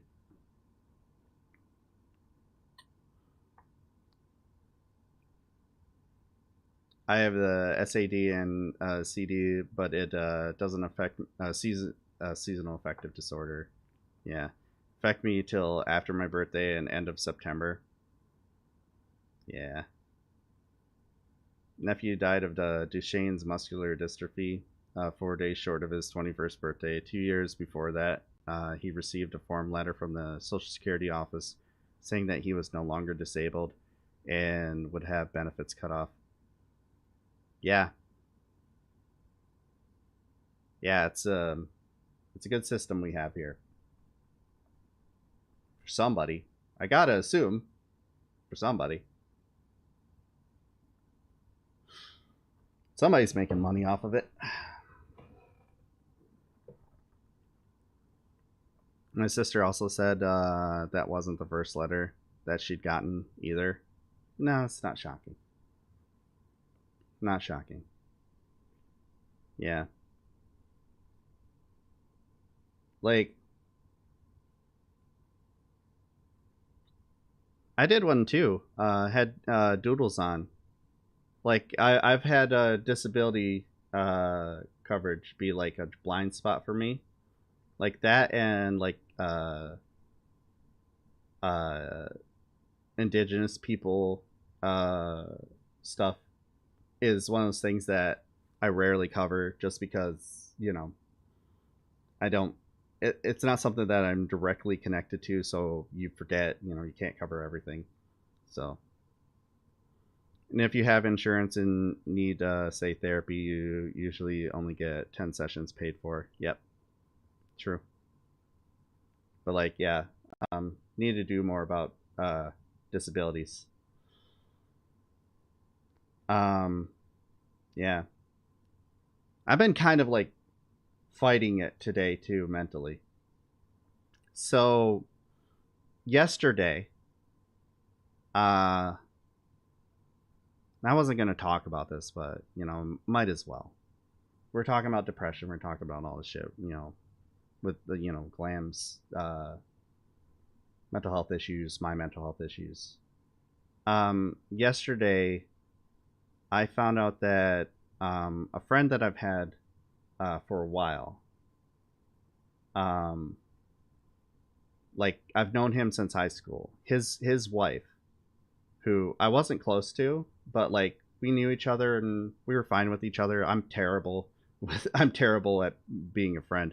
I ask any of my close friends to like force themselves upon me because I'm afraid that I'm bothering everybody. But like we've always remained cool. But she killed herself, and I found out that she had bipolar. So, Glam, you know, that sort of connection. And not only that, but she was pretty active in the Flint water crisis, fighting, you know, for Flint water residents. And like I'm not going to out who it was and everything. I don't feel like that's my place to do. But she had a few national articles written about her and her family, and I didn't even realize that. I didn't even know. You know, you miss shit. But you know, one of their kids was poisoned by lead, so she became pretty active. A lot of things really hit close to home regarding that. When I looked through their Facebooks, they were struggling with finances. They had a GoFundMe up to help pay for their water bills. Yeah. So they were begging people for money. Her bipolar was causing a lot of issues with her. And I just kind of had this like moment yesterday while trying to figure out what happened. you know, because we weren't close. And that, you know, that's how I found all this stuff out. Like, you know, what happened? Just heard that she died. You know, somebody shared a post from her sister that showed that, you know, they didn't outright say it, but it was, you know, she was struggling with mental health and she lost that fight. You know, certain things that people say, they're like, oh, well, she did it herself. And I just kind of was like looking into that, and I just kind of said to Glam, I was like, that could have been us. That's a fucked up thought to have.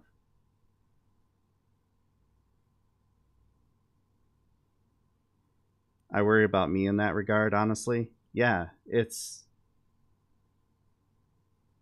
quite the thing, isn't it? Because, like, it's never my place to share those sorts of intimate details, and you always want to be careful on the internet sharing things like that. But at one point, I was afraid to leave the house because of the access to my pills.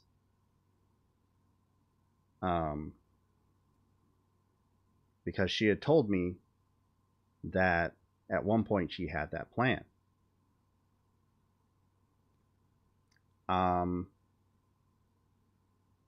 You know, and I was worried about that. That's how bad it got. And that's without discussing anything about me. You know, I went through it. And the saddest thing about it is seeing that they were going through financial struggles so bad. Seeing that she had bipolar. Seeing that, you know, all the things that are so comparable between us. Was just like very scary. Because it literally could have been us. And that's a scary thought to have. Yeah. So I actually I was kind of struggling through this stream. I hide it well. You'll never figure out my tells. Never. But I was struggling through the stream because of that.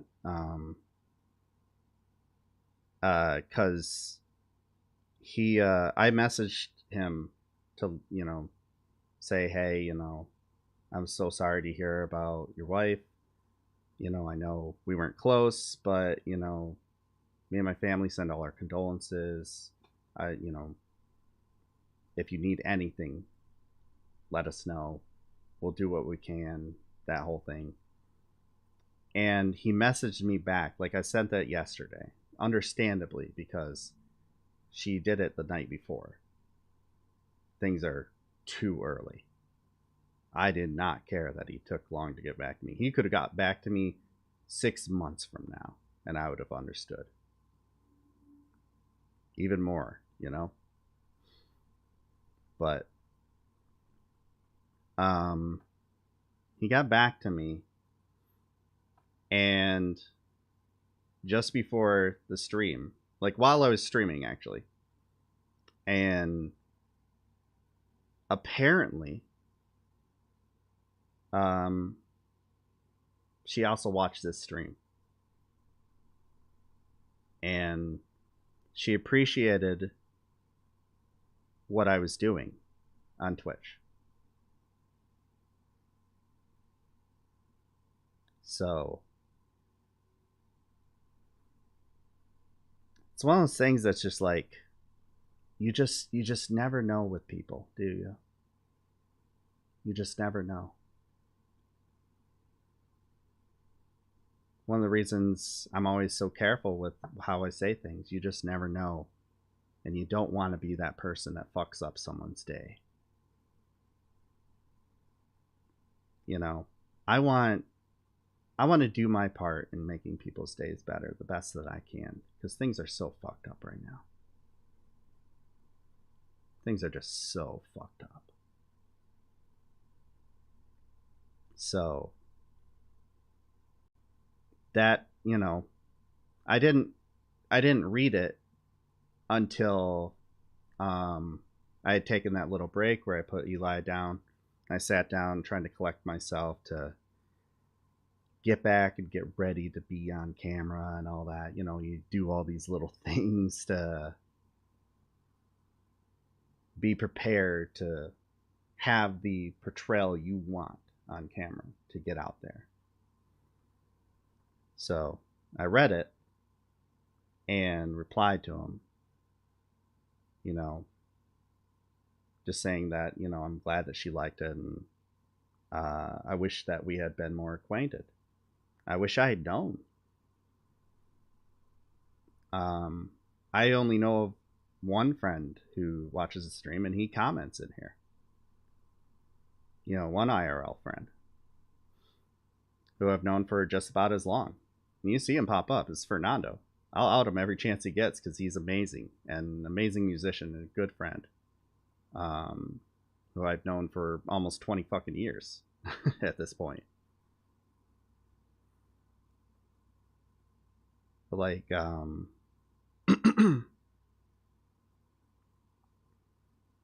it's something else, and knowing how close to the drain we were, some days still are, because hey, we still haven't gotten our fucking money. Is just it makes the brain go just whirr. So yeah, I don't know.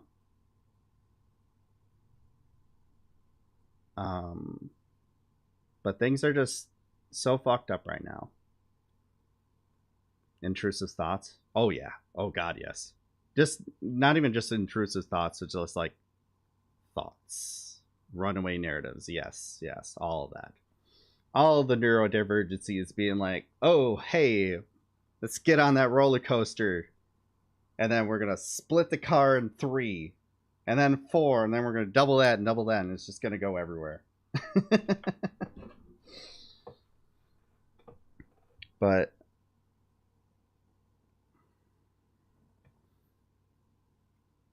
it's this whole thing where you kind of got to remind yourself that everything you're going through, you're definitely not alone. And I don't know if it gives anybody any solace. Sometimes knowing that I'm not the only one struggling gives me solace. Sometimes it's just like, it just makes me more mad, makes me more upset, because it becomes this thing where it's like, what's it gonna take? But having something happen that close to me that is so goddamn similar, so similar, yeah, it makes you think. Just be there for the people how you can. And if there's one thing that I always try to stress in this stream, it's empathy. You know? I'm willing to be nice to a conservative if they're being nice to me, and if they're listening. If there's a chance that I can have them here. They can have some form of empathy. I'm fine with them. Partially because I recognize that having that sort of empathy could pull them out of that. But it's why I always say, you know, We'll make slight jokes about like landlords and cops and all that. Like, what do I say about like punching Nazis? I'm okay with punching Nazis. I'm not okay with killing them. I want them to be ex-Nazis. I want the cops to be ex-cops. I want the landlords to be ex-landlords. I want them to recognize the harm that being those things had done and work to fix the system rather than just being wholly self-interested. Empathy again, over and over again. So, while it is fun and it is easy to just be ruthless online,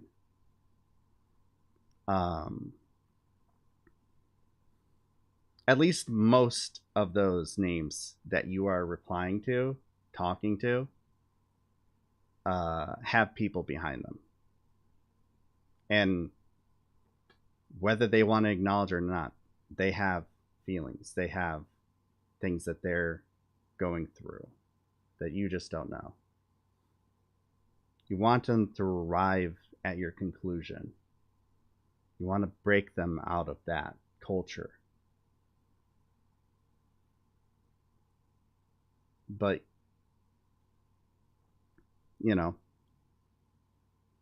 ultimately what you want is for them to be a better version of themselves so that you can come together. You can reach out. We're not all going to like everybody we're marching with when the shit hits the fan. But the point is that we're there marching. And what we're marching for. What change we're trying to bring. And what's behind that change. And it needs to be empathy. It needs to be concern for your neighbor. It needs to be communal. It needs to be, I don't like you. I don't get along with you. A lot of things about you rub me really fucking wrong. We were trapped in a room together. I would be, doing everything to claw my way out. But I still love you. And I want to see the best for you. I want you to have the good things, whether you wanted them or not. Because you'll like it and you'll be better for it. We all will. It's Medicare for all. It's not Medicare based on whether you agree with me or not. If fucking Diaper Dude is still fuming in chat, I don't hate you. I told you that I don't see you as an enemy. Your politics are flawed. Your viewpoints are based in a me mentality that you need to break out of. I don't want harm to come to you. That's literally what I'm fighting against. I don't think you need to go into the military in order to have a stable life. Because what if the very large possibility you were harmed while doing that? Another thing that you got lucky on.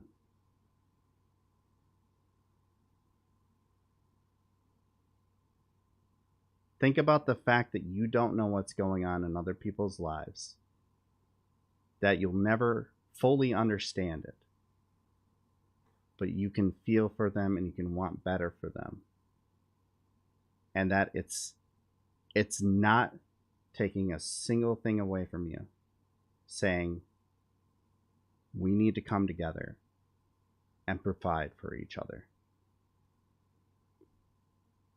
You're not any better by sectioning yourself off and pretending like you know exactly what they need to do is to shut the fuck up and keep buying into the same system that they originally bought into before and brought them to this point where they're like, me, fuck this system. Fuck every last bit of it. My friend's wife died because she was overwhelmed by the same shit that we've been overwhelmed with. Money problems, not being able to provide for her family, not being able to pay her bills, working hard the entire time, but also fighting something that they never chose about themselves. They didn't get lucky in the genetic lottery, and they got a thing that held them back.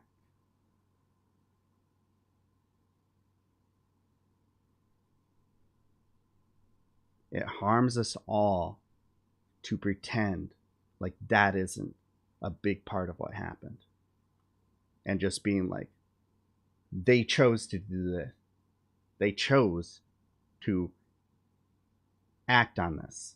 They chose to make a plan. It's so much more than that. You get driven to that point. In so many ways.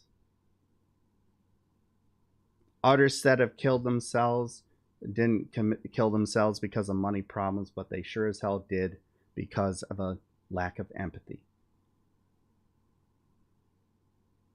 Not correcting the money problems is another lack of empathy.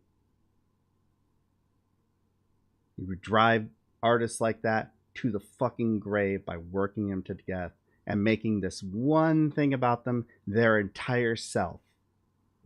And then telling them that they need to be grateful that they had that success. And they largely are. They usually are. Gratefulness is not the problem. It's the rest of society that's fucked up that is causing the problems that lead them to that being their conclusion.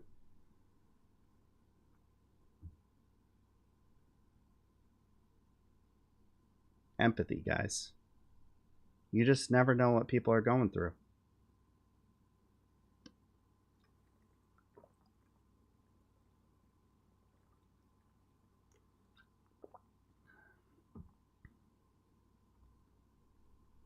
Exactly, Granny. Exactly. Sick of the victim blaming. I was victim blamed rather recently for issues I've been having. Yeah. Hell, it's a big reason why I stopped sharing some of that stuff as much. You know, it becomes a whole lot of, well, what are you doing? What are you doing? Are you doing enough? Oh, you need to do this. You can just go and do this. I hate that shit. I hate that shit. You don't know what I'm doing. Oh, you're streaming. Yeah. Because everywhere else I applied for didn't fucking hire me. Well, what about these jobs? And it'll be like some factory job that I can't do. Oh, there's a lot of heavy lifting. I can't do that because of my fucking knee. What do you want me to do? They wouldn't give me the job anyways because I can't do it without accommodations. And I'm not considered disabled because my doctor says I'm fine. It's totally fine that, there's a point when I stand up that I can't lift myself up by my left leg. It's totally fine that, like, down from my knee on down, the front part of my leg is completely numb on the top of my skin. Oh, it's fine. It worked out, you know? So, I don't get shit. Even then, disability in this country is bullshit too, so, I don't know. But, yeah. I need to take off too. I don't even want to finish this video. But, I don't know. I felt like that was worth sharing, and it fits in with the overall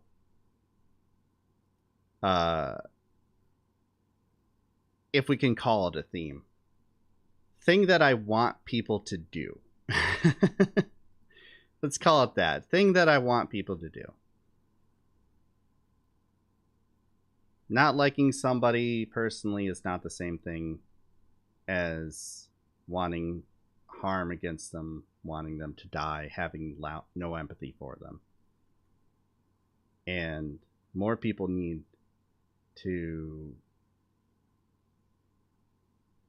have that sort of empathy.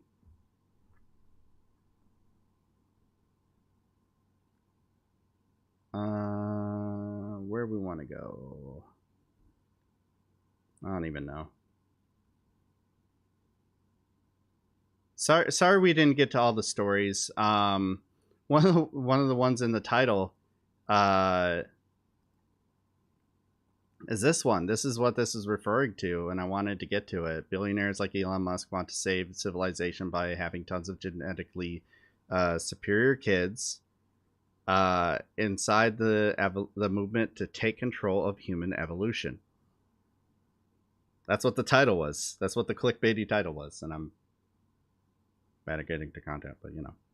A lot of us support universal programs because we can't afford the way we're available now. It literally means me too. Well, I'm glad you liked it, Gritty, and I appreciate you guys.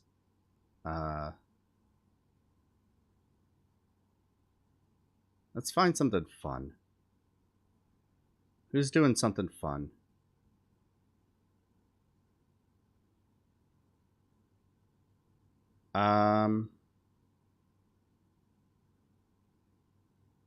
Ooh. I'm going to send you guys to a gaming stream. Friend of the show, Amanda Lepre. Guitar player for Andrew WK. She's great. She comes by when she can. She's cool. She's playing Chrono Trigger right now. I'm gonna send you guys there. We didn't hit the sub goal, but you know, it is what it is. You know the deal. Post that in the chat and follow me on social media. We are 300 away from being able to stream on TikTok, so follow me on TikTok if you can. I really need to promote it on Twitter. I will next, especially before it fucking tanks. But I appreciate you guys, and thanks for listening to that long, depressing ramble. Try and love each other, and I don't know. If you haven't heard from a friend in a while, give him a call. Competition would start kicking in. Lord Fried has gifted a tier 1 sub to Amanda Lepre. They have given 395 gift subs in the channel. All right. Thank you, guys. I'll see you Monday. All right. Now, hopefully we'll get to that story. Hopefully Twitter still exists. But it might not. If it doesn't, we'll laugh about that. See you Monday. Amazing.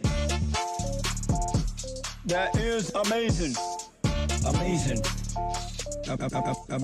Amazing. Isn't that amazing? That is amazing. Amazing. Amazing. That is amazing.